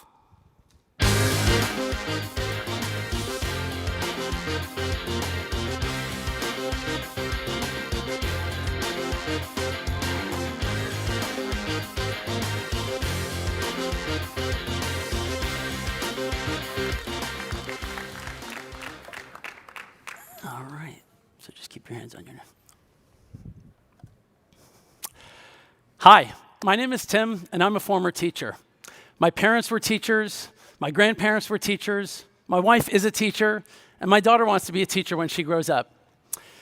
After 4 years of teaching in public schools, I went to grad school and got a PhD in applied math, but I was still proving theorems about mathematical models of educational software. I later started a company, sold it to Google, and became a product manager at Google Photos in charge of AI features, and I led an AI developer tool called Google Colab. And then recently, I quit Google to go back into education, but this time as a founder, with a mission to democratize access to private tutoring. Tutoring is the most effective intervention that's ever been studied, by far. In random control trials, children who get private tutoring do 2 standard deviations better than the baseline. The only problem with tutoring is it doesn't scale. It requires a lot of coordination between tutors and students, and it's expensive. Even at the low end, $20 for a half-hour session, $20 a week is still $1,000 a year that most families can't afford. Meet Super Teacher. Unlimited private tutoring available 24/7 without the need to schedule in advance, all for under $10 a month with our annual plan. That's unlimited tutoring in reading, math, science, art, poetry, geography, mythology, unlimited tutoring in every subject for all your children combined for under $10 a month. And this isn't fantasy, this is reality. We are on the App Store, we're on the Play Store, we're on web, and we offer free trials. And today, over 20,000 families have upgraded to the paid subscription. Now to show you what it's like, here's my daughter, Michelle. Go ahead. Hi there, Michelle. Great to see you. Let's do a live demo with a question about fractions. Jada painted 2/7 of the fence yellow, and Kevin painted 4/7 of the fence blue. Michelle, how can we find the total fraction of the fence they've painted so far? Add the fractions. Good call. We can add the fractions. So, Michelle, what's 2/7 plus 4/7? 6/14. 6/14? I think you may have added the denominators. Remember, when adding fractions, you shouldn't actually add the denominators. Let's give that another try. Michelle, what is 2/7 plus 4/7? 6/7. Yes, 6/7. You can actually see, when looking at this fence with 7 pickets, why we wouldn't want to add the denominators when adding the fractions. 2/7 plus 4/7 is 6/7 of the fence in total, not 6/14. Michelle, great job with the live demo today. And say hi to everyone at TechCrunch for me. Great job, Michelle. Sure. For parents, Super Teacher is a one-stop shop offering unlimited tutoring in dozens of subjects. And in reading, it's everything from what are the letters of the alphabet and what are the sounds of the letters of the alphabet, and learning to read starting with 3-letter words, and moving up through so-called blends and digraphs and compound words, and eventually reading comprehension, spelling, grammar, and poetry. In math, it's everything from what are the numbers 1 to 10, and then learning to add, subtract, multiply, divide, estimation, rounding, fractions, adding and subtracting fractions, unlimited tutoring in all the hardest, most foundational topics in elementary school. In science, we follow the science of reading, so it's a phonics-based program emphasizing phonemic awareness. And in math, we follow the lesser-known but equally cool science of math instruction with systematic, direct instruction on the concepts, the procedures, the applications, and we use flashcards to develop so-called fluency and automaticity in math. Kids love Super Teacher. Many kids will do hundreds of lessons in Super Teacher. Each lesson is about 10 minutes of intensive one-on-one tutoring. But we realized with a consumer app, we can only really reach the children of the parents who are going out there looking for supplemental materials. To reach the kids who need the help the most, you really have to go through the schools, and specifically the public schools. That's why today, I'm excited to tell you about our second product, Super Teacher for Schools. When a school buys Super Teacher, every family gets unlimited private tutoring for free, available 24/7 all year long. Great for afternoons, evenings, weekends, sick days, snow days, and of course during the summer to prevent learning loss. Every teacher gets effectively a fleet of private tutors available at beck and call to tutor her students at centers, stations, during choice time, or however she sees fit in the classroom routine. Teachers can assign lessons to students. Principals can monitor progress in dashboards. IT teams can set up Super Teacher in minutes with fully automated rostering and SSO. And children, they can choose the Super Teacher avatar that they prefer. Now, let's talk about traction. I'm excited to announce for the first time today that we have passed 1 million lessons delivered in Super Teacher, lessons completed by real children out there. I'm also excited to say that we're about to pass $1 million in revenue. So we're doing well by doing good, dramatically decreasing the cost of private tutoring. We're now in districts across the country, including New York City, the nation's largest school district, Hawaii, the only district that's a whole US state, and dozens of rural and suburban districts across the country. But the US is just the beginning. There's over 1 billion children out in the world. Imagine the human potential that could be unlocked if every child growing up has unlimited access to tutoring in reading, math, and science. That's what Super Teacher is all about. And the crazy thing is, we've built this product. We don't need to wait for any more models. The technology exists. There's nothing to it but to do it. So if you want to join the Super Teacher revolution, if you're a parent, try it. If you're a principal or superintendent, buy it for your school. And if you're an investor, reach out because the fundraise starts now. Thank you very much.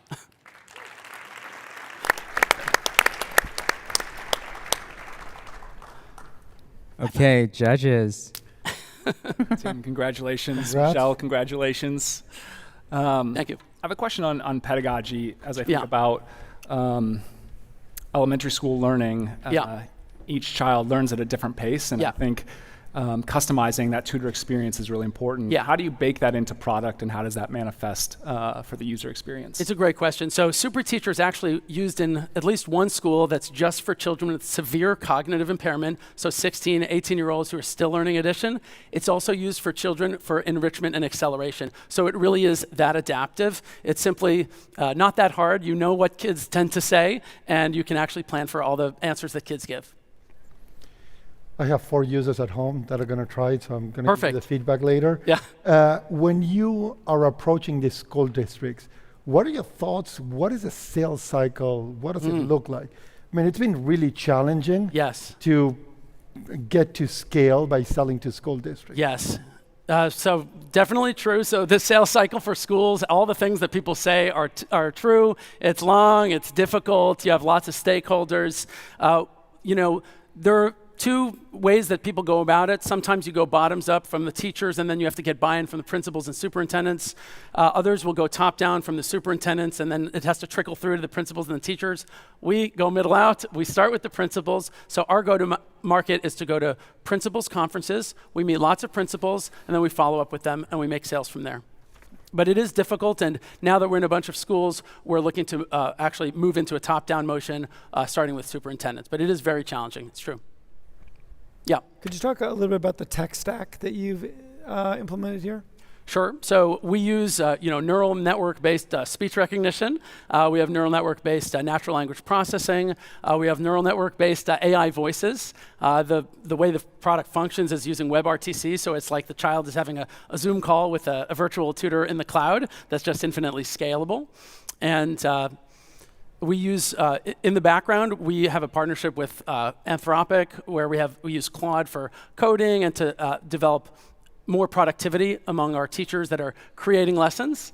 We also use OpenAI models for some other stuff that's teacher-facing, just not student-facing. We never want to risk hallucinations with children. It's just not worth it.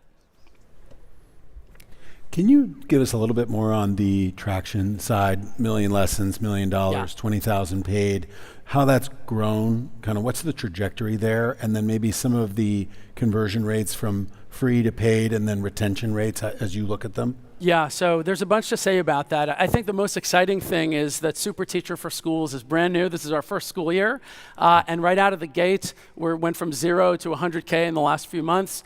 Pretty much, no revenue concentration. It's like 20 schools at about $5,000 average. The challenge on the consumer side has been the LTV to CAC. We've gotten it up sort of from a little bit more than 1 to a little bit less than 2, but it continues to be a challenge, to be totally forthright about that. And we are seeing some wins with improved creative and improved tactics on marketing. We're also seeing some sort of synergies when we go to schools. That leads to a lot of word of mouth. And of course, we also have some inbound school interest because the parents or the principals or the teachers are parents. In fact, the number one way we make a school is when the principal says, well, let me try it out with my kid at home. The sale is pretty much made at that point. Yeah. Also a super user of tutoring in my household. In my experience, part of what makes the tutor so successful is the relationship that they have with the child. Yeah. And their ability to keep the child's attention. Like kids learn a lot more when they're interested in what they're doing and like the person that they're doing it with. Totally. Yeah. So tell me a little bit about how should we think about how AI changes that? Yeah. Like, what does the future look like? Yeah, people I think often underestimate how organic I don't want to say a relationship, but think about Mr. Rogers, right? It's just a television screen, but it's wonderful for the social emotional growth, and kids have a sort of almost relationship with Mr. Rogers. There's no reason you can't do the same. In fact, it's even easier when the super teacher is actually using the child's name, engaging them by saying the first name of the child right when they're asking the question. It's also fun. Super teacher never loses patience, is never mistaken, is always encouraging. So it actually has some advantages, even in that regard, over traditional tutoring. But it's true, look, the best thing you can do is have a warm, long-term relationship with the tutor and the family. That is the best. The problem with that is just that it doesn't scale. And even people who can afford it and are looking for it, sometimes they get tutors that are not the best. But the reliability, scalability, and availability of super teacher, is what makes it worth it. It's a great question. Thank you. All right, one more round of applause for super teacher and one of the best Disrupt demo assistants ever. Great. Great job. All right, I think we are going to take a short, well, we're not taking a break, but we're kind of just filling some time as I think we're figuring some things out. Judges, how are we doing? This is great. Impressive so far. She was very serious at the desk. I thought it was 6/14 too. I don't know about you. Yeah, I think she's getting the first check out of here. Yeah. I think she's annoyed that she had to say the wrong answer first. Yeah, exactly. She knew she's got a 4.0 behind her. I know how denominators work, man. Dad, you made me look like an idiot. I think she almost blew up the demo. Been in other pitches where founders have brought their kids in? I mean, I raised my entire first fund with a baby on my lap over COVID, and we got to the point where, like, every time I had the baby on my lap, I closed the investor. And so my team started calling her Ruth the Closer. Because you can't say no to that cute baby face. To this day, she's like 6. She's terrible. I have one that's relevant. When my last firm invested in the Farmer's Dog, which is like a healthy dog food company, all the partners brought their dogs into the pitch, and we had them sitting on the chairs when the founder walked in. Aww. Which was not kids, but chaos. Pretty close. See, this is kind. My 9-year-old sister goes like, I don't think it's gonna work. It's like, and then proceeds to tell them it's not a good idea. I'm like, they haven't even started yet. She's just the harsh one. Would any of you, if you had gone that demo with the 20 seconds, how do you think your results would have been good? Would you have felt good about what do you think your results would have been? Being tutored on the Disrupt I'm sorry. I jumped to the Mappa before, which I'm still traumatized by having to. You did a great job. That's stressful. You did great. That was stressful. Yeah, did you feel like you learned something about me? It's awesome that you had 3 good decisions already in life. I feel like I'm at 1 or 2. So yeah, you nailed that. You were clearly prepped for that question. They told me ahead of time on Sunday that was going to happen, and then I had completely forgotten about it. And then they walked on stage, and it slowly dawned on me that I was actually going to have to do something, and then we figured it out. But Okay, let's thank you for your patience. We're just resolving some technical issues. But now I can introduce our next startup battlefield company. That company is Campus AI. Presenting for Campus AI is founder and CEO Aurelius Gorski.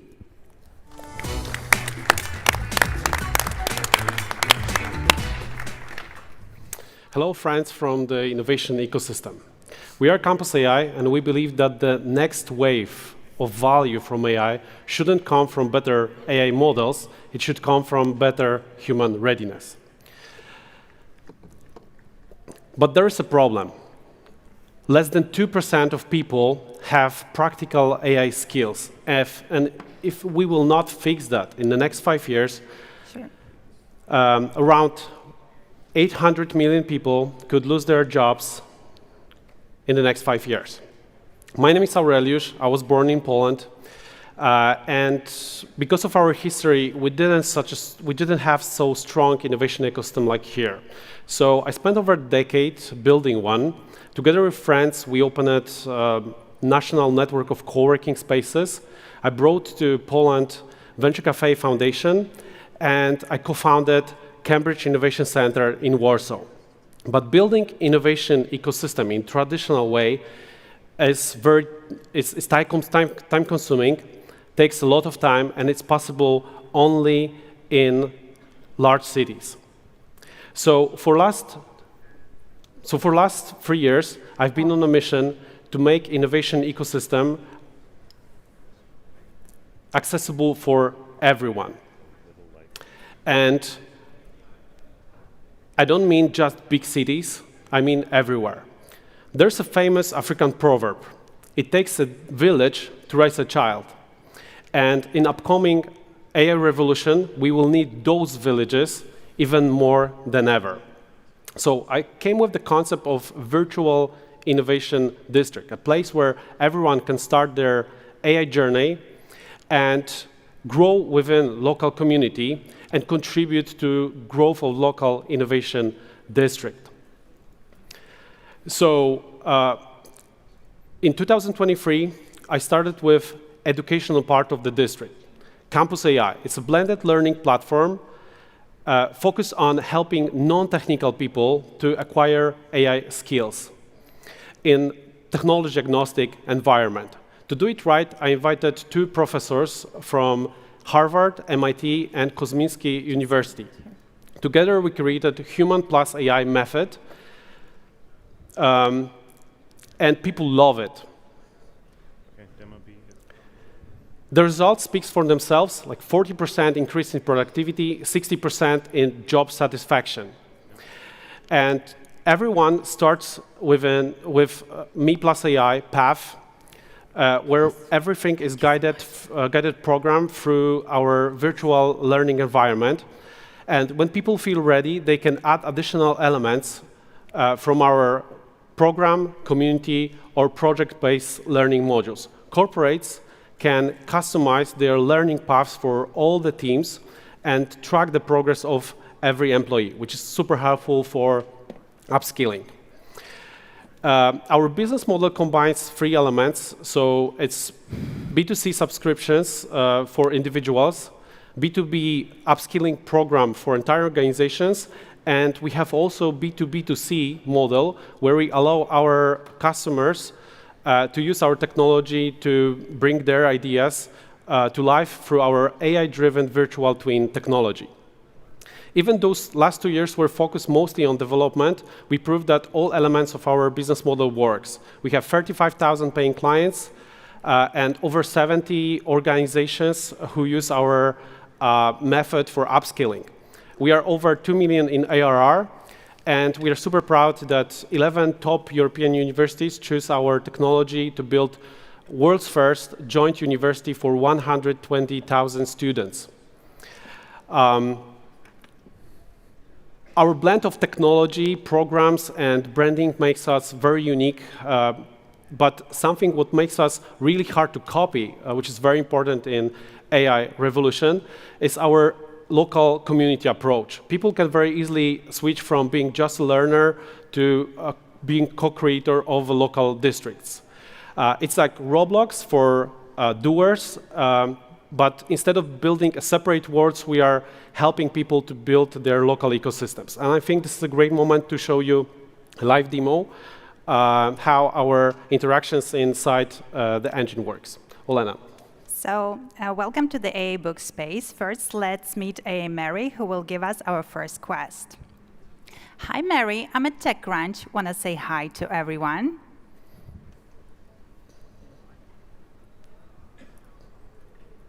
Hello, TechCrunch. How's it going? Are you enjoying the conference? I'm Mary, and I'd love to introduce you to Campus AI. Do you want to discover new knowledge or jump straight into some hands-on practice? Practice.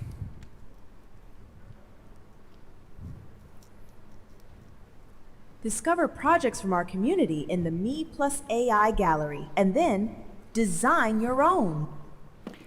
So we have a request. I will quickly show you around. This is the space where our users can prototype books with AI. And now we're going to Me Plus AI Gallery, where our community can showcase their amazing projects created with the help of AI. And if we're interested in any of those projects, we can come closer, interact with it, and get ideas for our next project. And with that, we've completed our presentation, so let's head back to the slides. Great, thank you, Alana.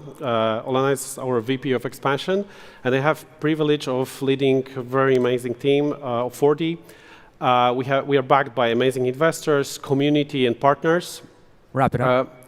The market is huge, so it's $4 trillion, and it will be growing for the next decades.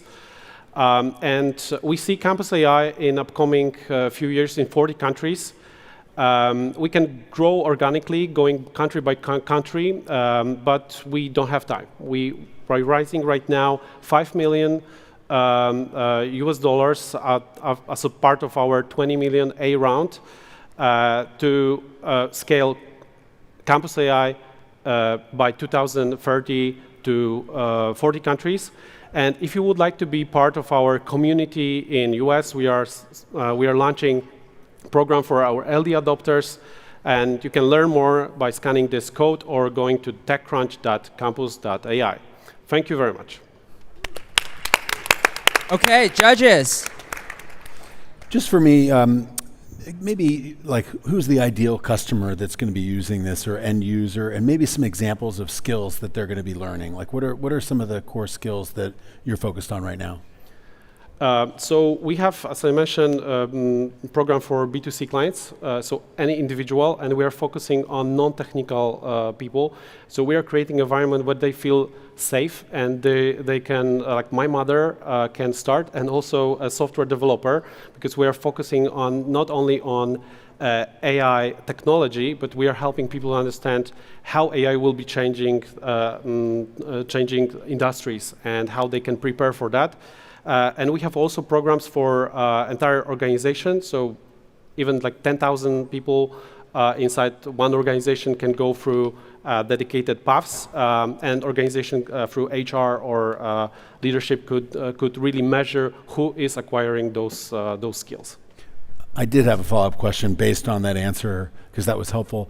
The durability of this. You know, there aren't very many universities out there still teaching the internet or mobile. You know, people got that now. How long do you think there's the need for this kind of AI learning and training? Where we're not only the education itself, the idea is to actually create the innovation district. So we help people understand how to leverage AI to actually build a project. So we're encouraging them to build their own startups, or if they're working for organizations, we encourage them to leverage AI for their job. It's amazing how much you build with very little resources, but it feels that you're building multiple companies. I mean, the B2C, the B2B, the virtual world. So why all at the same time, given that even the go-to-market is different and not just pick one? It's a very, very good question, and it's a huge challenge. We are right now preparing to address all those different markets through dedicated teams, partners, but we don't want to take entire market. We are looking forward to create a strong partnerships with local ecosystem players. So we are building more like a menu for local and playbooks for local ecosystem players, and we want to support them with co-creation layer local districts. So you're at 2 million of ARR today, on your path to 20, on your path to 200. What do you think drives that across those three models, B2B, B2C, B2B2C? What would be your hypothesis waking up a year or two from now at 20, and what the core revenue driver would be? So we just starting our, let's say, full marketing programs. So we will see in upcoming months how much we really can get from this B2C market. But just to give you the perspective, in just 1 year, we convinced 70 corporates to work with us. So we are very capable to do that. This is globally technology companies. So we definitely see that even if the company has a lot of technology people, there's still a need to educate all the others who have no technology background. So even the big enterprises are interested in our product. Maybe I can add also one thing. We are in advanced conversation with also local leaders to provide large, like mass scale upskilling programs because we see a huge need of helping people prepare for fighting with disinformation or understanding, like finding out some content is deepfake. So we are ready to address, let's say, 10 million clients with this system. Is there a network effect? Like once I'm in the system, is there a benefit that Doug gets when he joins the system? Actually, our product is built on network because the idea is to bring different players like startups, government, universities, researchers, so they can actually interact with each other, build products together. So definitely the more people are there with different backgrounds, the better. And the idea is to actually encourage them to do something with their knowledge to build products. And actually, especially we're looking forward to those projects that will be have positive impact on the world.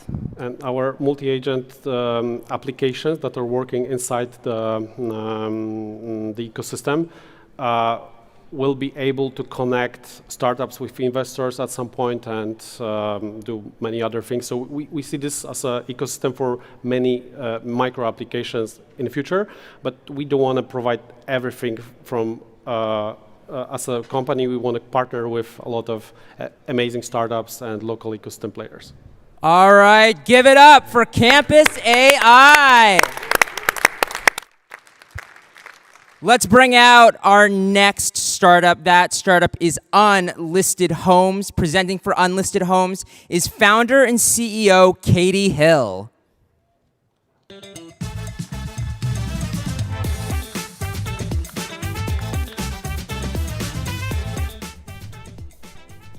Hello, TechCrunch Disrupt. I'm Katie Hill, founder and CEO of Unlisted, a revolutionary new real estate technology company helping buyers and homeowners unlock opportunities in the 98% of homes that aren't for sale yet. Unlisted was born when I mentioned to my neighbor that if he was ever interested in selling his home, I was interested in buying it. He wasn't ready to move yet, but he was thinking about his retirement plans and was thrilled to know that somebody wanted his house. We chatted a bit further and agreed that I would have a right of first refusal whenever he was ready. Neither of us was in the market to buy or sell, but there we were having a meaningful conversation about a future transaction. This got me thinking. Traditionally, real estate is viewed as black or white. A home is either for sale or not for sale, and each year only about 2% of homes list for sale. Current real estate platforms focus on this small sliver, leaving buyers to refresh their Redfin feeds like slot machines, hoping to get lucky, have something good pop up, and then rush over and make the biggest financial decision of their lives. No wonder Zillow found that 65% of Americans cry when buying a home. But as my neighbor and I demonstrated, real estate is not black and white. Nearly 2/3 of homeowners sit in the gray space of I would sell right now, I just haven't gotten around to cleaning out the attic, to I know I'm gonna sell next spring when my youngest graduates from high school, to I'm always for sale for the right price. It's a $31 trillion market opportunity that Unlisted is designed to capture. Let's go to the demo. The Unlisted platform has every home in America. We created beautiful profiles from 121 million properties using AI, Google, and public record data, making the entire market discoverable. Not only meaning the supply side is set. When buyers can't find what they're looking for from the 2% available on the other sites, they can come to Unlisted and see the whole market. Not only can buyers search every home in the US, they can join wait lists for homes that aren't for sale yet, meaning buyers can make the first move, proactively getting in line for their favorite homes. When buyers join waitlists, they can indicate what they like about the home and their timelines to move, giving homeowners all new insights as to the marketability of their properties. Homeowners can also edit their property profiles, meaning for the first time, homeowners are in full control of how their home appears online. They can edit property data, they can add photos, and soon they'll be able to track home maintenance. It's the digital equivalent of curb appeal, allowing homeowners to perpetually collect interest in their most important asset. Our vision for these property profiles is that they become a digital asset that sits next to the physical asset that can be passed from homeowner to homeowner. Furthermore, homeowners can express their timelines to move, allowing Unlisted to match them with buyers and forecast future transactions. Not surprisingly, the real estate industry is interested in what we're doing. Let's go back to the slides and take a closer look at the Unlisted business model. Unlisted is free for buyers and homeowners. We created subscription products for real estate agents so that they can see the future of real estate that we can see and advertise to audiences in their local markets. We're on track to sign over $1 million worth of contracts this year. Furthermore, not only do agents bring us revenue, but they also invite their current clients to Unlisted, meaning Unlisted gets paid to acquire users. Combined with the network effects inherent in real estate and our marketing efforts, it's working. Over 1.4 million property profiles have been viewed. Over $1 billion worth of homes have been owner updated, and over $7 billion worth of homes have been waitlisted just since June. All of this user activity drives valuable data. As you saw in the demo, homeowners can express their timeline to move, and more than half of them have. This means Home Depot can reach homeowners who plan to be in their homes for the next 20 years. Northwestern Mutual can reach homeowners who don't have a plan for their properties. Rocket Mortgage can reach homeowners who plan to buy something in the coming years, and Sotheby's can reach homeowners who are ready to sell soon. And this is just one data point. We have thousands more that are increasing in value daily, which is why we see ourselves as a data company, not a real estate company. Which brings our flywheel full circle back to revenue. It's important to mention that Unlisted is not a brokerage and does not collect commission or referral fees. We want to be with the homeowner the whole time they're in their home, not just when they're ready to transact. We want to be an ongoing, impartial resource for buyers and homeowners as they control their real estate destiny. It's a mission our team believes in passionately. Speaking of the team, I'm a 2-time VC-backed founder and Chicago Booth MBA. Sam brings over 20 years of engineering experience and leads an incredibly talented engineering team, and we're surrounded by marketing and operations experts. We've raised $3 million to date, led by HertzLab, and we're advised by real estate, tech, and media giants. Name an industry more ripe for disruption than real estate. And recent shakeups mean the time is now. We're currently raising a seed round to capture this moment and our momentum. Finally, I'm thrilled to announce that the Unlisted app is now live in the Apple App Store. I invite all of you to download it today. Judges, I ask that you advance us to the final round to help us on our mission to change luck to logic in real estate. And I thank you all for your time and welcome your questions. Okay, judges. Can you share, have you had any transactions?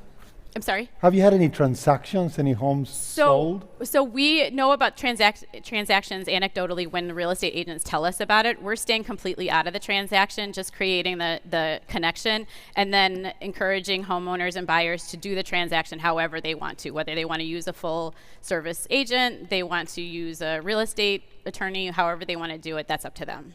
How are you? So first of all, really impressive time management. Thank you. That was like the 1 second mark. So can you walk me again through the value prop for each of the kind of parts of the ecosystem that you're like, why do I spend time on this if I'm not planning to sell my home, or if I'm planning to sell it in 10 years or whatever? Like, what's in it for me? What's in it for someone who is looking for a home but is not able to buy? Right, like there's no intent. There's no like immediate intent in anybody that's part of it. So what's in it for them? Well, so we are actually trying to capture intent, and that's what the timelines do. And there's like a survey you can take when you join a wait list so that we understand what your plans are. And then the homeowners can take a very similar survey when they're updating their property profile. I think we're ideal for people who are hoping to move in the next 1 to 3 years. Like that's where you're really motivated to. The idea is if you're a homeowner and you have a wait list, another identical home doesn't have a wait list, you're more valuable. You have better information about what might happen when you go to list. And so like that's what you might want to start to generate as you're preparing to sell. If you're not planning on moving anytime soon, that's where our home maintenance platform will come in terms of tracking your home maintenance. And then again, the idea of 2 identical homes. One has a complete, thoughtful, publicly visible record of what they're doing. The other home doesn't. And the one with the better record is going to be worth more money. Thank you. Really interesting. What is the distribution strategy to get both homeowners and potential buyers into the system? And is there any reason to go local markets by markets so you have density? Yeah, that's a great question. So a key part of our strategy for go-to-market is that we have a strategic partnership with the Hearst Corporation, which has local media outlets throughout the country. They're particularly strong in Texas and Connecticut, so that's where we're starting. And then I'll toss it over to Sam, too, to talk a little bit about how we're getting so much awareness on the platform currently. Yeah, our SEO is doing great right now. We were very mindful of doing full site maps for every property, every zip code. And so, I mean, only 6% of our app and site has been crawled so far, but that has really made a huge impact. A lot of people are searching for specific addresses. That's a huge gateway for us. Great. How do you incentivize good behavior from both sides of the marketplace, supply and demand? Historically, real estate, there's been an information arbitrage from concealing, thoughts and intent. How do you incentivize to kind of buck that behavior on platform? That's exactly what we're trying to disrupt, is like bring more transparency to the whole market. We want that, if you're a buyer and you can get ahead in line, for a home that's coming, you're incented to express your interest in that. And on the homeowner side, again, if you created a lovely property profile, you're going to attract more interest and have more options lined up whenever you're ready to transact. I guess just to follow up on that, as a buyer though, there isn't really downside for me to show intent on supply on the platform. And so I've noticed a lot of bad behavior on Zillow or other platforms where a buyer will say, I'm interested at this price only to suss out a potential sale price and then drive that price down. How do you I see what you're saying. So I think that's something we're definitely going to have to address. We have a vision that when a homeowner has a lead list or a wait list of homes, that there will be processes to qualify that lead list. It's probably a commercial opportunity to work with a lender to pre-qualify, and that's also why we're working with real estate agents, because they're experts in sussing out what's real and what's not, and like that, we think that's a great application for those partners of ours. Are the real estate agents, once I begin the decision to sell my house, help me understand is the real estate agent benefited by the fact that I'm on the platform? So right now, the way that it works is they can see activity. We're selling packages to real estate agents by zip code. So they can see activity in the zip code. They can see that homes have been claimed. They can see that wait lists people have added themselves to the wait list. We don't share the consumer data with them. They can use our marketing services and pay an additional fee if they would like to run a campaign to some of these strategic audiences. But yeah, so that's how it works right now. And then right now, it's just it's their contact information put in front of this highly qualified audience. Got it. An advertising model like what you would expect, that the consumer reaches the agent. Final quick question. What is Zillow's strategy here? What have they done in this area, and how hard for them to add the wait list? And people go to Zillow quite often for the real estate porn that exists out there, and they could add something like this, I think. Tell me about that. Yeah, that's a really great question. I actually had an opportunity to meet Rich Barton a couple months ago, and they are really focused on the super app. they're leaning harder and harder into being part of the transaction.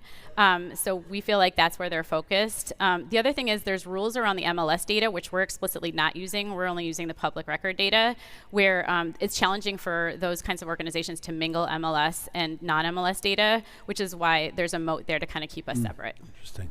All right, one more round of applause for Unlisted. We have one last startup competing in the startup battlefield. That startup is Unthread. Presenting for Unthread is founder and CEO Tom Bashan.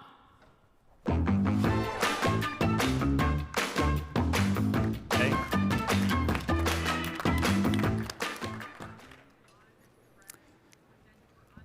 Hey everyone, I'm Tom, co-founder and CEO at Unthread.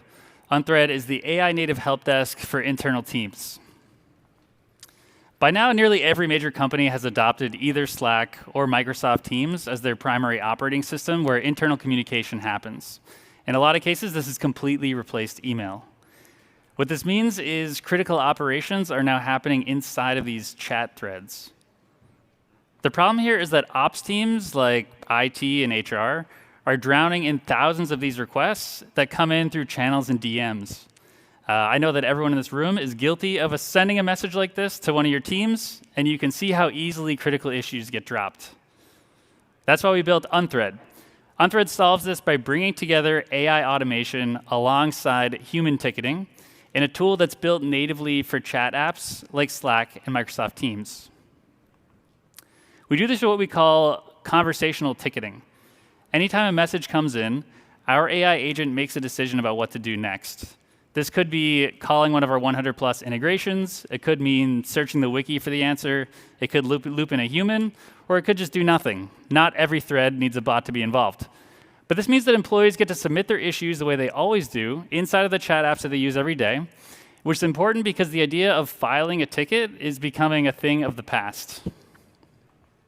Let's take a look at one of our customers, Lemonade, and see how they support their 1,500+ global employees within Unthread across their IT, HR, procurement, legal, and dozens of other teams. Specifically, let's look at how do I get a new laptop? In the old way, I would search through thousands of Confluence pages, hope to find the right link to a Jira form while I fill out a bunch of details, and I hope to hear something back in a few weeks. Let's go through a live demo of this in Unthread. So here I'm in Slack, and I'll say, hey, I need a new laptop. As soon as I send this message, Unthread's bot understands the intent of what I'm asking, knows how to route it, and in this case, it should route it directly to the IT team's bot that they've built within Unthread. So it says, hey, Tom, jumping in to get you a laptop, tells me what to expect. It gives me some details from their wiki page on the policy around laptops, and it gives me the option to choose. Now, I'm a bit of an Apple fanboy, so I'm definitely going to go with the MacBook Pro. And it pulls my address from the HRIS system, like Workday, so it knows exactly where to ship it, so let's confirm. Great, now it's just waiting on my manager to approve. Thankfully, Karam over here is my manager, so hopefully he will approve this request for me. And as soon as that happens, which it did just happen right now, Unthread is going to, behind the scenes, go off and actually talk to the CDW API, purchase a MacBook Pro, ship it to the address on file, and then give me the tracking number so I know exactly when it's going to arrive. This whole request took just a few seconds, and so I'm going to let the team know they did a great job. Thanks. So let's go back to the slides. So getting a laptop, that's just one of the thousands of different types of requests that come in through Unthread every single day. And for a company like Lemonade, across all their operational teams, we're automating nearly half of all of the employee requests. You'll probably see some chatbots out there promising 95% automation rates of very specific use cases, like resetting a password. This is 40% of all the work happening internally within these teams. With that, we've been growing really quickly with over 80 customers, growing 15% month over month, with 120% net revenue retention. This is the result of our land and expand strategy.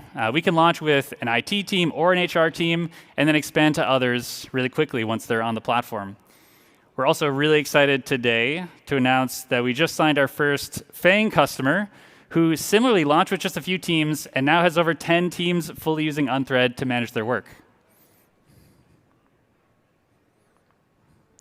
So the billion-dollar incumbents in the space are missing this movement from the traditional ticketing systems into conversational ticketing. And we know this because we've been moving some of their customers off of their platforms and onto Unthread, because we can bring this smooth conversational experience into the tool that their team's already using every day. To do this, we need to be more than just a chatbot. We need to be a full end-to-end help desk system, and we're building the AI native version of the Atlassian stack. So that means everything from ticket intake and deflection. Deflection being how many tickets are automatically solved through the AI. We have our own ticketing back office, which means we're not subject to the limitations of the legacy ticketing players. And lastly, because we're the source of truth for all these operations, we can build a self-learning documentation system that automatically updates your docs based on actions and answers given in some of these threads. Our founding team has been working together for nearly a decade. My co-founder, Jake, joined my first company, which was acquired by Cruise, where he and I worked on AI for self-driving cars. We then left to start Everyspace, an HR platform, which is where we saw this problem with ops teams firsthand. With the move into these chat apps, the way that they were tracking work was completely getting lost, and we knew there needed to be a better way. So that's why we built Unthread, the AI native help desk for internal teams.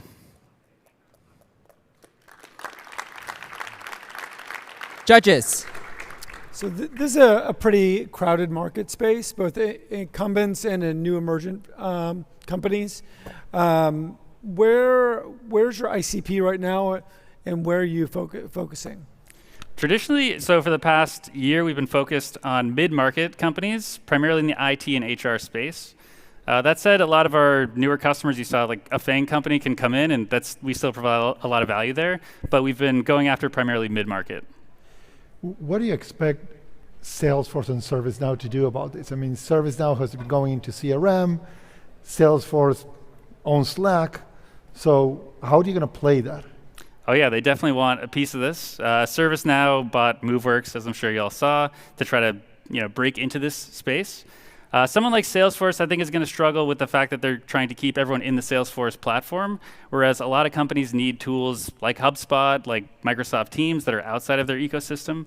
And then something like ServiceNow, I think the reason they bought MoveWorks is because they realized their system is built so much for this old way, they're struggling to adapt to the conversational ticketing way of doing things.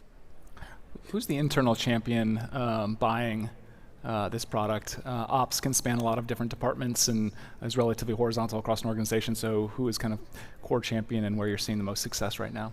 Yeah, usually on the IT side, so it can be either the head of IT, it could be the CIO. They're the ones who are making a lot of decisions about what tools they want to bring into the company. And even if they're not thinking about just their own team doing this, one value that we've seen is there are a lot of chatbots proliferating at a lot of these companies. Like an engineering team can build a chatbot, like that's easy. And the CIOs are thinking, what are all these chatbots in my system, and how can I bring this under one umbrella that I can track and understand? Really impressive customer traction. Congrats. What's the unifying theme? Like, what are they buying it for today? Obviously, you're building and expanding, but today, what's the wedge? What's that one thing that's causing them to say we need to go with you? It's really employees' addiction to Slack. These other tools are not built to handle that, and they're trying to get employees to go to their JSM page and file tickets, and they just won't do it.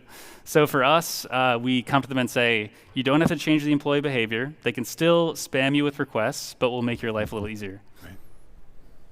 So tell me about what you think the evolution of the chat industry is going to be, and how much, like how does your kind of marrying yourself into the Teams and Slack world, which is very much a today state of being, how's that going to evolve over time?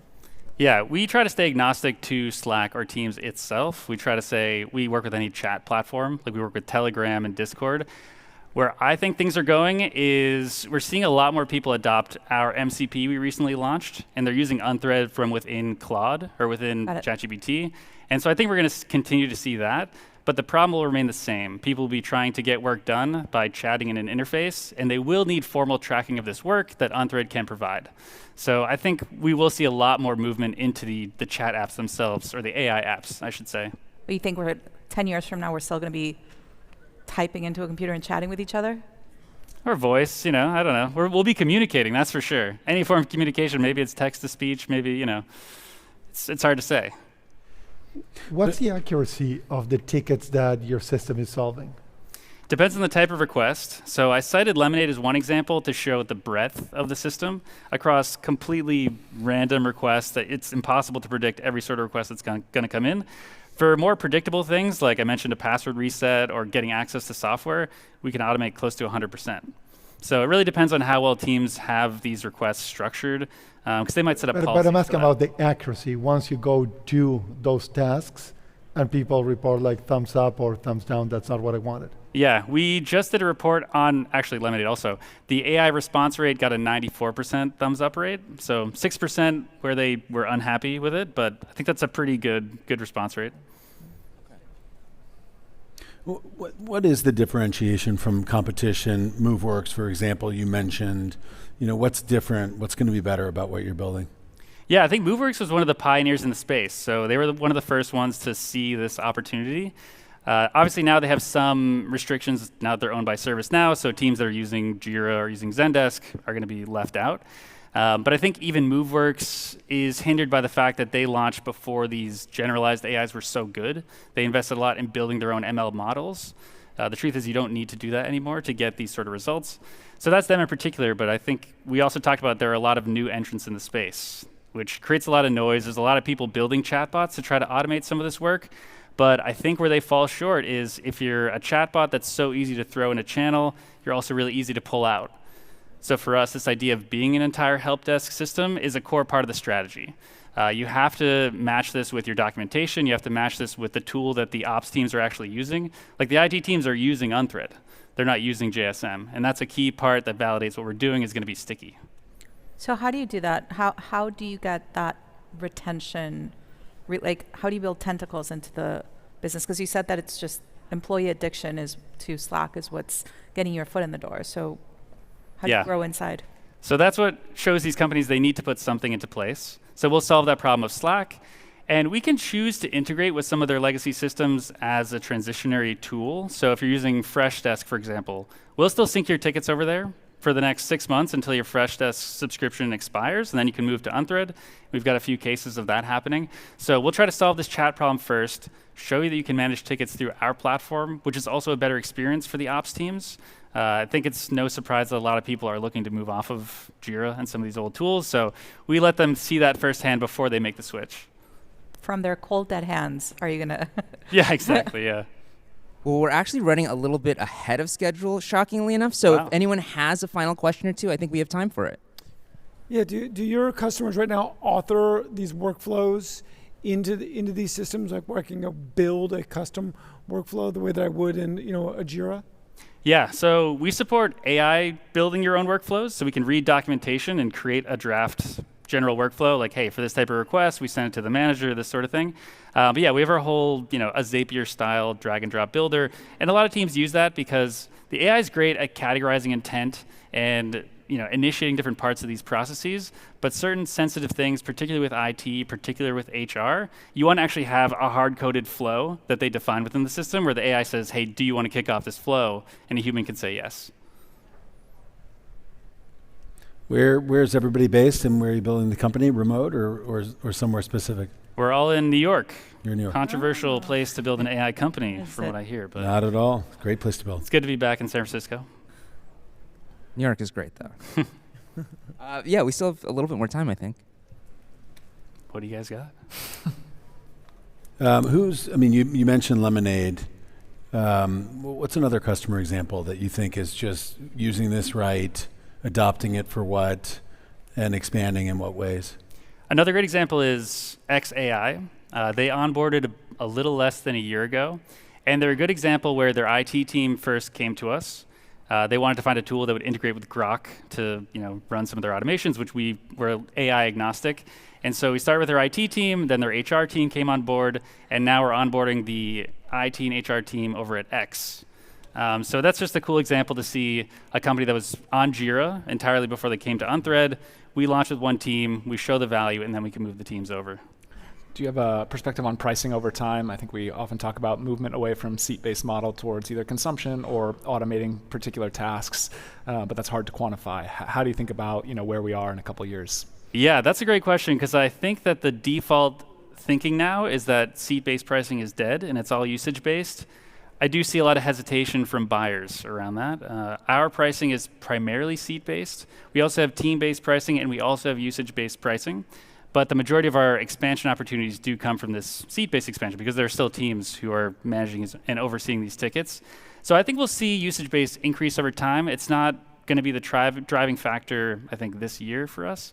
But another thing we can do to control for cost of AI, like that's a big concern, is that the cogs of AI-driven apps are getting out of control. Some of our customers will actually bring their own AI systems into Unthread, so they shoulder that cost, and then Unthread is purely the tool that manages all the work behind the scenes. All right, thank you to Unthread for dealing with a little bit of extra grilling. Let's give it up one more time for Unthread. Great job. And that wraps up round 4 of the startup battlefield. If you have a favorite startup either from this round or any time in the last few days, go ahead and go into the event app, go to the polling section, and you can vote for your favorite startup. The judges, who have been very patient with some bumpy scheduling, are going to follow me off stage, and they're going to help me choose the finalists who will be presenting tomorrow afternoon. Before they do that, though, let's have one last round of applause for our founders and our incredible judges. Hey. All right, good job, guys. For over 20 years, TechCrunch has been a beacon for startups and investors. And now, we're getting back to our roots with Build Mode, a new podcast to help guide you through the messy, unpredictable journey of building an early-stage startup. I'm Isabel Johannesson, TechCrunch's Startup Battlefield editor and your host. Each week, I sit down with founders, investors, and operators who offer candid startup wisdom. So if you're building a company or even just thinking about it, this is your survival guide. Subscribe to Build Mode from TechCrunch wherever you get your podcasts.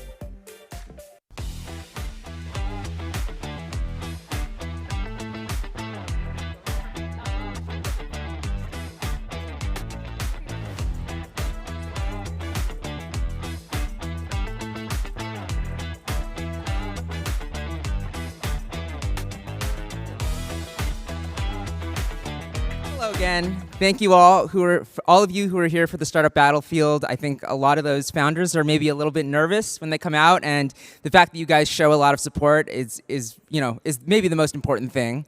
But let's move on to our next session. You've probably heard of Bill and Melinda Gates, but there is another Gates who's setting out to dominate the tech world. Their daughter Phoebe has paired up with Sophia Kianni to build Phia, an AI shopping assistant. They'll be sharing their insights on building and scaling AI products for consumers and what it takes to succeed in this rapidly evolving space. So please give a warm welcome to Phoebe and Sophia, and to their moderator, TechCrunch senior writer Amanda Silberling. Thank you so much.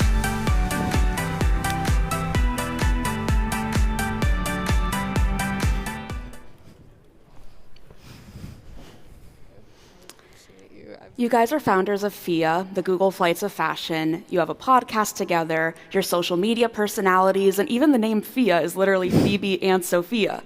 How did you decide to make yourselves so central to the brand of the company? I mean, I think honestly for me and Sophia, when we thought about building a consumer startup, we thought about, well, what the heck do we have that's actually defensible? And number one, that's building a novel product experience that people love, that addresses a tangible pain point. For the two of us, we actually met as randomly paired roommates at Stanford. We were the girls spending hours wasting time shopping across different sites, figuring out the best secondhand deal, understanding if this was actually a good item to add to our collection or to our wardrobe. And as we saw every single space be absolutely overtaken by vertical agents, whether that was customer service or coding, there felt like there was this giant white space for like, what should we actually buy? And why doesn't everyone have a personal shopper in their pocket? Because we were wasting so much money on junk. And we went backwards and really thinking about, okay, well, what can we do if we had a product to market that was actually good? How would we get this in everyone's hands if we know that larger companies can frankly smoke us with their ad budgets? And I think one thing that was really important for us and that we realized in looking at all these other companies we looked up to is people are tired of buying big labels and big brands. What they're not tired of is learning about your journey or what you're building or what you're trying. And the second we started opening ourselves up to do things like now we do every other week, we have 40 of our power users come to the office and roast the app, that's when we started seeing real traction. So I think for us, it was really about, bringing people in and creating a community, because we knew that in itself could be defensible. So do you think that other companies founded by Gen Z founders have a similar emphasis on putting yourselves as the face of the company? Is this uniquely Gen Z, or is this something that you think you're leading the charge on? Well, for us, we're building a consumer tech company. So the only thing that matters is that we can essentially get hundreds of thousands of people to download our app at a $0 CAC. Otherwise, the unit economics don't really make sense. And so for us, for our investors, for our team, the ability for us to be able to acquire hundreds of thousands of downloads at a very, very low cost through the podcast that we've built and through the various different distribution vehicles has been really important.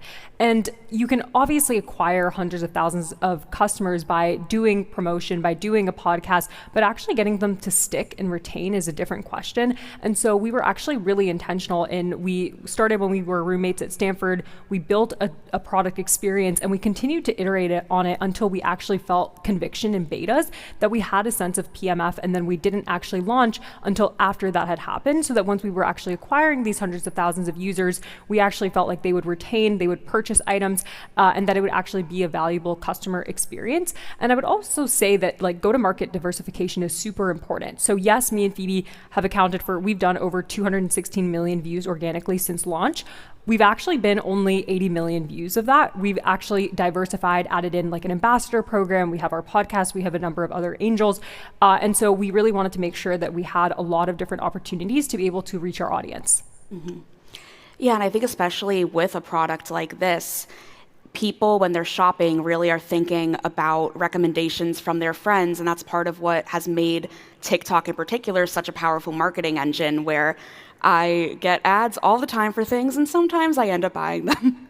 Hopefully a Phia ad. Yeah. Well, I have seen the influencer marketing content, but I think with TikTok in particular as well, this has created a culture where people are really looking for authenticity, or looking like they want to have a relationship with you as the founder as you're using the app. So I'm curious if you have any hesitations around making yourselves vulnerable in that way. Honestly, there was something really important when we first started making our content. It'd be like, oh, here's all the highlights of building Phia, or here's all the shiny moments. When we started to be like, well, here's the 10 prototypes we made that absolutely failed, or here's our user dinner night where me and Sophia left wanting to cry because that onboarding flow didn't work. And we realized we needed to lean in, we needed to add an image search that week. We needed to really stop thinking about other features and focus on building our patented search algorithm that now has a 2-second latency. Those kind of things and those mistakes honestly are the content that does best. And so I think there was a bit of an ego death that we had to go through of, at first it's well, I want to look good in all of our content. And then it's no, actually, if you want people to engage with it and you want to make content at the volume that we need to, you need to be able to just pull back the curtain. And now, honestly, when we post stuff, I don't even look. You are stronger than I am. I'm also curious about how, when you have a viral moment with a product like this, you've had moments where maybe it's one of your TikToks, maybe it is someone in the influencer marketing program, and it goes viral. How do you make sure that if somebody downloads Phia as part of a big moment where you're seeing a surge in downloads, how do you make sure that they keep using Phia? So that's why for us, our number one goal really has been building a consumer product that people genuinely love, that solves a pain point for them. So when we first launched, we had a 8 or 10 second latency, and we were still excited that we still had over a 70% retention rate. And over the last few months, we've actually refined, and now we have an in-house search that, like Phoebe said, has less than 2-second latency and also increased accuracy. And we actually saw, as a result, our retention improved, and so did our engagement. And that was really an investment that we made as a result of actually listening to our consumer base, because everyone told us, I love your product experience. Can you please just make it faster? Can you make it work better? And so we doubled down. We invested, our amazing ML engineers invested time, energy, and resources into creating an experience that really was incredible. And so we are always listening. We have 40 women come to our office every 2 weeks. We watch them onboard onto the app in front of us. We watch them use it. We understand what pain points there are, friction. We're in mixed panel every day looking at our cohorts. So we've been really iterative. We look at data constantly, and we want to make sure that something is really resonating and sticking through a combination of user interviews, but also data analysis. Mm-hmm. And so right now, like this week working on Phia, what's something that you've been trying to improve on in the app that maybe like users flagged to you in one of these meetings? I think really for us, one thing that we've been working on this week, and it's funny because on social media, it looks like we're making content all the time. The reality is that's like an hour every Friday. And we're making, honestly, hundreds of pieces of content as fast as we can so we can get back into what we love doing, which I love sitting in Figma and I love talking to users and I love figuring out hard problems of how we actually improve this and move the company forward. And I love talking to people that I think are smarter than me to hire and to bring on to our incredible team. And so for this week, like one thing we've been working on in beta is like, at the shopping advisor, the AI shopping assistant, it's not just about, hey, does it exist at a better price? What's the retained value? What are the reviews, shipping status, returns? But we actually can learn based on like what, your sizes are or what items you've returned in the past or kept and loved and kept wearing. We can give you advice on what size you should order in the future to make that an easier process and to honestly, help you make better, more informed purchase decisions. So that's one thing we've been digging into this week and getting user feedback on those features. Yeah, I think sizing in particular is something that when I've used Phia, I'm waiting for a company to figure out how to do something like when there's like these AR tools that you can try on the clothes, but then it's like, well, you don't know what size I am. You don't know how it's actually going to fit on me. So it is interesting to kind of like use that data to predict like maybe you're a size large in this brand, but this brand runs big, so you probably want a medium. And like any ability for AI to do that would just change my life. It's coming, just wait. Is that something you guys are working on? Absolutely. Sizing insights is something we have in beta with a small cohort of our users that we'll be rolling out. And really, that's like learning and talking to our customers. I mean, that pain point you just spoke about, that's not just your pain point. I can't tell you, I've talked to hundreds of women who are like, I can't tell you how many things I returned because it just blatantly doesn't fit me. And, if we can see, hey, you returned that blazer last week from this brand, likely because it was too big, but you kept that one, we can give you better insights, especially if you add your measurements on top of that. So there's just so much we can do. The reality is like this problem space has been completely ignored. And when we think about like the, giants in e-commerce today, like those are, besides Amazon, built in the 1990s. Like this industry has not reformed. And so I'm really, really excited to see, what else we can do and how else we can help our customers with tangible pain points. Yeah, and then something else, like on the sustainability aspect, which I know is something that is important to you both, this sizing issue is something that you could really fix, where I've been on websites before where I have 2 sizes in my cart and they're like, you do know that if you return one of them, you're doubling the carbon footprint. And I'm like, I know, but I also don't know what size to order. 100%. And I'm really glad you brought that up because for us, we think about sustainability in a multifaceted way. So number one, we now have over 150 secondhand platforms that we've integrated into Phia. We have over 350 million items in our in-house search database, one of the largest secondhand databases in the US. And we also now show people the retained value of an item that they're considering purchasing. So if you're looking at like a $500 handbag on Phia, you can quickly understand, can you resell that item for $300 or $400? Or on the contrary, if it's a fast fashion piece and you're buying it for $100, is it only reselling for $10? Does it immediately depreciate and lose 90% of its value? And we really do want to incentivize people to choose more mindfully, to buy things that they actually want, things that they would enjoy, and things that are actually like higher quality pieces. And that's why we're actually seeing for our users. So we have over 5,200 brand partners now. And through the purchases that we've seen flow through the platform, our return rate is less than 50% of industry average. And it's really because we are helping the customer do their diligence and gain confidence in their purchase by giving them more information about whether or not the item that they're looking at is the best fit according to their preferences. And Sophia, for those of you who don't know, you have a whole background in climate change, sustainability. You were the youngest advisor to the UN in US history. And so I'm curious how you made that transition to now being in tech and entrepreneurship. Amazing question. I mean, for me, I love working on hard problems and I love working with smart people. And when me and Phoebe, we were roommates at Stanford, and we were just talking about, why is shopping so difficult? Why is finding the secondhand piece that I want so time consuming? And also from the sustainability aspect, I mean, it was baffling to me, like, we have enough clothes right now in existence to dress the next 6 generations of humans. Buying an item secondhand actually represents an 80% reduction in carbon footprint compared to buying new, and it's less than 75% of the cost. And it really felt like we could create a win-win, no-brainer product that would really solve our pain points and also solve the pain points of like tens of hundreds of thousands of other customers.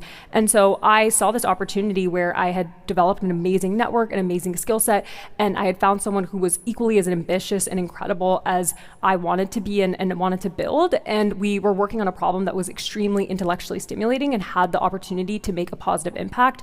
And I'm so proud of our team, honestly, for everything that we've been able to accomplish in the last year. Mm-hmm.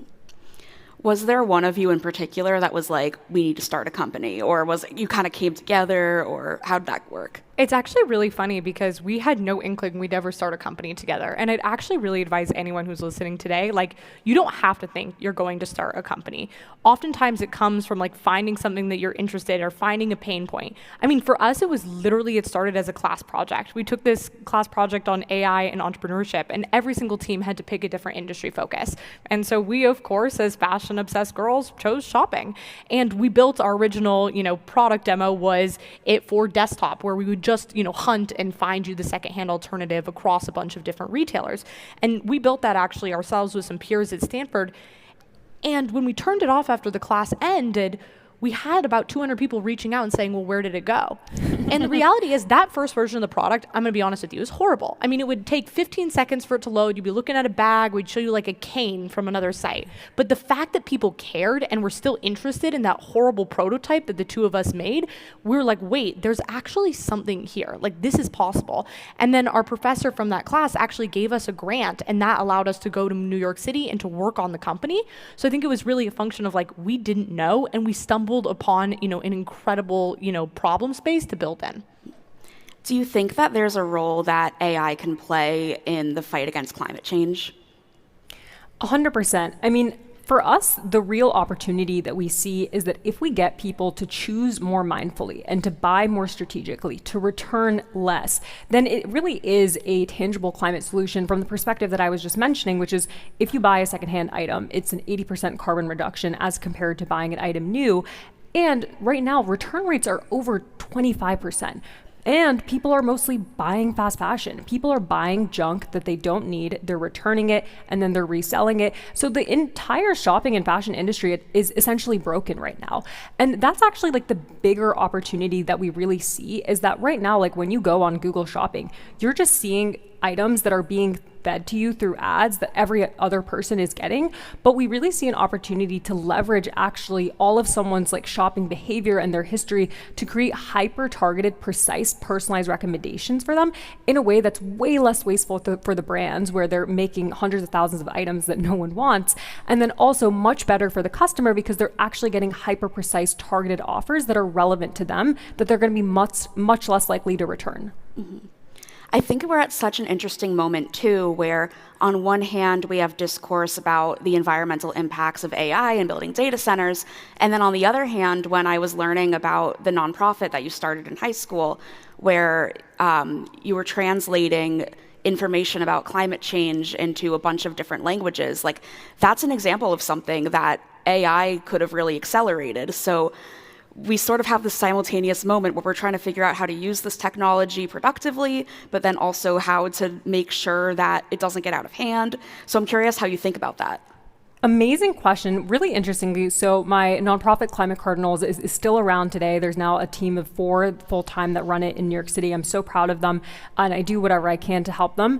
And what was really incredible about Climate Cardinals, and really my first experience understanding how AI could be leveraged positively when it came to climate, was we actually partnered with Google around 2 years ago, and we used their very first like AI-assisted translation tools to automate the work that would have taken months to do. We translated the same amount of information at the same precision and quality in 2 months that had previously taken us over a year. And so we saved manpower, we saved time. And the reality is, like, the genie has been let out of the bottle. Yeah. AI is here, and it is our responsibility to understand how we can use it in a way that can actually make our society better. And I'm really proud of my nonprofit for actively working every day to continue to incorporate those tools into climate solutions, specifically when it comes to education. And that's the same philosophy that we're employing at Phia. This all comes back to education. You're educating the customer, you're educating young people about understanding the opportunities that are available to them and how they can make better choices every day. I want to shift gears a bit. So your network is absolutely wild. You are making a podcast on the Unwell Network with Alex Cooper, which that is just a great way to get your podcast started. And like, she's built something so big with that. And then you have Sheryl Sandberg and Sara Blakely on your cap table, who obviously have so much business experience. And then Phoebe's dad just so happens to have founded a company that, as of today, is a $4 trillion market cap. When I originally wrote that question, it was more than $3 trillion. So stock markets are crazy. Who gives you the best advice? I mean, I think it's important to step back and be like, I'm in an incredibly privileged position, right? Me and Sophia are in very different positions. Her parents immigrated here. I am so lucky to have my parents as who they are. They paid for my education. I have, an incredible amount of opportunities, and to be able to be in this country and to start a business is incredible. I think for me, when I think about who gives us the best advice, it's people who build in our industry, right?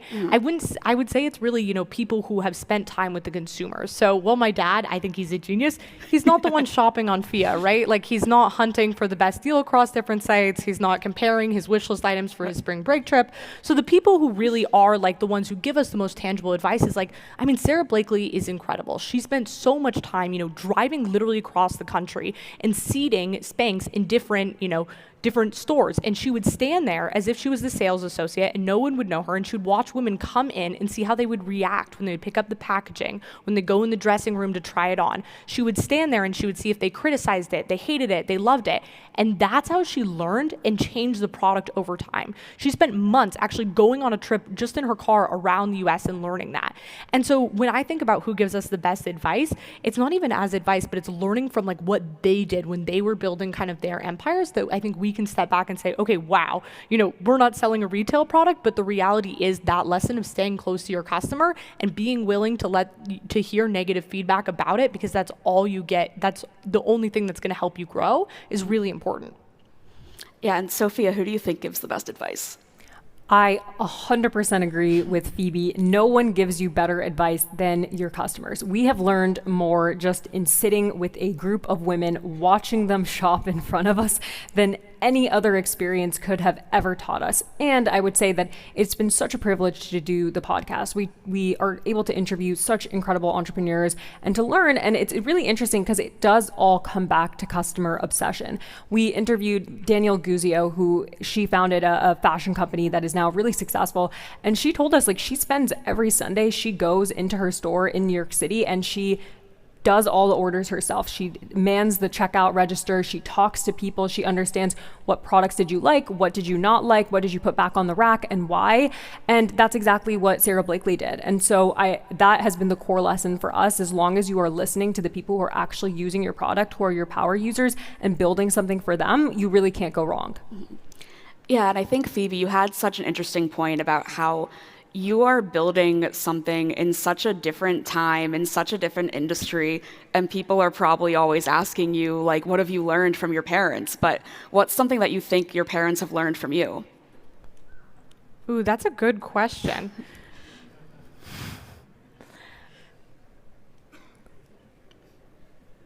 Hopefully style. No, I'm kidding. I'd say I hope that they're getting some product recommendations. The funny thing is, now I'm considered, like, I don't even consider myself that stylish. I just like building in the consumer space and building in this pain point space. But now my family is like, I get random emails from my family being like, should I wear this to this or should I wear that? Like, my cousin's emailing me this stuff, and so I'm like, great. If that's the piece of learning that they're taking away, then I'm really glad. I think that, and also just having obsessive energy and hunger. I'm a person with OCD. I am hyper-focused. When I want to like complete something, I will hone in on it and learn and continuously iterate on it. And so I think that's one thing is seeing that be a positive towards building a really good product. I'm also always curious with when you have like such well-known, like kind of intimidating big names on your cap table. It's like, are you just like calling up Sarah Blakely? Are you like DMing Kris Jenner? Like, how do you get in contact with them? Like, what's your day-to-day way of like communicating? Yeah, I mean, the reality is like these people are investors. So we send them monthly updates on the progress of the business, how many customers we acquired, the progress on like GMV volume. And then very strategically, when we do want an introduction or we want input into a specific problem or something that we want advice on, then we will tactically go to them. But we view these people as investors. And so we want to make sure that we are giving them updates on the progress that we've made in the business and also being respectful of their time. And definitely Sarah Blakely's been an incredible person. We have a group chat with her where we always send her updates and we ask her for advice. And a number of other people on our cap table are really similarly. I mean, these are people who are incredibly impressive, who've built incredible businesses, and we feel very fortunate that we get to learn from them. For sure. And something I've also been thinking about with Phia is that it feels like this is just the start of something bigger. Like you two seem to want to work together for a long time. You have this podcast, you have the company, you were thinking of various different ideas before settling on this idea. What's the long game? We want to be the AI agent for shopping. Today, we function as your shopping advisor. We're the click before you make that purchase of confidence, and we're honest. We say, don't buy this is a bad decision, or yes, go ahead and buy this is a reasonable price, it has good reviews, it's gonna hold its value over time. Long term, the exciting thing about where we sit is we learn so much of like, who are you as a customer? What's your taste? What are your interests? And to the point of having AI, we're actually able to now scalably collect that data very, very cheaply to long-term power personalized recommendations. So imagine a future where every time you wanna go shopping, you're opening Phia, and that's the discovery and the entry point that's gonna help you through holistically your entire journey. Mm-hmm. Yeah, and I'm also thinking about, like, speaking of Kris Jenner, she has this whole business empire. I think people don't give her credit for being kind of a business genius with creating the whole Kardashian universe. If there was like another product that, I know you're just thinking about Phia, but if there was something else that you guys wanted to add to the Sophia and Phoebe cinematic universe, what would that be? It's so funny you asked that because we came up with, I mean, goodness, when we started that class and then even afterwards when we pivoted off of doing the desktop extension, we came up with 50, 100 ideas. We built prototypes. We had different things that failed. And the reality is it's like, okay, there are so many genius ideas out there, but we were like, what are we best positioned to build where it kind of meets those like trifecta of like, are we actually good at this? Do we have some sort of unique talent we can bring to this? Is it good for the world? And is it like a sustainable business model that's going to make money? And a lot of those things we explored, whether that was like electric cruise ships, we were really interested. It was like taking a step back and actually realizing like, what's the best thing for us to build and to focus on? And I think the reality is like, Phia is a 24-hour job. There is no way beyond that and, you know, doing our podcast for 1 hour a week that we are building anything else. That said, like, I think there are so many other genius ideas. We are just not the people that are at the correct intersection to build those. Mm-hmm. And I think that's such a valuable lesson to learn as a founder, that you might have this idea about cruise ships, but there's someone that's probably been working in cruise ships for years that is really, really passionate about that and wants to do that every single day. And you probably don't want to be thinking about cruise ships every single day unless if there's a secret passion you're not sharing with us. Sophia? 100. Unfortunately, no. Otherwise, we would have done that a year ago. I mean, people don't often talk about, I do think it's super important to have founder market fit. If you're building a startup and you're serious about it, you need to spend 24/7 working on it. You need to be completely obsessed in the weeds with your team.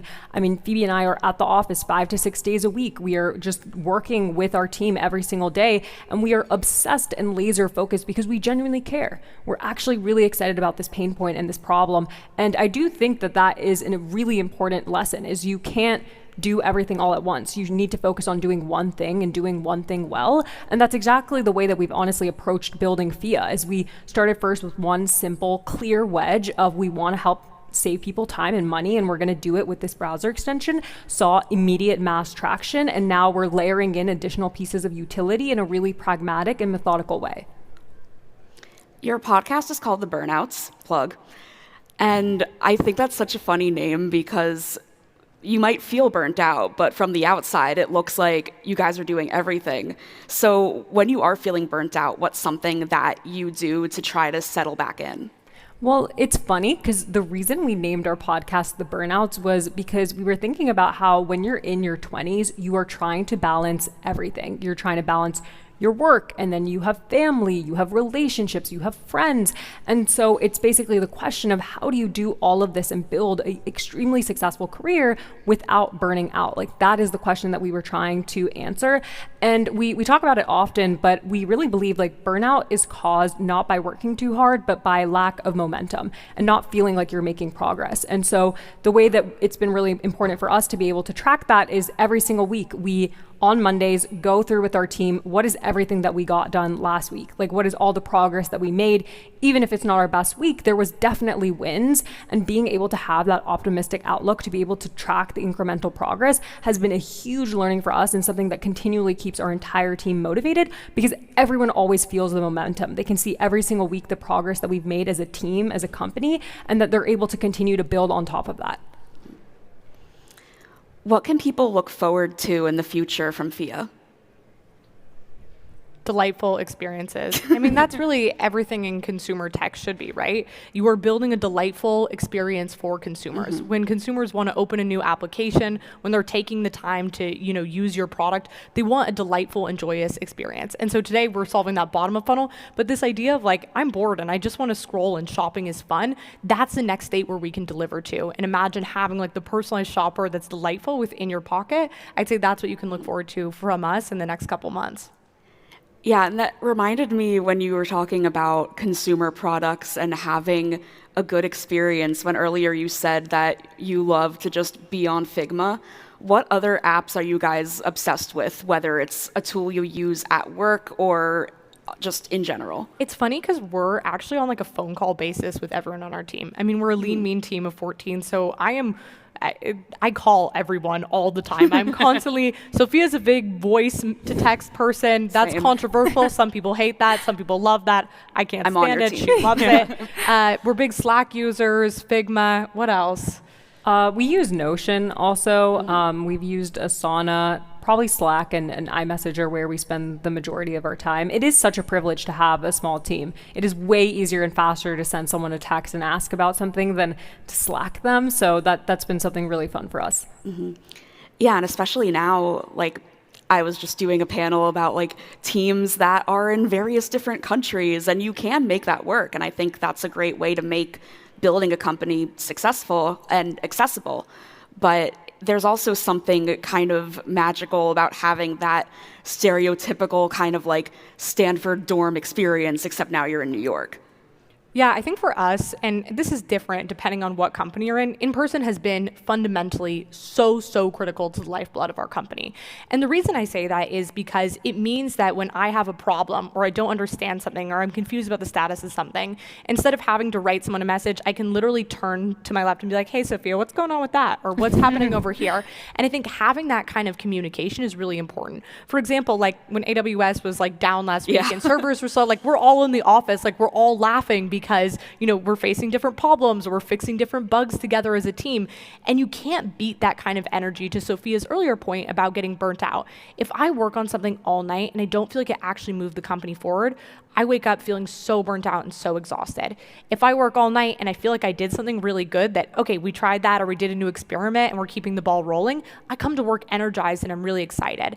And that's really fun when you have the group of people in the same office thinking about what can we do next? What do we need to work on today? I think that experience you cannot recreate virtually. Mm-hmm. Well, thank you both so much for coming. This was a lot of fun, and have a great rest of your Disrupt. Thank you. Download Phia for free in the App Store. Hi, everyone. Nice to see you all this morning. I'm Andrew Reed. I'm a partner at Sequoia, and I help lead Sequoia's late-stage investing business. where we work with a bunch of different companies. And the two gentlemen on stage with me are two of the best product people in the world, in my opinion, and two people I've been fortunate to work with for a long time. So by way of introduction, Zach Lloyd, founder and CEO of Warp. Prior to starting Warp, Zach was responsible as tech lead of Google Sheets and Google Docs and a bunch of other products that billions of people, or at least a billion people, use, and pioneered a lot of the work on that area in the browser. And Yuki Yamashita, Yuki's chief product officer of Figma, and Yuki's been chief product officer since 2019, and therefore is responsible for a lot of the product that I suspect everyone in this audience uses every day. And for the first question, as I introduced you all, I'd like for you to introduce your companies. And the framing is, imagine somebody went on a silent meditation retreat in 2021 and left thinking of Warp as that really cool terminal and Figma as that really cool design tool, and reemerged today to enter TechCrunch Disrupt. How would you describe Warp today? So Warp today still looks like a terminal. You can use it as a terminal, but obviously the world has changed a bit in the last few years. So the other thing you can do in Warp is, instead of typing terminal commands, you can just interact with it in English. And if you do that, it launches an agent. And so the way I would describe it today is a sort of general purpose interface for developers to ask their computer to do things for them. So whether that's writing code or setting up projects or figuring out why your servers crash, we sort of kept the roots of the app, but it was kind of a dream at the beginning. Could you talk to this thing in English? And now it's crazy. You can. It's cool. I'm not sure everyone realizes quite the scale of Warp. Anything you can share about how many developers are using Warp like this? So we have about 700,000 active developers in Warp. Recently, we've been growing our revenue really fast too, and it's all because of just the sort of like crazy growth and productivity you get as a developer by being able to tell your computer to do things for you. Great. Yuki, I'm out of my silent meditation retreat. What's Figma? Well, back in 2021, we maybe were a single product company, or maybe had 2 products, FigJam and Figma Design, and since then we have 8 products, and what we've become is a company where we can take an idea all the way to finished product in your user's hands. So I think that's one big thing about our product, which is the ability for teams to come together, design, build, and ship products. And the other thing is, I think we still are a design tool in some ways, but we've expanded what design means. I think when people think of design, it's like drawing, sketching, those kinds of visual manipulation is what we call it. But we also believe that design can be accomplished via coding. It can be accomplished via prompting. And so these are different mediums, if you will, that are available to help you build your products. Great. And let's stick with you, Yuki. So yeah. I think anybody who's interested in technology on the internet probably has been reading like the Figma technical blogs for a long time, and all the work you guys did to kind of bring collaboration into the browser. And there's enormous depth in Figma. Yeah. And you take that depth and then apply AI and all the advances in AI. Talk a little bit about what it's like bringing AI into an ecosystem like Figma, all the benefits, maybe any drawbacks, and what that allows you to do for you. Yeah.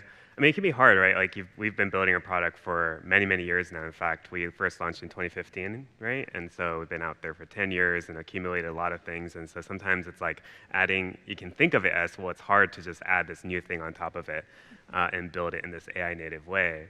But one of the things I think which is interesting is we're really built with multiplayer from the ground up, meaning that we're thinking about collaboration from the very beginning. So it's been interesting for us to bring AI into that equation.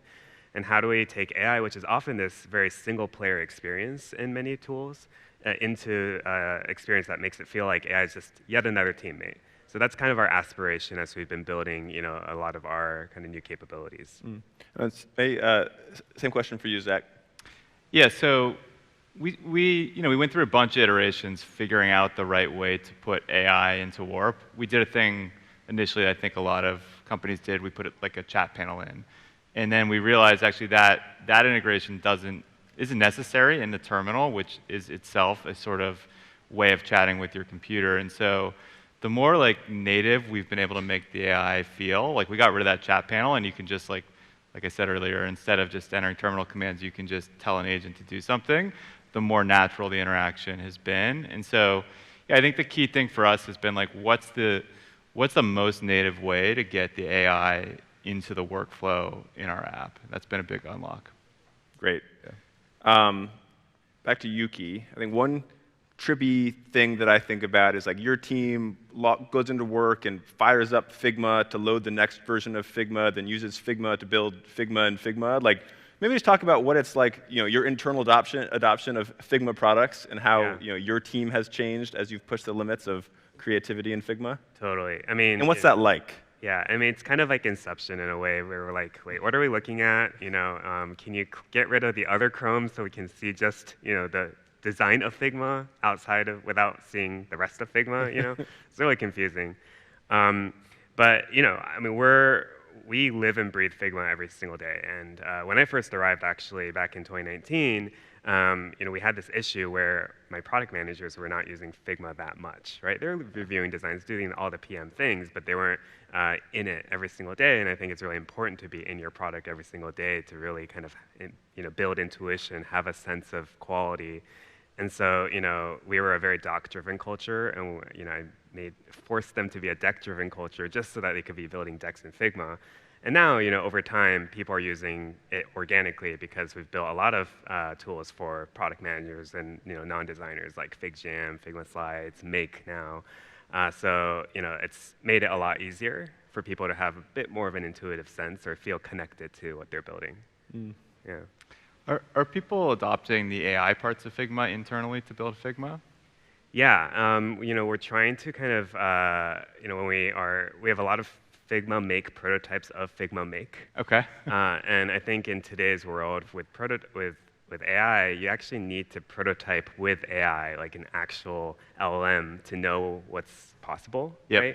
And so prototypes are more important than ever before. And for that, we use Figma Make, and yeah, it's fun.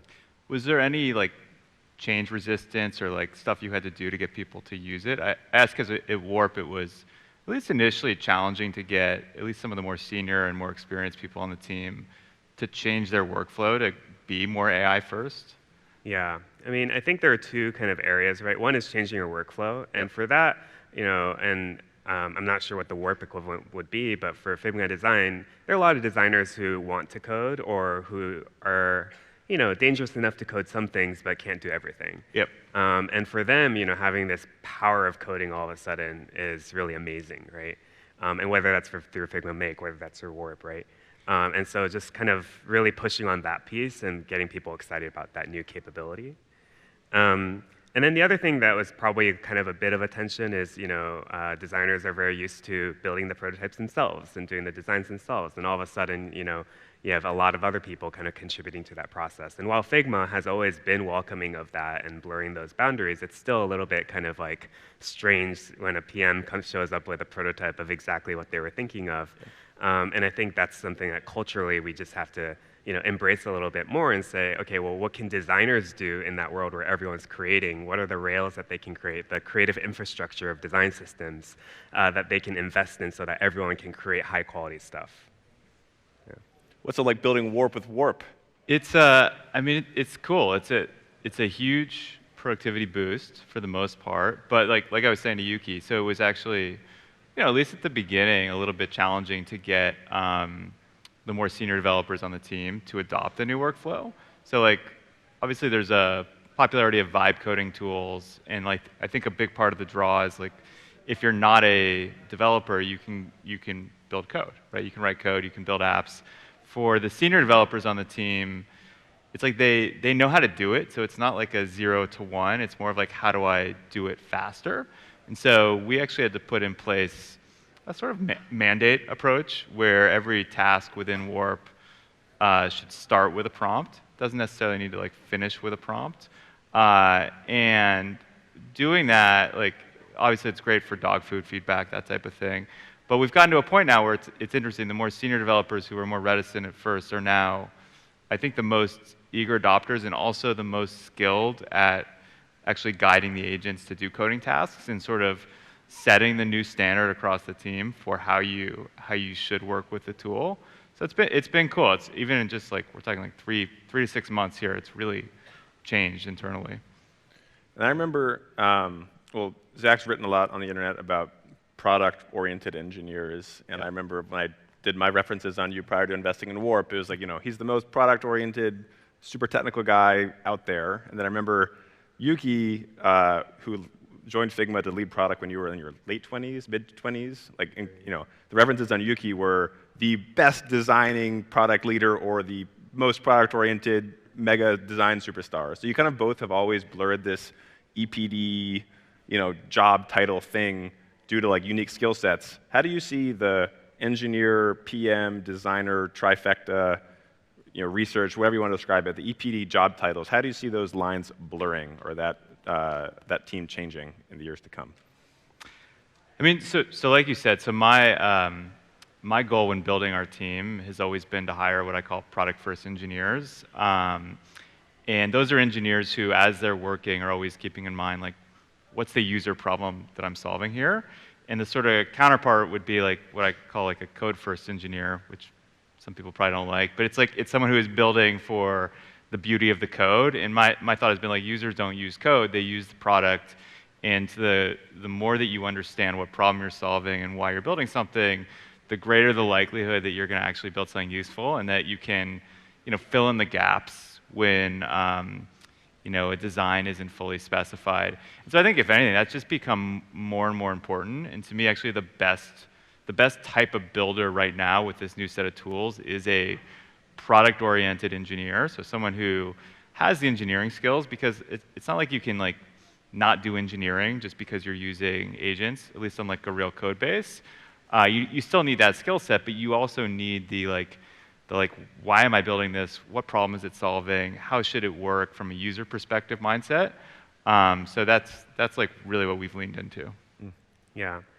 Well, I really think that what's happening is everyone's kind of being pushed up the stack to some extent, right? And this has been happening for a while. Like when designers, for example, very few designers are in the pixels pushing kind of like all these details every single day. Like they're using design systems and now they're using AI. So naturally using more abstractions.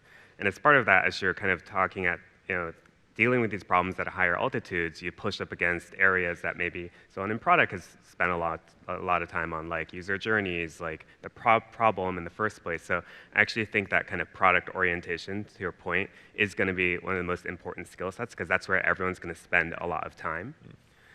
So yeah, that's definitely kind of a movement that we're seeing. But on the other hand, I also think that these different roles always stand for something. So for example, for designers, I like to encourage them to forget about some constraints for a bit, like the technical constraints, the business constraints, and just really push on the user experience. And through that advocacy, they might inspire other functions to think differently and relax some of those constraints or have a breakthrough.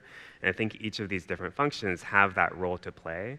And so no matter what their job titles are called, while we're all moving up the stack, there are these different kind of considerations that you kind of have to come at a problem with, which is always a healthy way to work. Great. I want to do some questions from the audience, so if you get to the mics quickly. I'm going to one more. I'm going on a silent meditation retreat starting this afternoon. Great panel, by the way. Okay. And I come back in 3 years. What's going to surprise me the most? Oh, that's interesting. So I think there's a lot of talk of like, are there going to be engineers? And I think that there are going to still be engineers. I think that, so I don't know if that would surprise you. I don't know if you're in the camp of there's not going to be any, but I think that what the job is going to look like of building is going to be, to Yuki's point, I think it's just going to be at a different level of abstraction. And the really core thing you're going to need to be able to do is like, say from the user perspective how you want something to work. But then also as an engineer, if you're still doing that, you're going to need a bunch of systems knowledge. You're just going to need to be really, really big picture.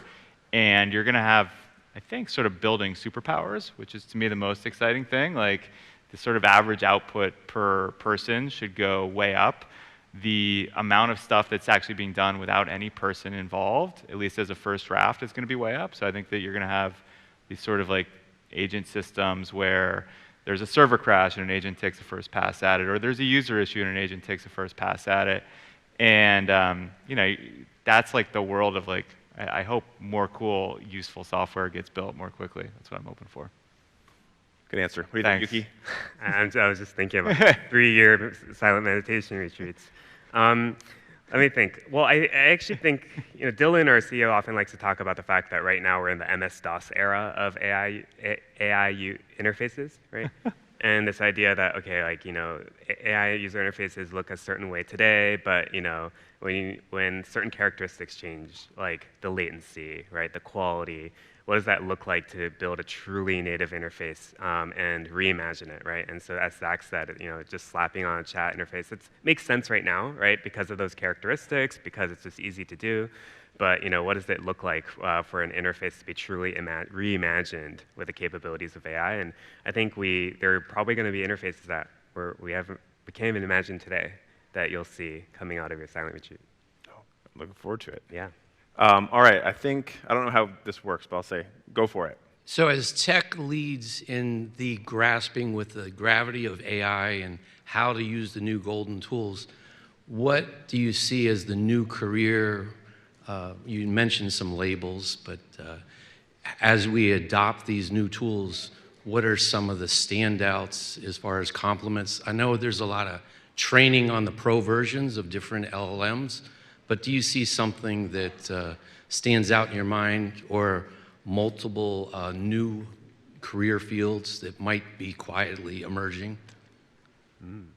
Career. I don't know. I mean, I don't know if this is going to answer directly, but if I were tech lead right now trying to be relevant in 3 years and where should I invest my time, it would, first of all, I would still focus on learning.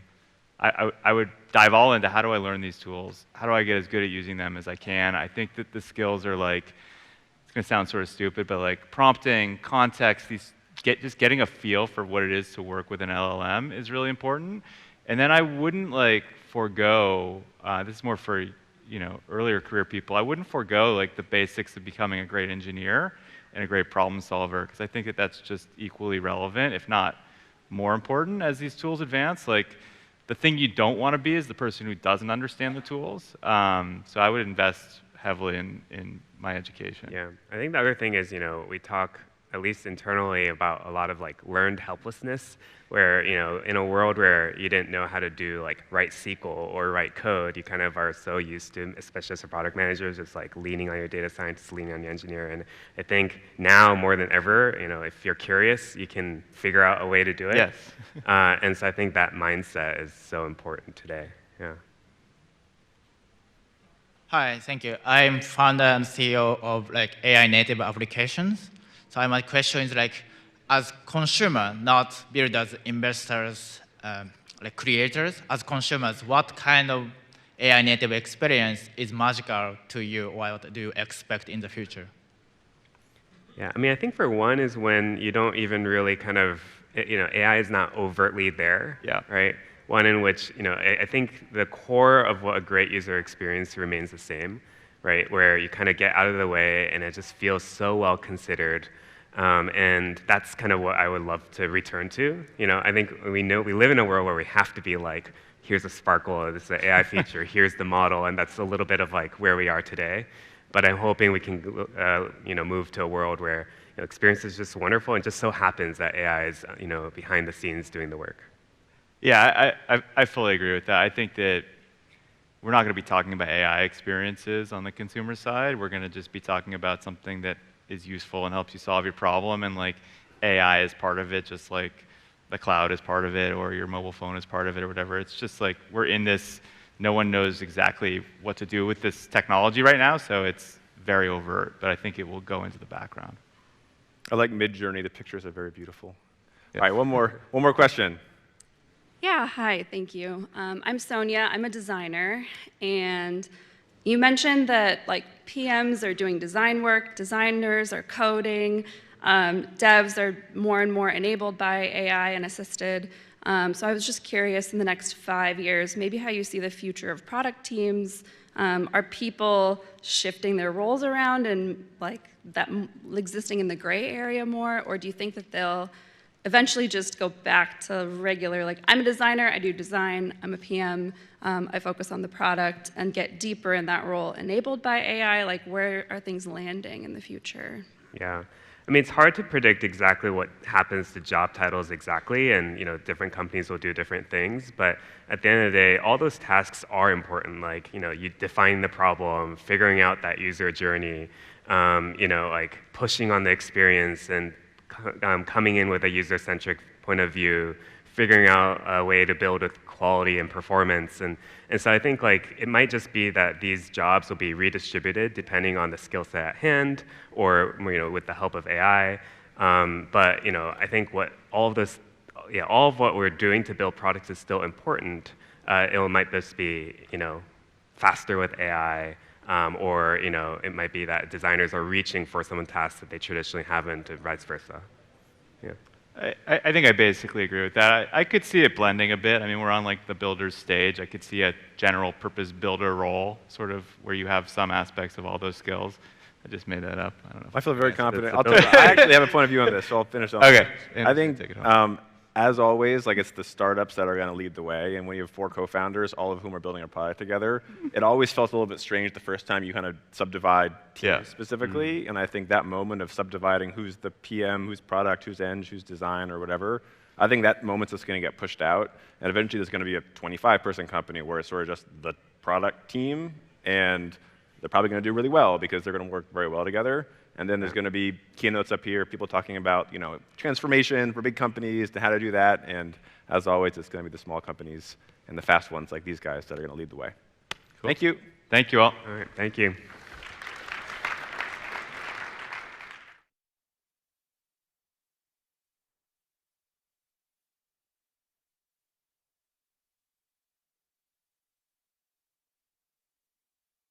All right, everybody. AI breakthroughs are often coupled with a data source. Consider that ImageNet was a precursor to deep learning, computer vision. It gave us Google Photos. It gave us self-driving cars. Similarly, Transformers and OpenAI and ChatGPT, these all came about because we utilized the internet. So if you're looking for an AI breakthrough, and I think we all are, you have to ask yourself, what's the data source that unlocks it? And unfortunately, the data sources available to us are running dry. As Ilya points out, compute is growing. We're getting better GPUs. We're getting more advanced networking to make larger clusters of GPUs. And algorithms are allowing us to use those resources more efficiently, effectively more compute. But none of that has any value unless we get more data. And unfortunately, data, as we traditionally have seen it, is kind of a fossil fuel.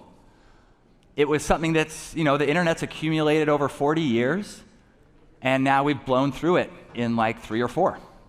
In the same way that, organics buried in the earth over eons were blowing through in a century. So if we want more data, we only have but one internet. And so we need a renewable data source. I'm Eric Anderson. I'm a partner at Scale Venture Partners. We do Series A and B AI infrastructure software. And I'm Kyle Corbett. I am the founder of OpenPipe, now acquired by CoreWeave. At OpenPipe, we do reinforcement learning to make agents more reliable. We work with big Fortune 500s and also lots of AI native startups to do that. Let me motivate this need for a renewable data source by looking at Google. You're all familiar with the Google algorithm, right? PageRank is what made it so popular and effective. There's actually 2 algorithms.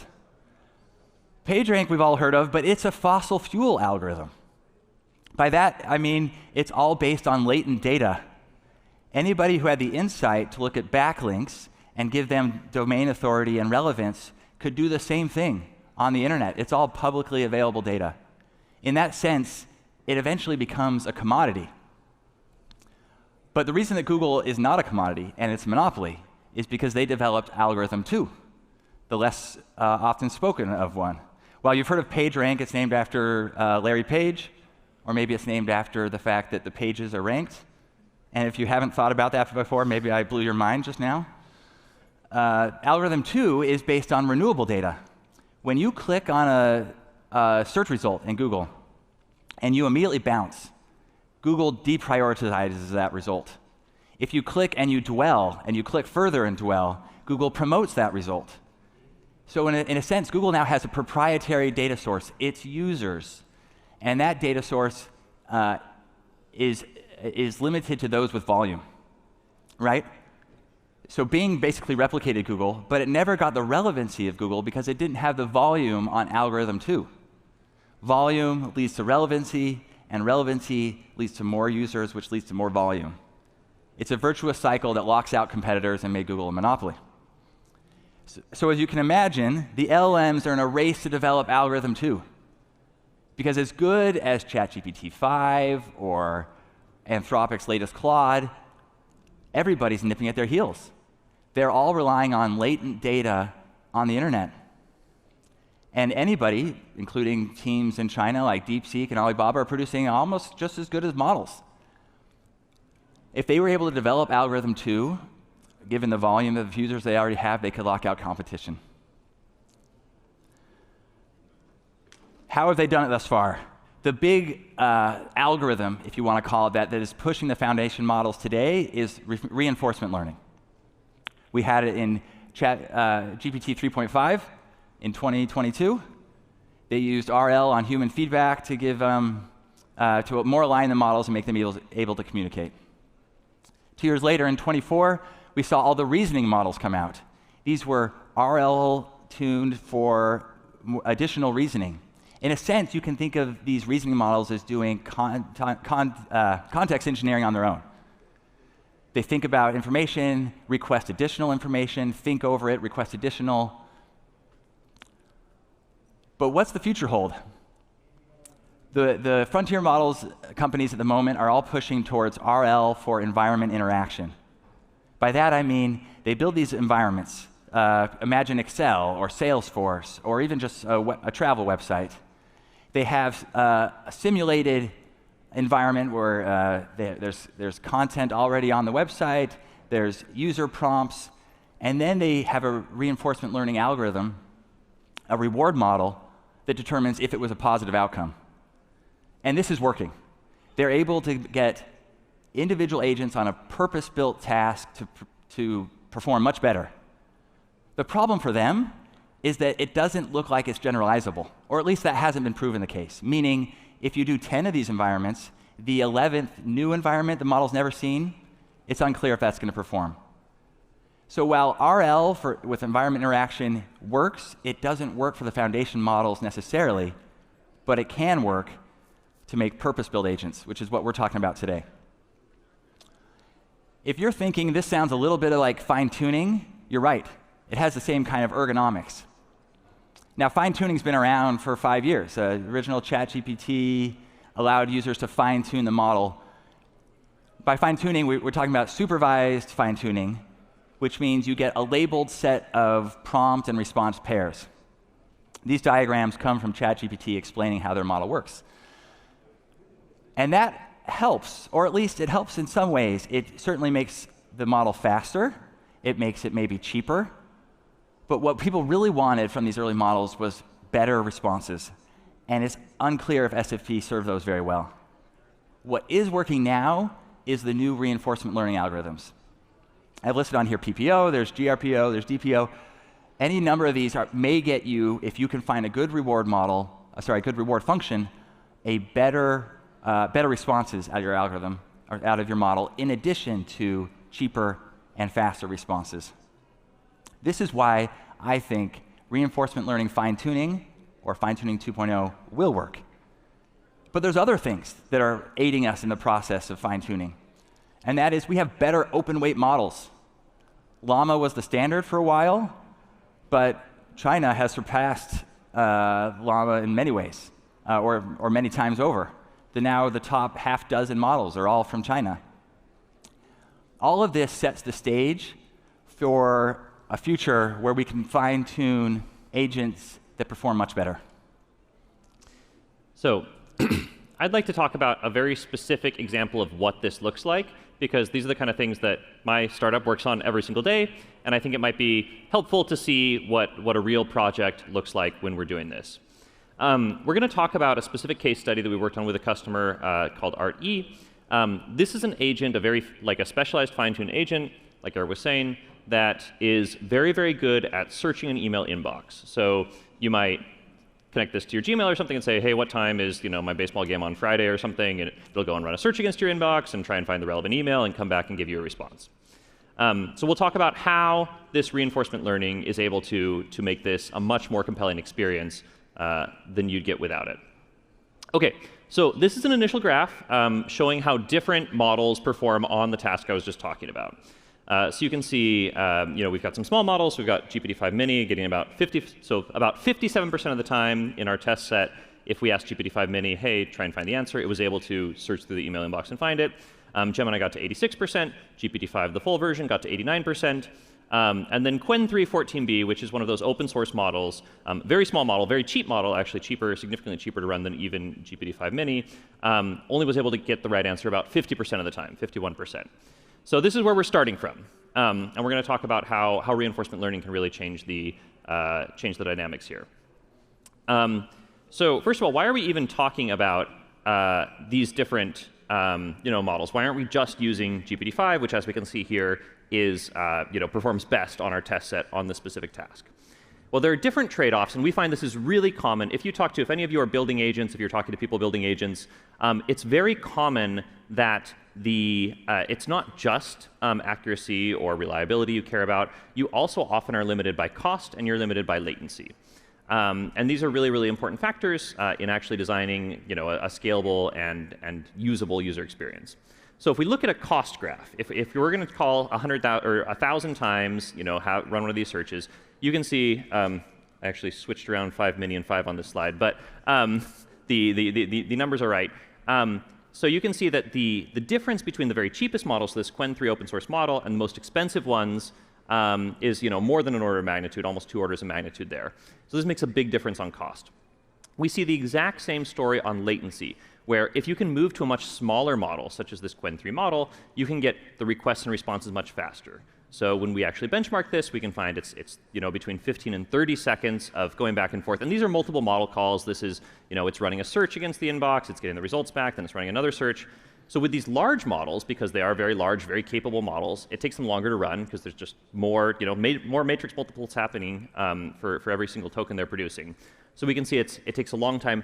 And if you're building agents, you look at this and you say, that's probably not going to be acceptable. If someone's typing in a query and then waiting 30 seconds before they get the answer back, they're probably not going to use that product because it's just not a positive experience.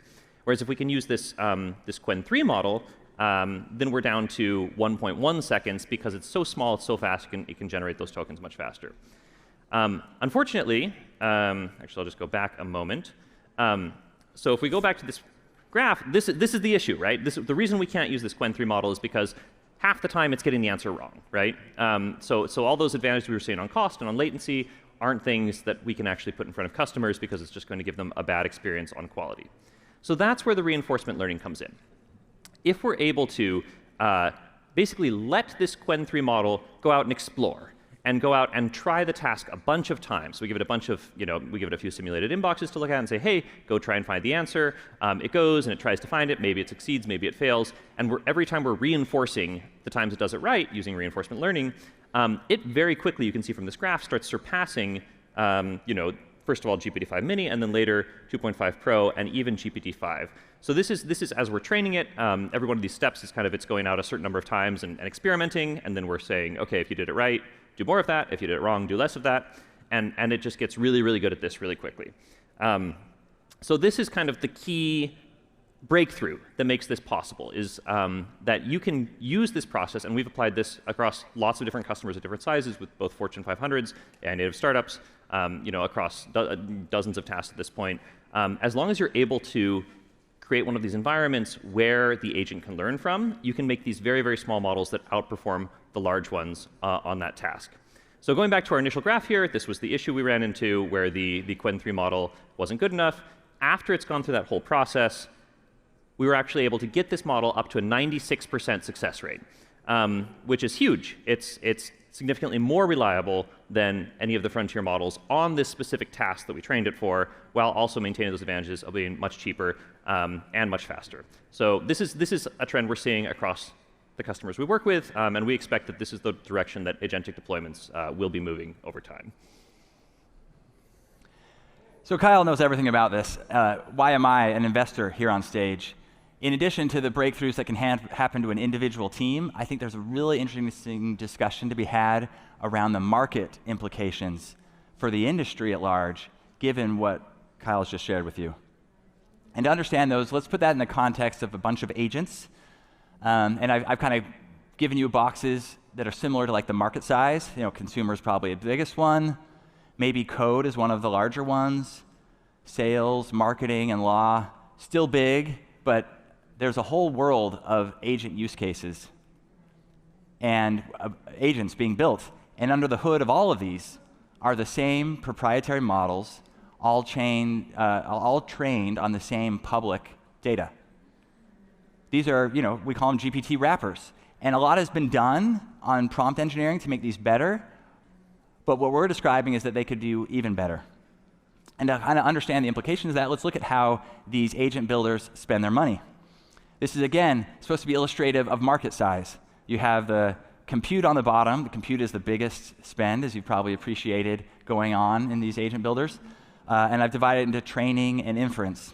Training meaning this is where the models first get trained, and then you'll take that model and put it on an inference provider, and then all of your prompts and requests happen in inference. Training is this huge market that blew up the industry, including companies like CoreWeave that have grown quickly. But everyone acknowledges that inference is even a bigger market that is just unfolding. And then on top of that, we have the tools that agent builders use. They'll monitor their agents. They'll evaluate the progress they're making. So where does RL and what we might call post-training fit in? Consider for a moment that GPT-5 actually costs less than its predecessors, even though it's better. Reinforcing some of what you've heard from Kyle.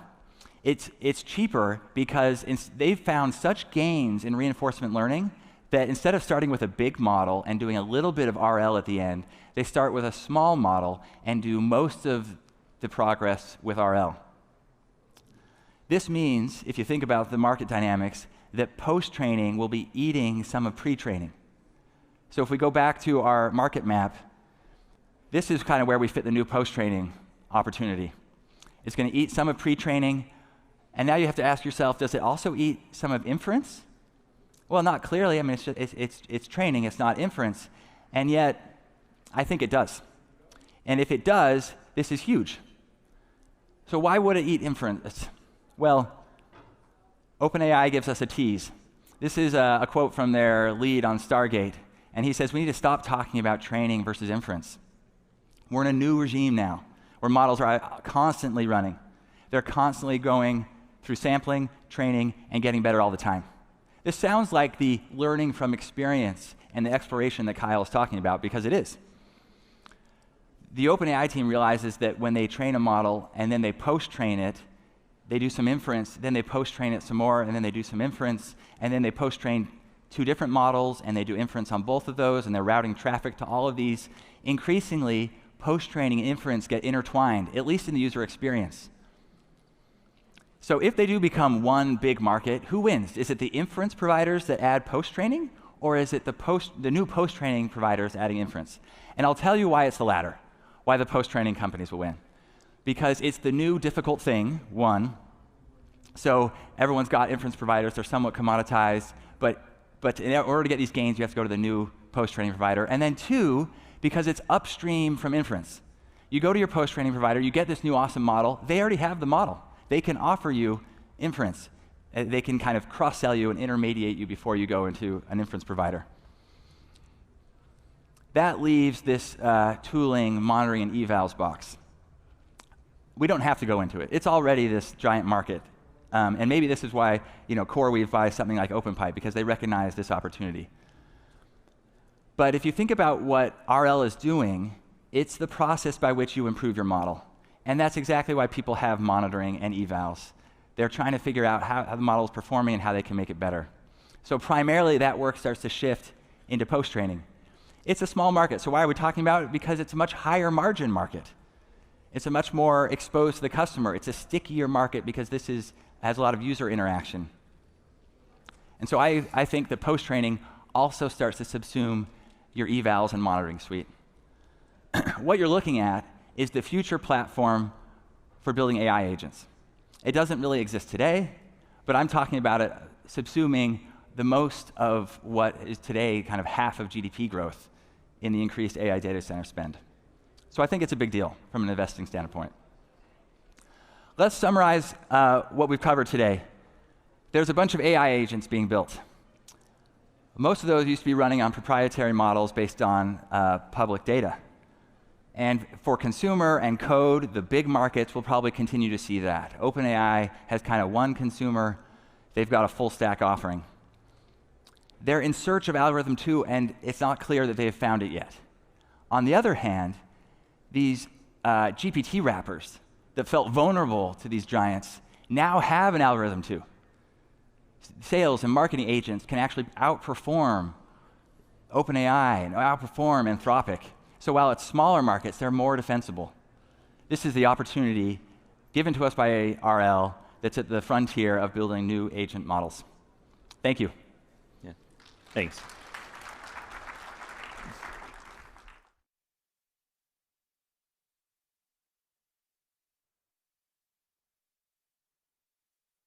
Hey there, Orr. Hey, Matt. So, you are the CEO of Bright Data. I am. One of the largest or the largest web scraper? The largest web scraping company in the world from a B2B perspective. So Google are slightly bigger, but they're not giving away their data to anyone. Sure, sure. And we spoke last week, and there's a lot to talk about here because web scraping is just so critical in this AI age. But when we spoke last week, you said something that has been running through my head. You said public data should be public. And that's obvious, I guess, but the more I thought about it, there is huge legal and financial consequences around that statement. I wish it was obvious. Yeah. And I stand behind that statement. Public Sure. data should be public, otherwise it's not public. It's easy as that, it should be logical, but that's actually not the case. And what we're doing here, it's public data, right? We're talking, and it's going to be uploaded to the internet. It's going to be on TechCrunch, and it's going to stay there forever. And that's most of the internet, actually. Most of the internet is public today.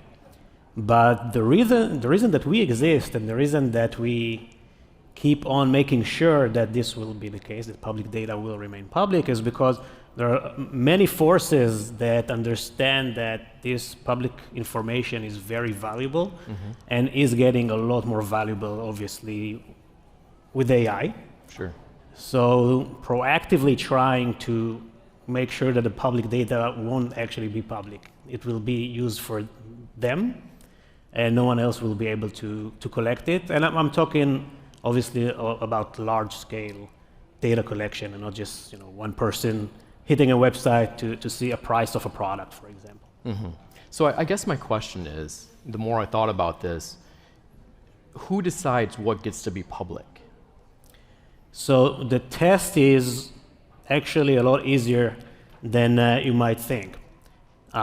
If you can just see the data without doing anything special, for example, doing a sign up, a login, paying to go through a paywall, then it's public. An analogy I like to use is just think about you walking the street and seeing in the window of a shop a clothes that looks good and you want to buy, and there's a price tag.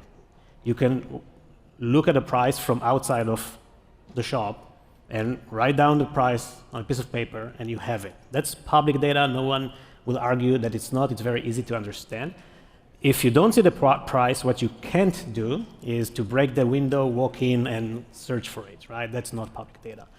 And that test of what's public and what's not was actually proven by us in court twice last year with major victories that turned up to be precedents in this industry of what it means to actually have public data. Yeah, so we can talk about that. So you won major legal battles over X and Meta, right? When you did that, was that for company survival, or were you trying to set a legal precedent? it wasn't for company survival at all, although it's not a trivial decision to get, right? We were 100% sure, really, as much as you can be sure about something, that it just doesn't make sense that public information is not public for everyone. And also, we knew how we operate. We built the company around 10 years ago, knowing that one day the value of data will be so immense that someone will try to stop us. So we did everything right for a decade. And we just knew that, we're right. Mm-hmm. And so we went full force with that. We litigated here in California. And we won those 2 cases. And I actually think, and I don't know, but maybe one day I will, that they are also happy that we won, because just think about any AI product that can't get information from the largest database in history of humanity, that's the internet. You won't have AI without that. Sure. I want to come back to web scraping, but I want to spend a couple more minutes on this. What advice do you have to people if they know they're right and a giant like Elon Musk says, no? What advice do you give to people to stand up? First of all, that's just a fact, not an advice. You need capital to do these things. We happen to be a very hyper-growth company that actually generate a lot of profit as well, so we could sponsor that effort twice. Mm-hmm. And probably the best advice is just never lie to yourself. It's very easy to smooth the edges and not, just look at what you want to see. Sure. Don't do that if you're going to court. You need to be very, very real with yourself and get a good lawyer. Yeah. So last year when that came out, it was announced that you guys had $100 million in revenue. And I'm assuming... Yeah, that was a few years before. Years ago. We still haven't released the new numbers, but we're on a rocket ship, huge numbers. And that's because of AI? Everything is growing. That's important to understand. Even if we exclude AI and look at the more traditional businesses that needed web data before AI, so just think about e-commerce platforms. When the user itself is buying something online, he checks the prices in different sites. Mm-hmm. So the sites themselves are doing the same just to remain competitive. This is how we started. This is the traditional use case and a lot more. This is also growing because just the internet is growing. But the major growth driver, that's AI. We are serving most of the major labs, and everyone in the audience here probably using Bright data on a daily, if not hourly basis without actually knowing that. So if you're happy with the output of the model that you're using, or if the model is actually reaching out to the web in real time, in many cases that's us underneath making all of that happen. So there's a cultural, misconception about web scraping, you could say.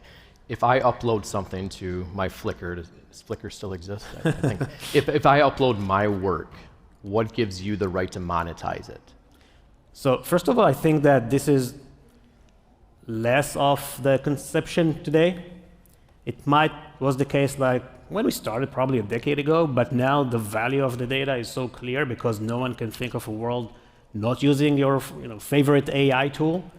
And you actually want it to be better, so it needs a lot of smart people, a lot of compute, and a lot of data. And we are actually not monetizing on that. So we are an infrastructure company, just like the hosting company that hosts the data is not monetizing on your data. Okay. They are in infrastructure to keep the data. So you can think about us as an electricity company that allow you to just see everything and go to everywhere. And then, obviously you need to do that the right way, in an ethical way, complying with the rules. Again, we proved that there is right and wrong, and we're doing it the right way, and actually kind of set the tone and the standard going forward with these court cases that has become the industry standard today. Sure, sure. Now, these court cases set some precedents. Do you think that policy is following those precedents properly? We're seeing signs that at least policymakers, regulators, understand that they need to understand that and then to get decisions. We are involved in these things. We're helping to shape that. We're participating in everywhere we need to be. And I must say that most of them in many countries are willing to listen, and they understand that technology always moves much faster than regulation. That will always be the case. By the way, in many cases, the court cases will define or expedite the regulator and will define the future regulation. We're seeing, it's pretty clear that that precedent of what public data on the internet means is going to be the standard also when we're talking to regulation. It's just the logical thing to do. Okay, yeah. It's very interesting. Your company, if anyone Googles Bright Data, you'll discover pretty quickly that you didn't start out in this field. There was a pivot.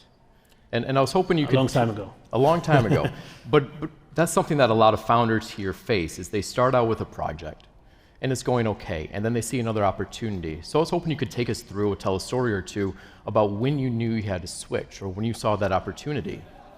Yeah, it's one of these things that you don't think about, but when it hits, and it's obvious, if you just open your eyes and listen. We built one of the largest leading distributed VPN for consumer, VPN networks, which is still exists. And right after we did that, we never thought about using that for a B2B application. But from a product perspective, and we're a product company, it was just a damn good product, and everyone used that. And then you don't actually need to think about what can that thing be in the future. It just needs to work really, really good, usually focusing just on solving a major problem. And that was the case, and we started to get inbound from businesses saying, guys, this is amazing, but you didn't build it for businesses. Sure. And so it's just inefficient. Can you give us an API for that? And this is how Bright Data started. We said yes, but it will cost you. That's always a good test to do. And everyone were very happy to pay. So that was an easy pivot to do. But it wasn't the case if the product just wasn't good, amazing. How do you tell the team you're switching? How do you tell the team that we're going to do something different now? It's a lot about the DNA of the company, and we actually document our culture of the company. Everyone can see on brightdata.com/DNA. It actually exists. That's like the operating system of how we're doing things in the company. It's not for everyone, but if the employees that are working in the company are actually they kind of like that, and it talks a lot about how you get decisions and why you should never fall in love in previous decisions if the data suggests otherwise. So pivoting is actually not a hard thing to do at Bright Data.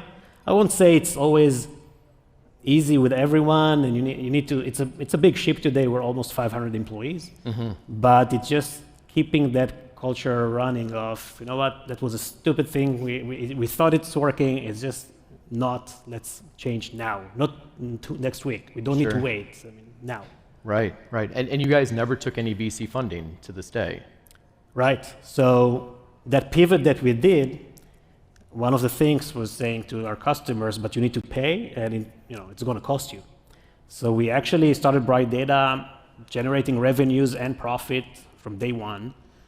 And as we are able to remain super laser focused on that mission of unlocking every piece of public information from the web with technology, we are able to remain a fairly small company in terms of headcount comparing to our fast-growing revenues, and that allows us to be very profitable as well. Right. And I'm aware of your revenues, and they're very impressive. And so with that, I guess, how do you avoid the urge to spread out and do more things now that more money is coming in? We're obsessive. We're really obsessive. That's also part of our DNA. And there's so much still to unlock on just the industry that we kind of invented in a way, that we're not looking sideways. Now we're evolving our platform on a daily basis, but the mission remains the same. And as long as that is the mission, we will just keep growing very fast in a very efficient way. And it's not just about building the right product or developing the new technology. It's also, going and winning the court cases if this is what we need to do. So as long as you have that mission, and you just keep focused, then for us it's working at least. You did launch a new product though over the summer, an MCP product, right? Take us through that. How should people use that product? Yeah, so we launched a few.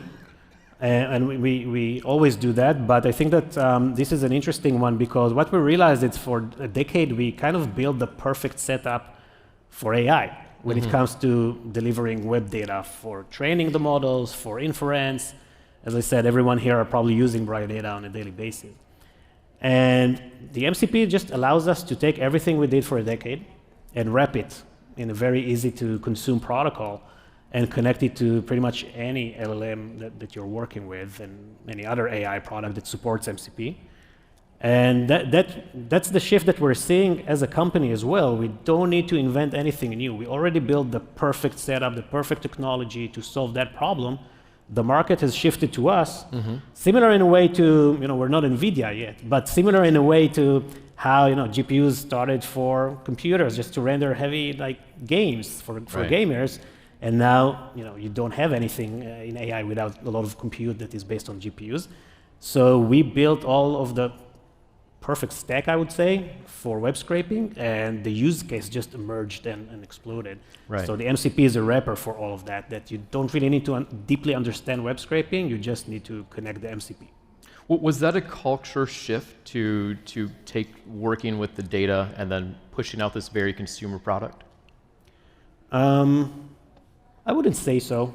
No, it's the same products, the same technologies. Maybe we just need to, learn how to communicate with this new set of companies that are moving so fast. I'm talking about our customers, the AI companies, and the pace is just, they keep on pushing and we keep on delivering. And we hardly sleep, actually. That's the key. That's very funny you said that, because my next question, I always like to ask this, is what keeps you up at night? What keeps you up and keeps you afraid, or what's going to kill the company?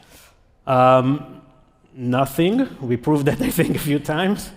But what literally keeps me up at night is supporting scale. It's just growing faster than anything that we anticipated. So it's supporting that growth at the same SLA and requirements that are also growing. Right. Like it's standards that are higher than anything that we experienced before, and that requires a lot of deep engineering to and we're just keeping the focus to support that. I was hoping to give one more piece of advice. Let's say you're a company and you do not want your data scraped. How do you prevent it? That's actually very easy to do, but there's a trade-off. You just put everything behind the login. This is the precedent. And why no one is doing that other than maybe a few media publications that are you can read everything if you pay. That's an equivalent to a login.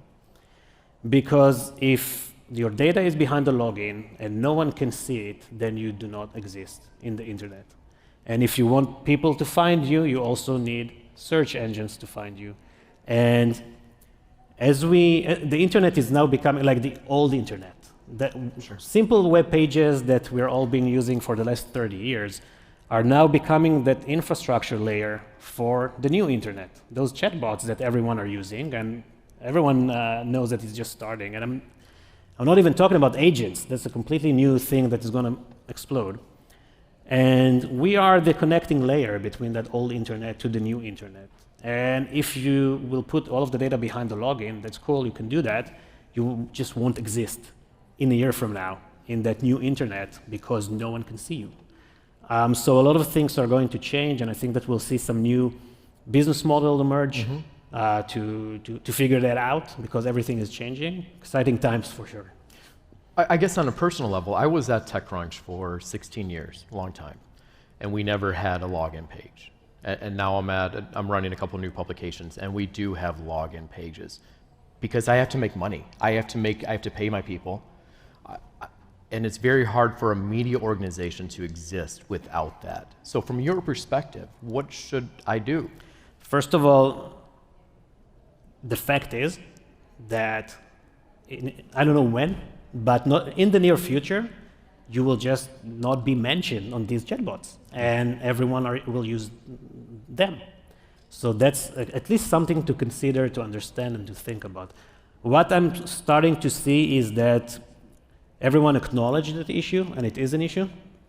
And I personally think that the solution will come from just the fact that everything will be sellable. You will sell everything. You will buy products through these new interfaces, but you will also pay the content creator somehow in a very automated, convenient way. I think we'll see a lot of new companies emerging in this space because it's an actual problem that needs to be solved, and usually it will come from either the big guys that are need to solve that for their future as well, or from small companies that sits here as well and are thinking about how to solve these issues. Yeah, it's a very complicated and nuanced problem, but somebody's got to provide the data. Yeah. So, Or, thank you so much for your time. I really appreciate it. Thank you.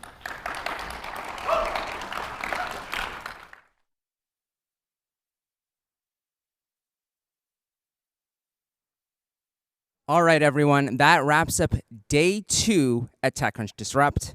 But the day isn't over yet, because if you have one of those fancy investor passes, head on over to the Dealflow Cafe. Starting in just a few minutes is the LP track, providing both GPs and LPs with unprecedented access to limited partner thinking. So again, if you have an investor pass around your neck right now, get over to the Dealflow Cafe.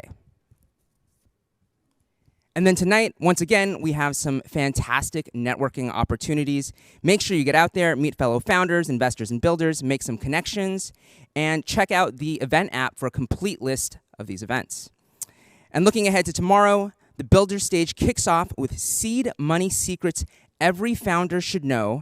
And then the AI stage starts at 9:30 a.m. with a conversation with the co-founder of Runway. And then here on the Disrupt stage, we start a few minutes after 10 a.m. with the mayor of San Francisco. So we've got another busy day to look forward to. I'll see you then.